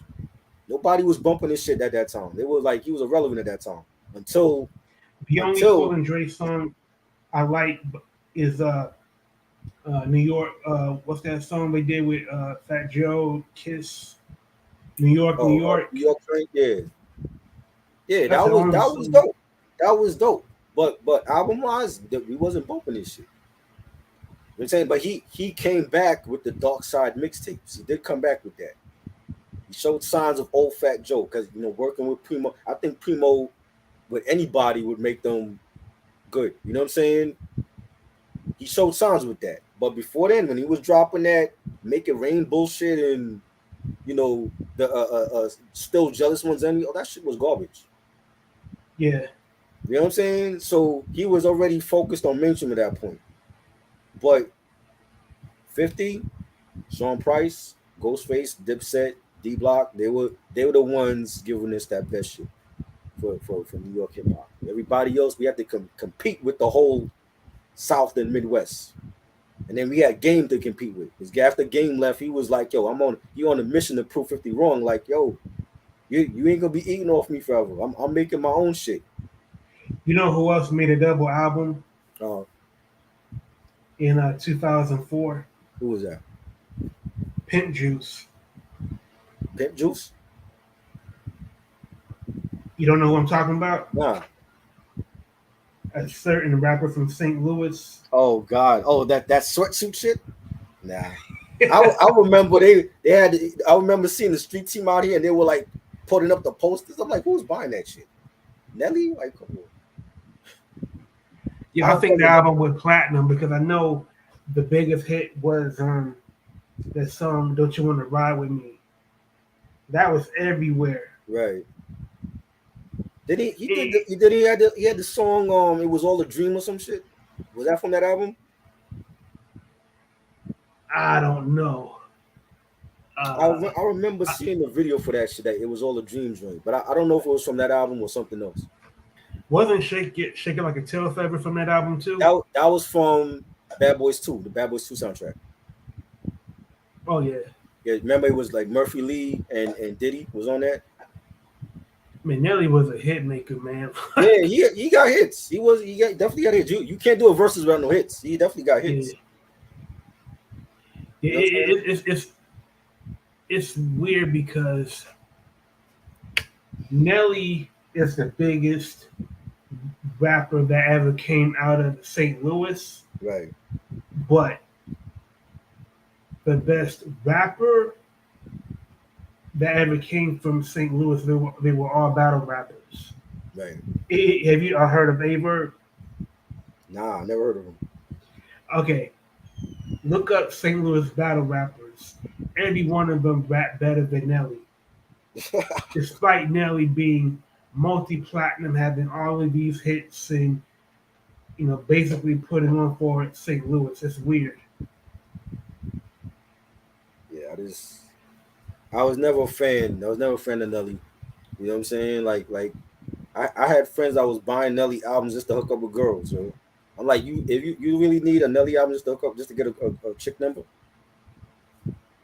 I mean, there were a couple of songs that I heard on the radio that I liked, but after a while, I got sick and tired of hearing them. Yeah, you just like from the moment I saw the Country Grammar video, I'm like, this is gonna be a flash in the pan artist. I just had that feeling about him.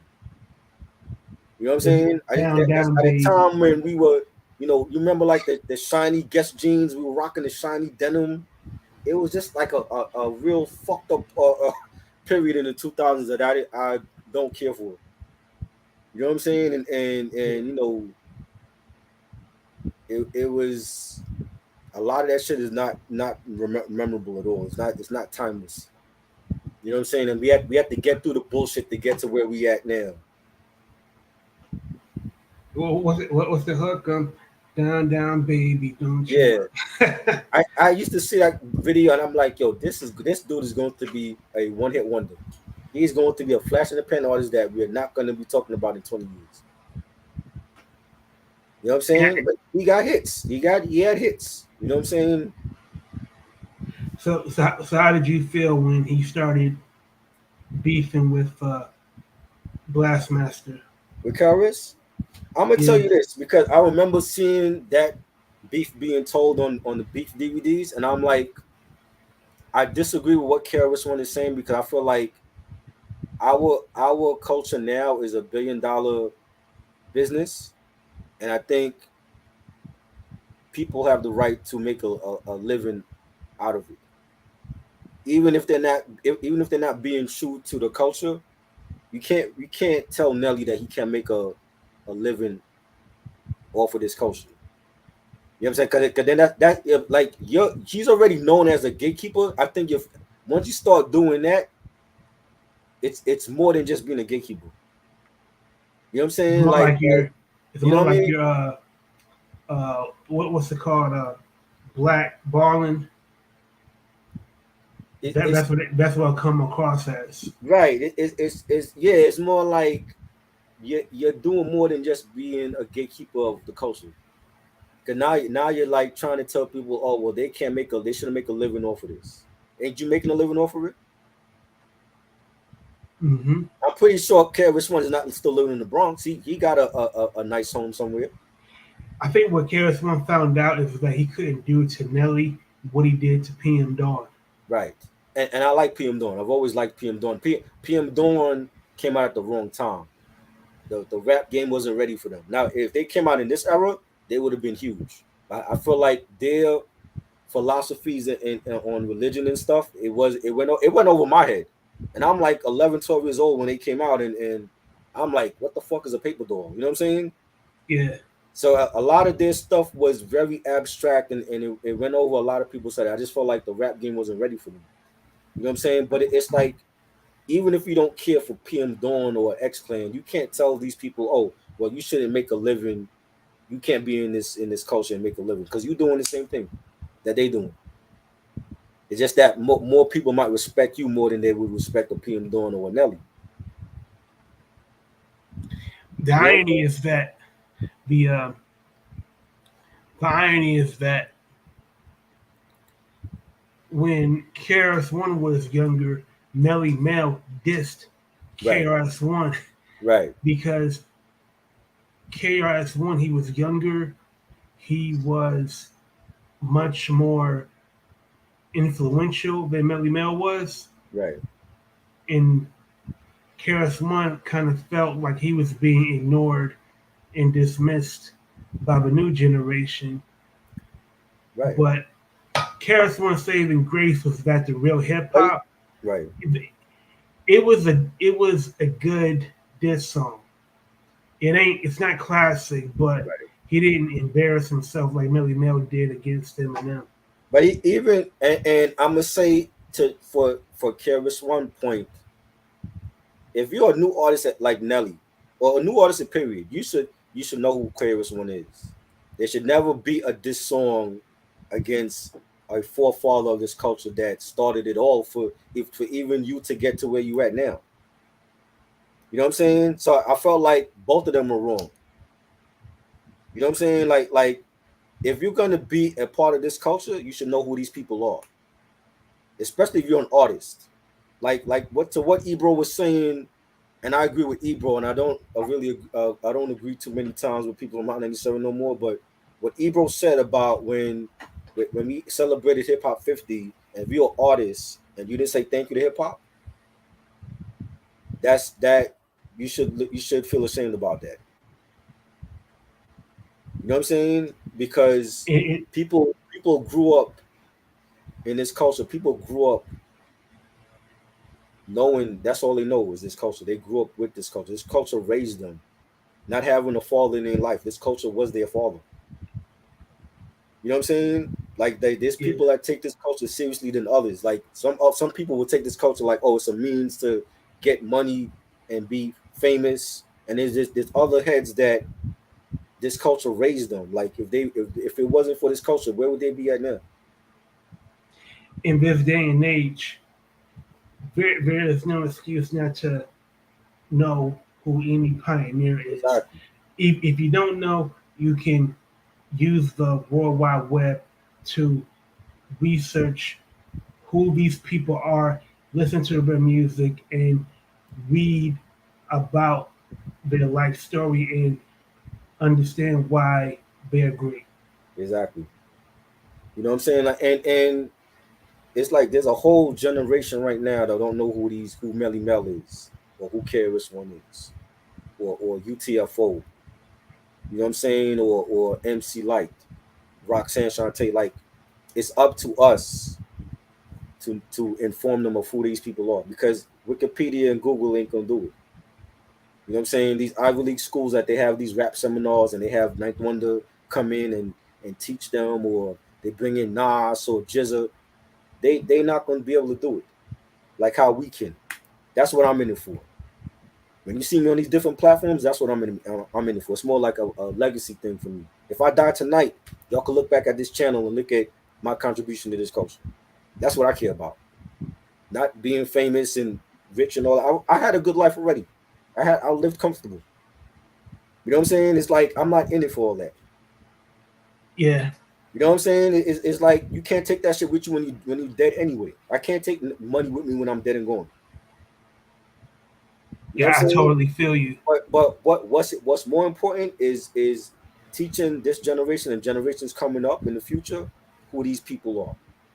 Because again, they growing up in this culture. It's cool if you know who Migos is and Little Uzi Vert and Sexy Red and all of them, but they should know who Akuna Tifa is. They should know who Run DMC is. Africa Bambaataa. They should But know the also, aspects of hip hop, breakdancing, DJing, graffiti. They should know all of that. That's what I care about. but also, pioneers have a certain responsibility to carry themselves like the elder statesmen that they are. Like, there's no reason why Melly Mel should appear on the Art of Dialogue and just dismiss out of hand, Right, rappers of today. right, Like understand having supreme confidence in your skills as a rapper and uh, in advocating for yourself, because who's going to advocate for you hmm than uh, than you? right, But when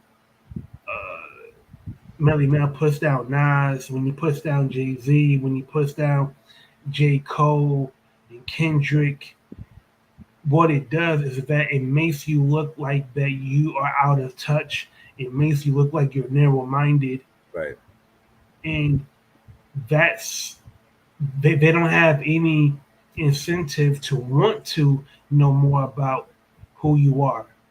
Facts. Like whenever you see Rakim in an interview, he's always mild mannered. He's very well spoken, hmm and he he speaks in a way that is very uh, respectful. Right, And people young and old, they go buy his music, they stream his music, they go see him in concert because they recognize that this is the the man that shifted lyricism from the Cold Crush, Fantastic um, Four era, to where rapping is present day, from Nas to Jay, Wu Tang, and so forth. I agree. And like I said, like these type of platforms for this culture, that's what's needed, because we're the only ones that's going to be able to inform this generation and generations coming up after them about who these legends are. You know Hmm. what I'm saying? And that's all. That's what I care about. You know what I'm saying? And it's always great to have discussions with people and know what they're talking about, like yourself. That's needed in this culture. Because if you go by Wikipedia and Google, they'll screw the whole damn thing up. Yeah, you're gonna be left. You're gonna be left dumber than than these Yeah. Trump supporters out here. Without us, these kids in a couple years will be saying Jack Harlow's the best MC all time over Black Thought. I'm not gonna allow that. You know what I'm saying? Yeah, I think it's just a different. See, like from our era, you couldn't touch your parents' record player. So whatever your parents was playing, if they were playing Osley Brothers or Aretha Franklin, Al Green, you had to watch. You had to listen to that. There was no cell phones. You know what I'm saying? Like yeah. Walkmans was just coming in, but you couldn't touch your parents' record player. It's different now when these kids have their own devices and they can listen to whatever they listening to. They can But, customize their own right. playlists. We didn't have I had my playlist in my head.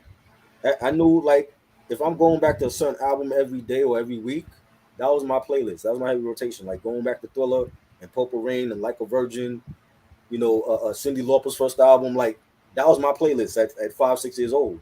And it continued on until when I was a teenager and playing Ready to Die and Common's Resurrection. You know what I'm saying? And the dog food album and Doggy Style and 80 Aliens. So I didn't have no devices back then to formulate my playlist. You know what I mean? So I just think it's a different era. But with these kids growing up in this culture, they still supposed to know who these legends are. That when you see them older folks, when you see your older folks, your parents and your grandparents saluting Karis One, and they getting happy when they see Moni Love and MC Light on stage, they gotta think to themselves like, yo, maybe this person is important. Go back and do your research and find out why people feel like MC Light is one of the best ever, or Queen Latifah. You know what I'm saying? So that's just what it is, man. You know what I mean? And that's what I'm in it for. That's my drive. I'm no longer a student. I am a teacher now. I am my own teacher. I am teaching the youth about this culture. At one point, we were students, and we have got our certification in our doctrine in hip hop culture, and now we are teachers, and that's what it is for me. Every time you see me on these, no matter what platform it is always going to be about this culture and teaching this generation about their culture. You know what I'm saying? So that's what it is for me. And whoever uh, is lucky enough to be bestowed your knowledge should be thankful, man, because you definitely know your stuff. Bro, You I definitely, got cousins right now that they don't know who the fuck we talk about. You ask them who Melly Mel is, they don't know. You know what I'm saying? Or yo, you say Run DMC, they might know the kids of Run DMC, but they don't know the actual their parents. You know what I'm saying? They might, oh yeah, I know JoJo, I know Angela, but they don't know their parents. You know what I'm saying? And I'm like, that's who we got to connect with. and be also with older people, you get like some older people, if they may not know who Melly Mel is, know, like Melly Mel sounds like Mel Farr. Mel Farr is he was a former wide receiver for the Detroit Lions back in the 70s. Mm-hmm. So an older person might think Melly Mel might be the cousin of Mel Farr. So Right, it's like the inverse also. right. And He just made me before thinking we that. go, being that new NFL season about to start tomorrow, you got the Chiefs getting their rings. I believe they're getting their rings tomorrow, right? It's gonna be in Arrowhead Stadium. Yeah. Ring ceremony tomorrow. They playing your Detroit Lions. Who you got? I know you got Detroit. How's it looking? What's the score gonna be like? Okay. So far, we know that Travis Kelsey he's on injured reserve. So he probably won't play. Yeah. So, but even without Travis Kelsey, the Kansas City Chiefs, they're the Super Bowl champions for a reason, Right.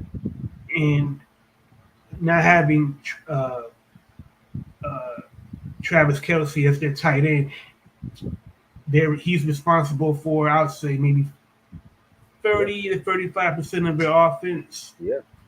But with The that receiving said, part I definitely. still got like I'm rooting for the Lions, but I believe we're going to win the NFC North. The field in the NFC North is weak to me, Right.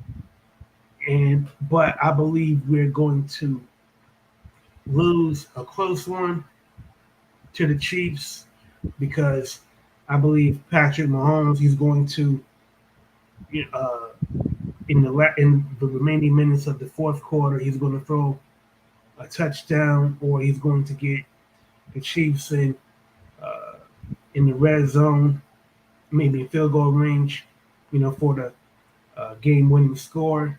Mm. So I'm gonna go 33-27. Mm. I was going more like 24-19. I think it'll be a close game That's because pretty low scoring for the yo, and Chiefs. it's like yo, like one guy goes down, and I know he's the most important piece of the Chiefs offense. But like watching ESPN, they're like, oh, they're done. Oh, Kelsey's out, they're done. I'm like, y'all know they got other receivers, right? Yeah, like that's why like when I see Rob Parker with Chris Broussard talking about if the Lions lose to the Chiefs on Thursday, they will only prove that they're frauds. Oh God, Like, come on, like these are the Super Bowl champions, man. Like, right, we're not going to go like we're not going to go from missing the playoffs to being world beaters exactly. in one season. And We're good the enough fact to. that the fact that on opening night you got the Lions. When the last time that happened? Detroit Lions on opening night? I don't think I've ever seen that. I believe the last time we've seen that might have been in the late '90s when Oh Barry man, Sanders was still on the yeah, when they team. had Barry, right?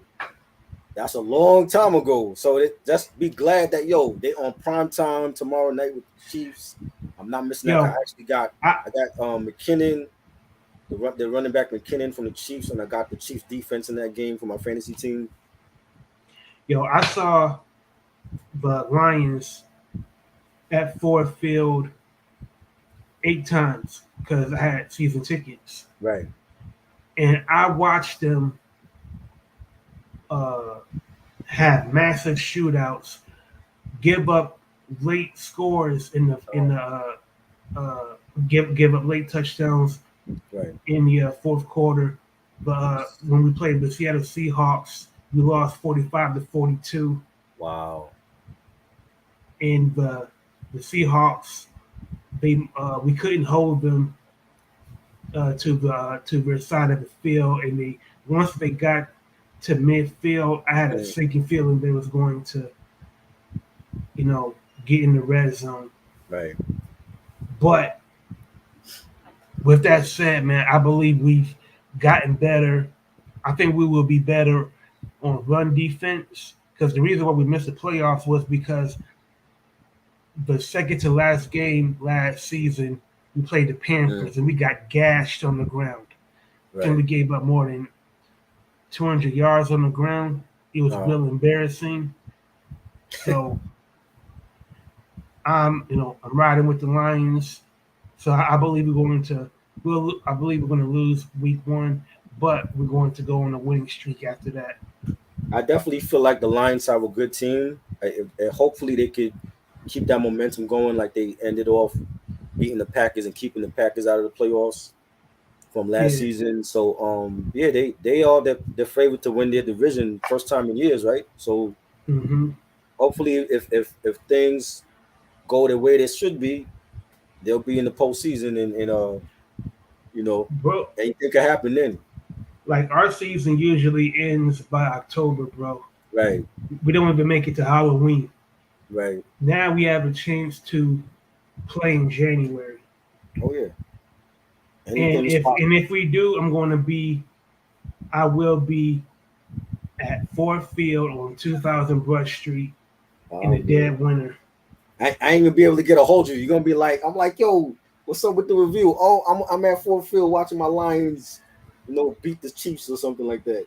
Yeah, I want to be like, yo, the Lions, man, they need me right now, man. Yeah, that's all good. It's all good. You gotta Yo, be loyal to your team, man.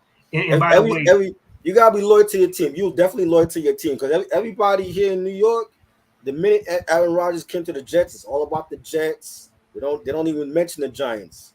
I'm forever gonna be my Giants. I'm gonna check out what the Jets do, but I'm forever dedicated to my Giants. That's just how it is. I've always been a Giants fan. I'm not gonna switch sides just because Aaron Rodgers is over here now. You know what I I'm saying? know you and Pete Rock are the biggest Giants fans Yeah, that I know in hip hop.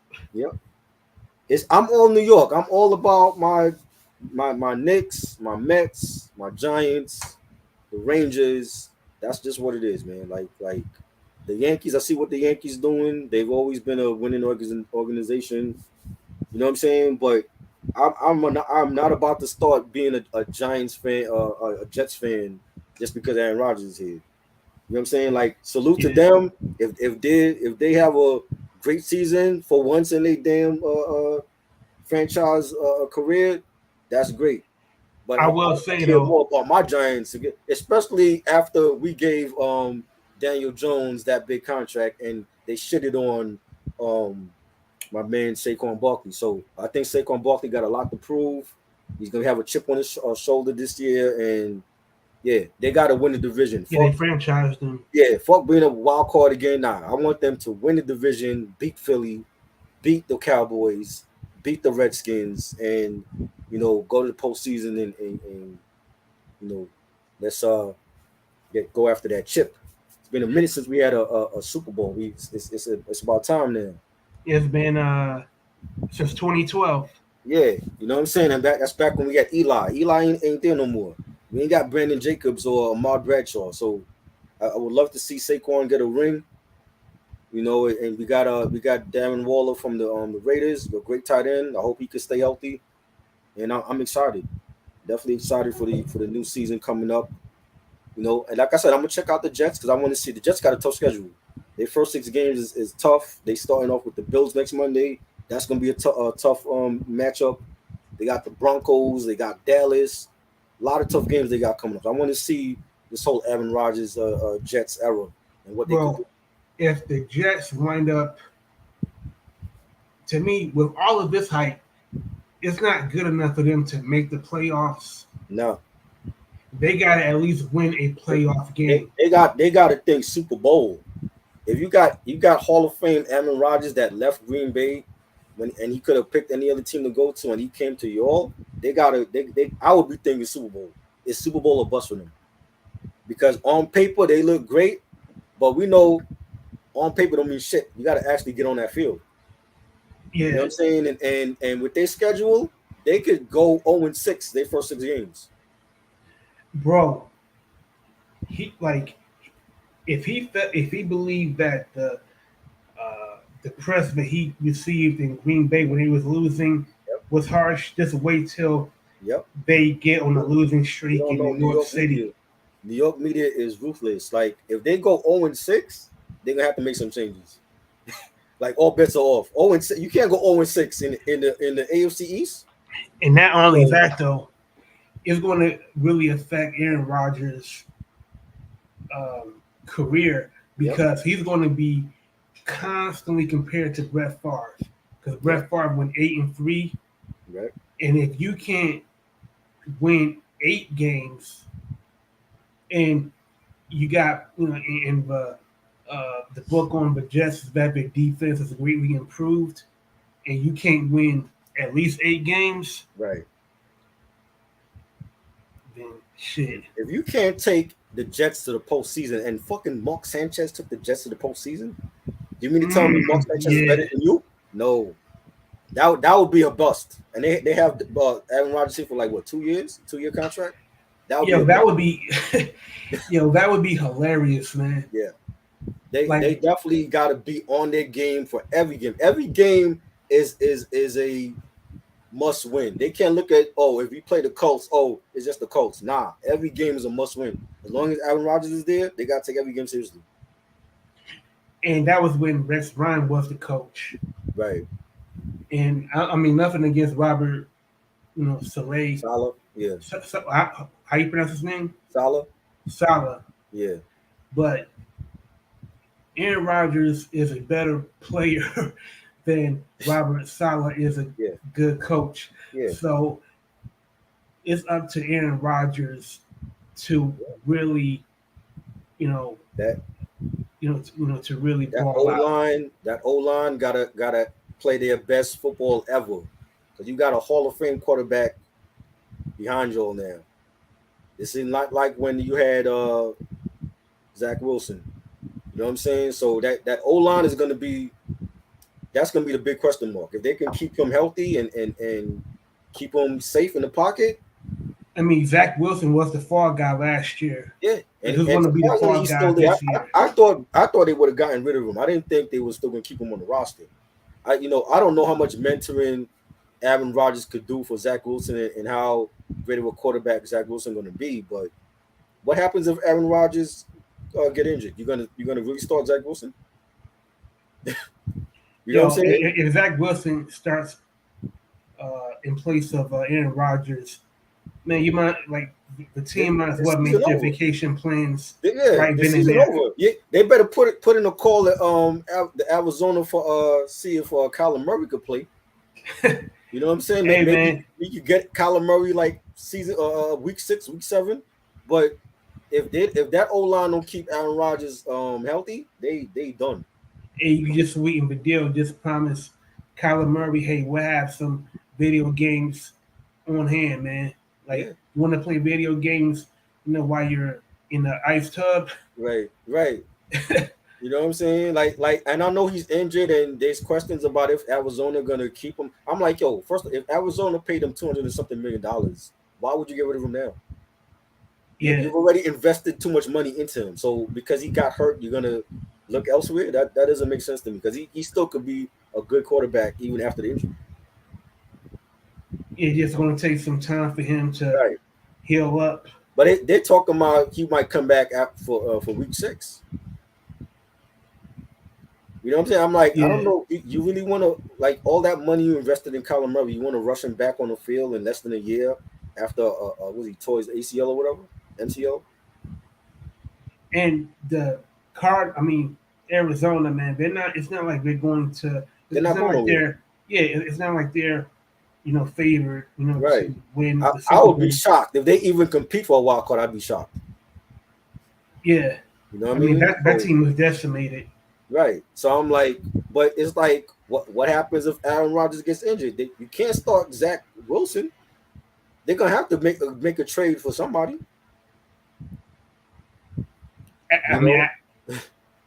Because if they don't have a third string. Nah, I don't think they have a third string. I think it's just Aaron and Zach. I mean, if they have a third string, he's been hiding because I haven't seen him. Yeah. But you know what though? Yeah. When I saw Aaron Rodgers play last year, like you can get the you can sack him. Like he's not like how he's elusive and he can evade the rush in the pocket. You can get to Aaron Rodgers. Yeah. Like he's it's not like he he's not Lamar Jackson. You know what I'm saying? Not anymore. No, not anymore. He's not Lamar Jackson. So imagine what will if the Jets offensive line is as porous as being described, man, that opposing defenses, man, I believe it's going to come down to leadership and the defense, because the offense to me is going to be great as long as he's healthy. He's going to find his plays and he's going to utilize everyone, wide receivers, fullback, tight end. That's what he's supposed to do. But it's going to come down to the O-line and how if they get into trouble early with in a game, how they bounce back from that with Aaron Rodgers as their quarterback. So I'm gonna be watching to see how they do. But I still gotta rep my Giants Nation. So you know what I'm saying? That's what I care It, about. Mike, what's good? Salute. so at the end of the season, is New York going to be blue or green? For me, it's always blue. It's No, no, always no, blue. no, no. I mean, like like which team is going to have the best record? Uh, I don't know. I would. I feel like if the Jets are successful their first six, I think they're gonna be the team to beat in the AFC. It's gonna come down to them and the Bills. Miami, again, is gonna be dependent on Tua Lua's health and if he can stay healthy. If he can stay healthy, Miami gonna be in that mix too. I don't know about the Patriots. Patriots might be the dark horse. I don't know. Um, but if they can get through their first six games and they win, I think they're gonna be the team to beat in the AFC. The Giants, with them, they got something to prove also because they got smacked around by Philly. Now, I believe I like I don't believe I think the Cowboys are going to be mediocre. Oh, I hope the Cowboys have a terrible season. I'm not a Cowboys fan.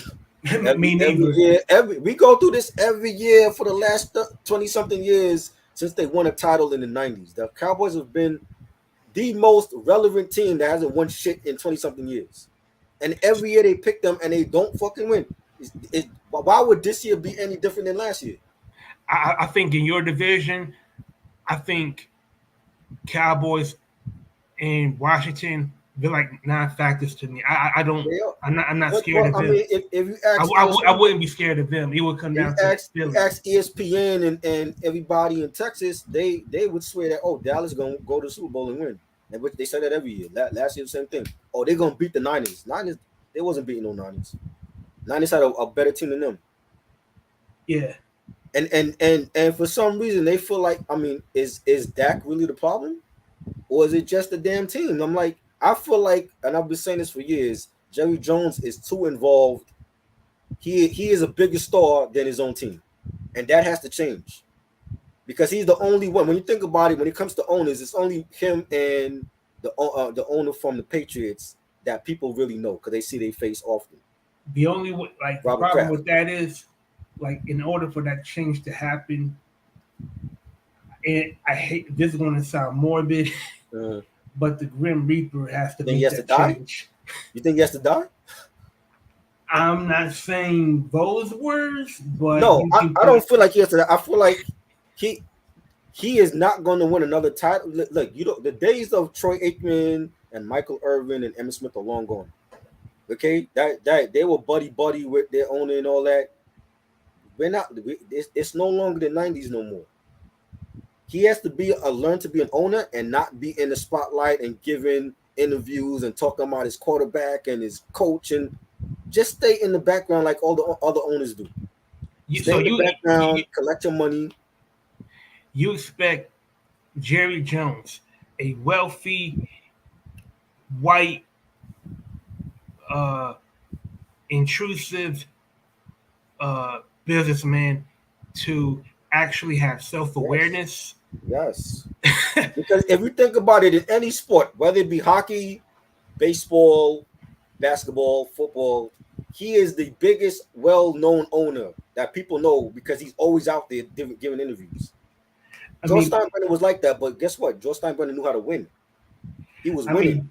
mean, Jerry Jones, he would have to do a lot of things. Number one, he would have to stop doing uh, post game interviews on the radio and All of that.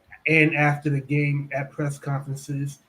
He would have to uh, stop um interfering with the coaching Yeah, all because of the that. players know like if they can go to Jerry with their complaints and bypass the coach, that means the coach has no power. So you're And undermining your coach's authority. it's like they it's almost like they put the pressure on the it's like they put the pressure on themselves. It's almost like they're playing in the faces of the ghosts from the past. Like, oh, we don't win, we're going to be compared to Troy Aikman and Irvin, that whole crew, Dion, that whole team. I don't necessarily feel like Dak Prescott is a bad quarterback. I just feel like the team always has this pressure to win because of who their owner is. Because the owner is always going publicly about shit that in regards to the team that he really shouldn't be talking to the media about. You know what I'm saying? So you give Yeah. Dak this new contract, and then you're going out to the media and talking about the QB, and then you're signing Trey Lance. Why are you signing Trey Lance? You're signing Trey Lance because you don't believe that Dak could get it done. That's why they signed Trey Lance from the Niners. Because eventually Trey Lance is going to take over Dak Prescott's spot. And a lot of Cowboy fans don't want to hear that shit. That's the real reason. You didn't sign Trey Lance just to sit on the bench. You signed Trey Lance because you believe Trey's going to get the job done over Dak. And at some point, that's going to happen. If they lose early in the season, they're going to bench Dak for Trey Lance. I'm telling you. But the thing is, though, Cooper Rush, I believe, showed way more promise than Trey Lance ever has. Right, So but why you if you feel confident enough with Dak and Cooper, why sign Trey Lance? because you don't believe in Dak. Exactly. That means at some point during the season, if they go on a losing streak, guess they're gonna start? They're gonna start Trey Lance over Cooper Rush. But also remember, Dak Prescott, he's been at least in 2 seasons, he has been injured in the first within the first 6 games of the season. Right. So if Dak gets hurt and Trey Lance, leads the Cowboys to several victories, Dak Prescott might he might have the same thing done to him that Dak did to Tony Romo. Yep. Yep. It's gonna happen. You know. I care about my Giants. My Giants, we have a lot to prove. We got to beat both the Cowboys and the Eagles this season because we didn't do that last year, and we still managed to get to the wild card. But we got thumped by the Eagles. That has to change, especially now with Danny Dimes getting this big contract that he didn't deserve, in my opinion. Saquon he's gonna have a chip on his shoulder. Like I said, he's gonna stay healthy. I want to see Saquon be an MVP candidate this year and really show people like, yo, I deserve that money. I'm one of the best in running backs in the game. His running back position has been undervalued. Yeah, but that has to change. You know what I'm saying? Because these running backs are not lasting a good 5 years, and a lot of these teams have running backs by committee now. You got some. I mean, the only running back that has had any longevity and has been durable is Derrick Henry. Mm-hmm. Facts. But what happens? That's a big back. What happens when Henry gets injured? Who does the Titans have? You know what I'm saying? They offense depend on Derrick Henry. They don't have no great receivers. Well, they got what's his name? Derrick Henry is the best offensive player for the Titans. That's a problem. Right. And they signed Hopkins. They got DeAndre Hopkins now. Because who's the quarterback for the Titans? Ryan Fitzpatrick. I think it was it was a playoff game, and I think he threw for less than he barely threw for 100 yards, and Derrick Henry got that in the first half. To me, that's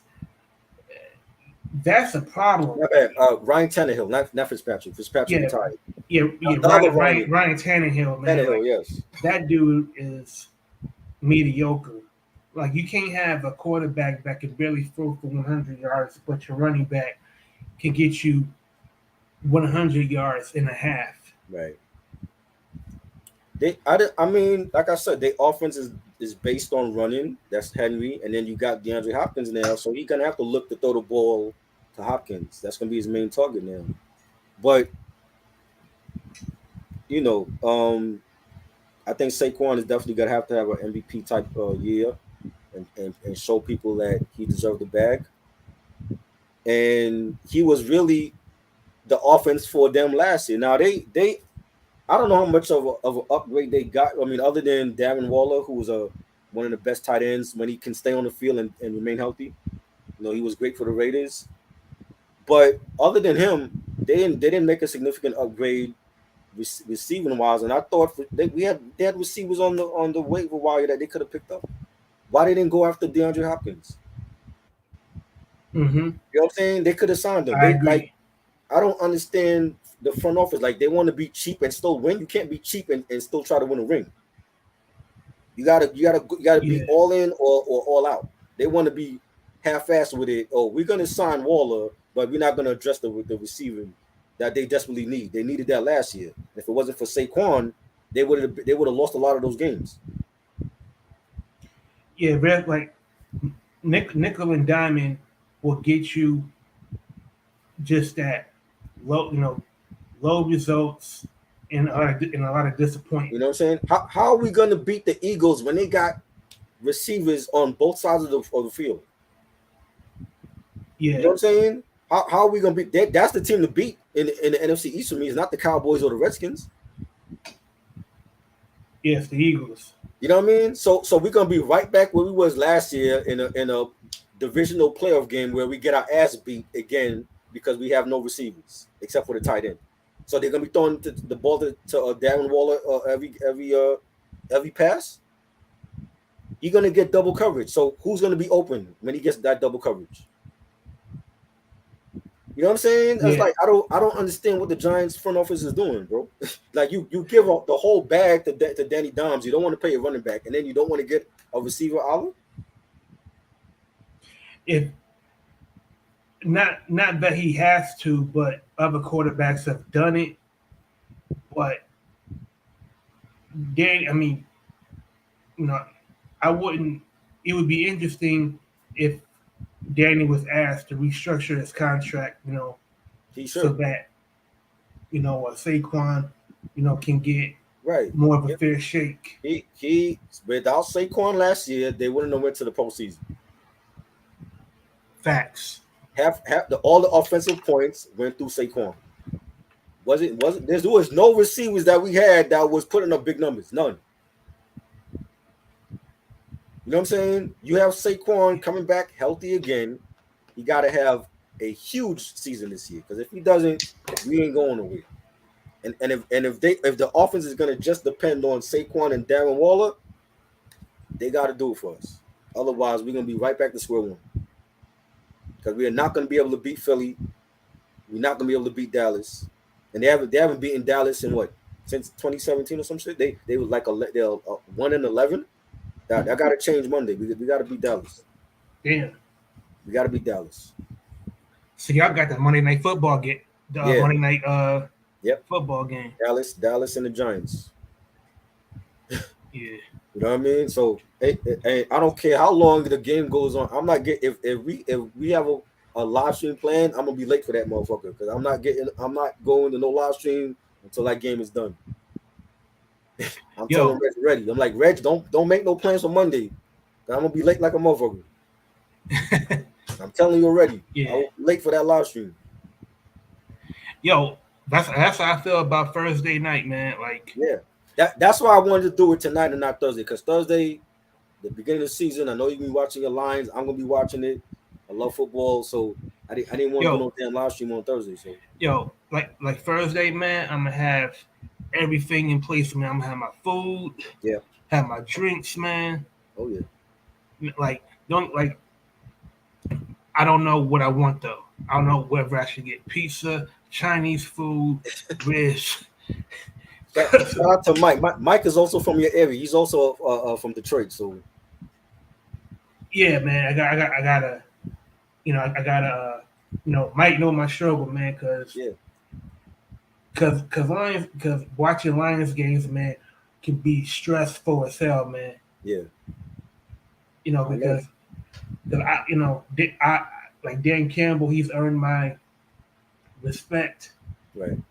but I just, uh, I just hope that the Lions they've cleaned up the penalties, man. Sam said get Italian food. Yeah, there's some Italian places around here, man. I'm gonna do just that. Then, yeah, I worry about the penalties, man. Like Yeah, we cannot afford to, to give away yardage. facts. Yeah. He said same old Lions, but Dan Campbell is solid. Yeah, I have faith in the Lions this year because they definitely was a different team in the second half of the season last year, and to kick the Packers out of the playoffs, I know they were happy about that. Their rivals, and I think they got to carry that momentum into the new season. So, and You they know, got a better team this year. They got a good quarterback. Jared Goff is a good quarterback, underrated. I think they got yeah, a good offense, good defense. I was like, it took me years to get over the Lions firing Jim Caldwell Right, because after they fired Jim Caldwell, they hired Matt Patricia, who only set us back years. right, He should have facts. never been hired. And when we had Jim Caldwell, we made the playoffs. And I felt like the front office had unrealistic expectations. So now now with this season, I I believe in the Lions. You know, I'm not going to be as critical of certain coaching decisions. Um, I'm going to check myself and not get my blood pressure raised.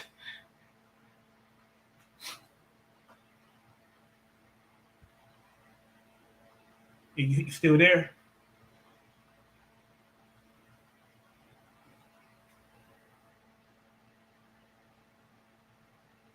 I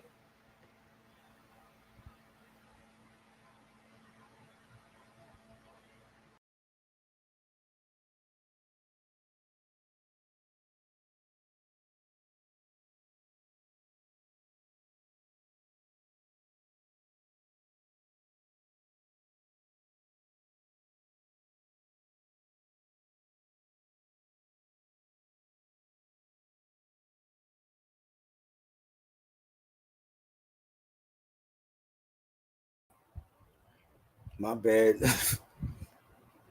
The internet just went down for some reason. I don't know what happened.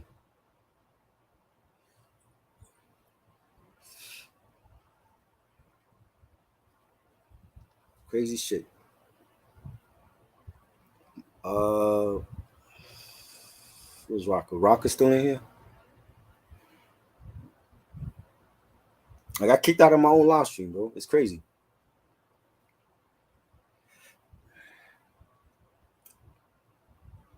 I really gotta end this though. I gotta end the live stream. I know Reg been hitting me up. We gotta do a live stream like right now. So this was great. We went 5 hours. Shit, I didn't even think we was gonna be on that long. Great top 20 mixtapes, all time list. Check it out. So like, comment, subscribe. Let me know what's your favorite mixtapes ever of any era. Yeah, I don't know what happened. I got kicked out my own live stream. It's crazy, bro. That's never happened like that. But yeah, thank you to Rocker Bash. Sorry about the internet kicking me out, kicking us out. Y'all go to Reg's channel now. Cause I know he's starting his live stream soon. He's waiting for me. I'm about to end mine. So we're gonna be talking about Beverly Hills Cop soundtrack, the first one.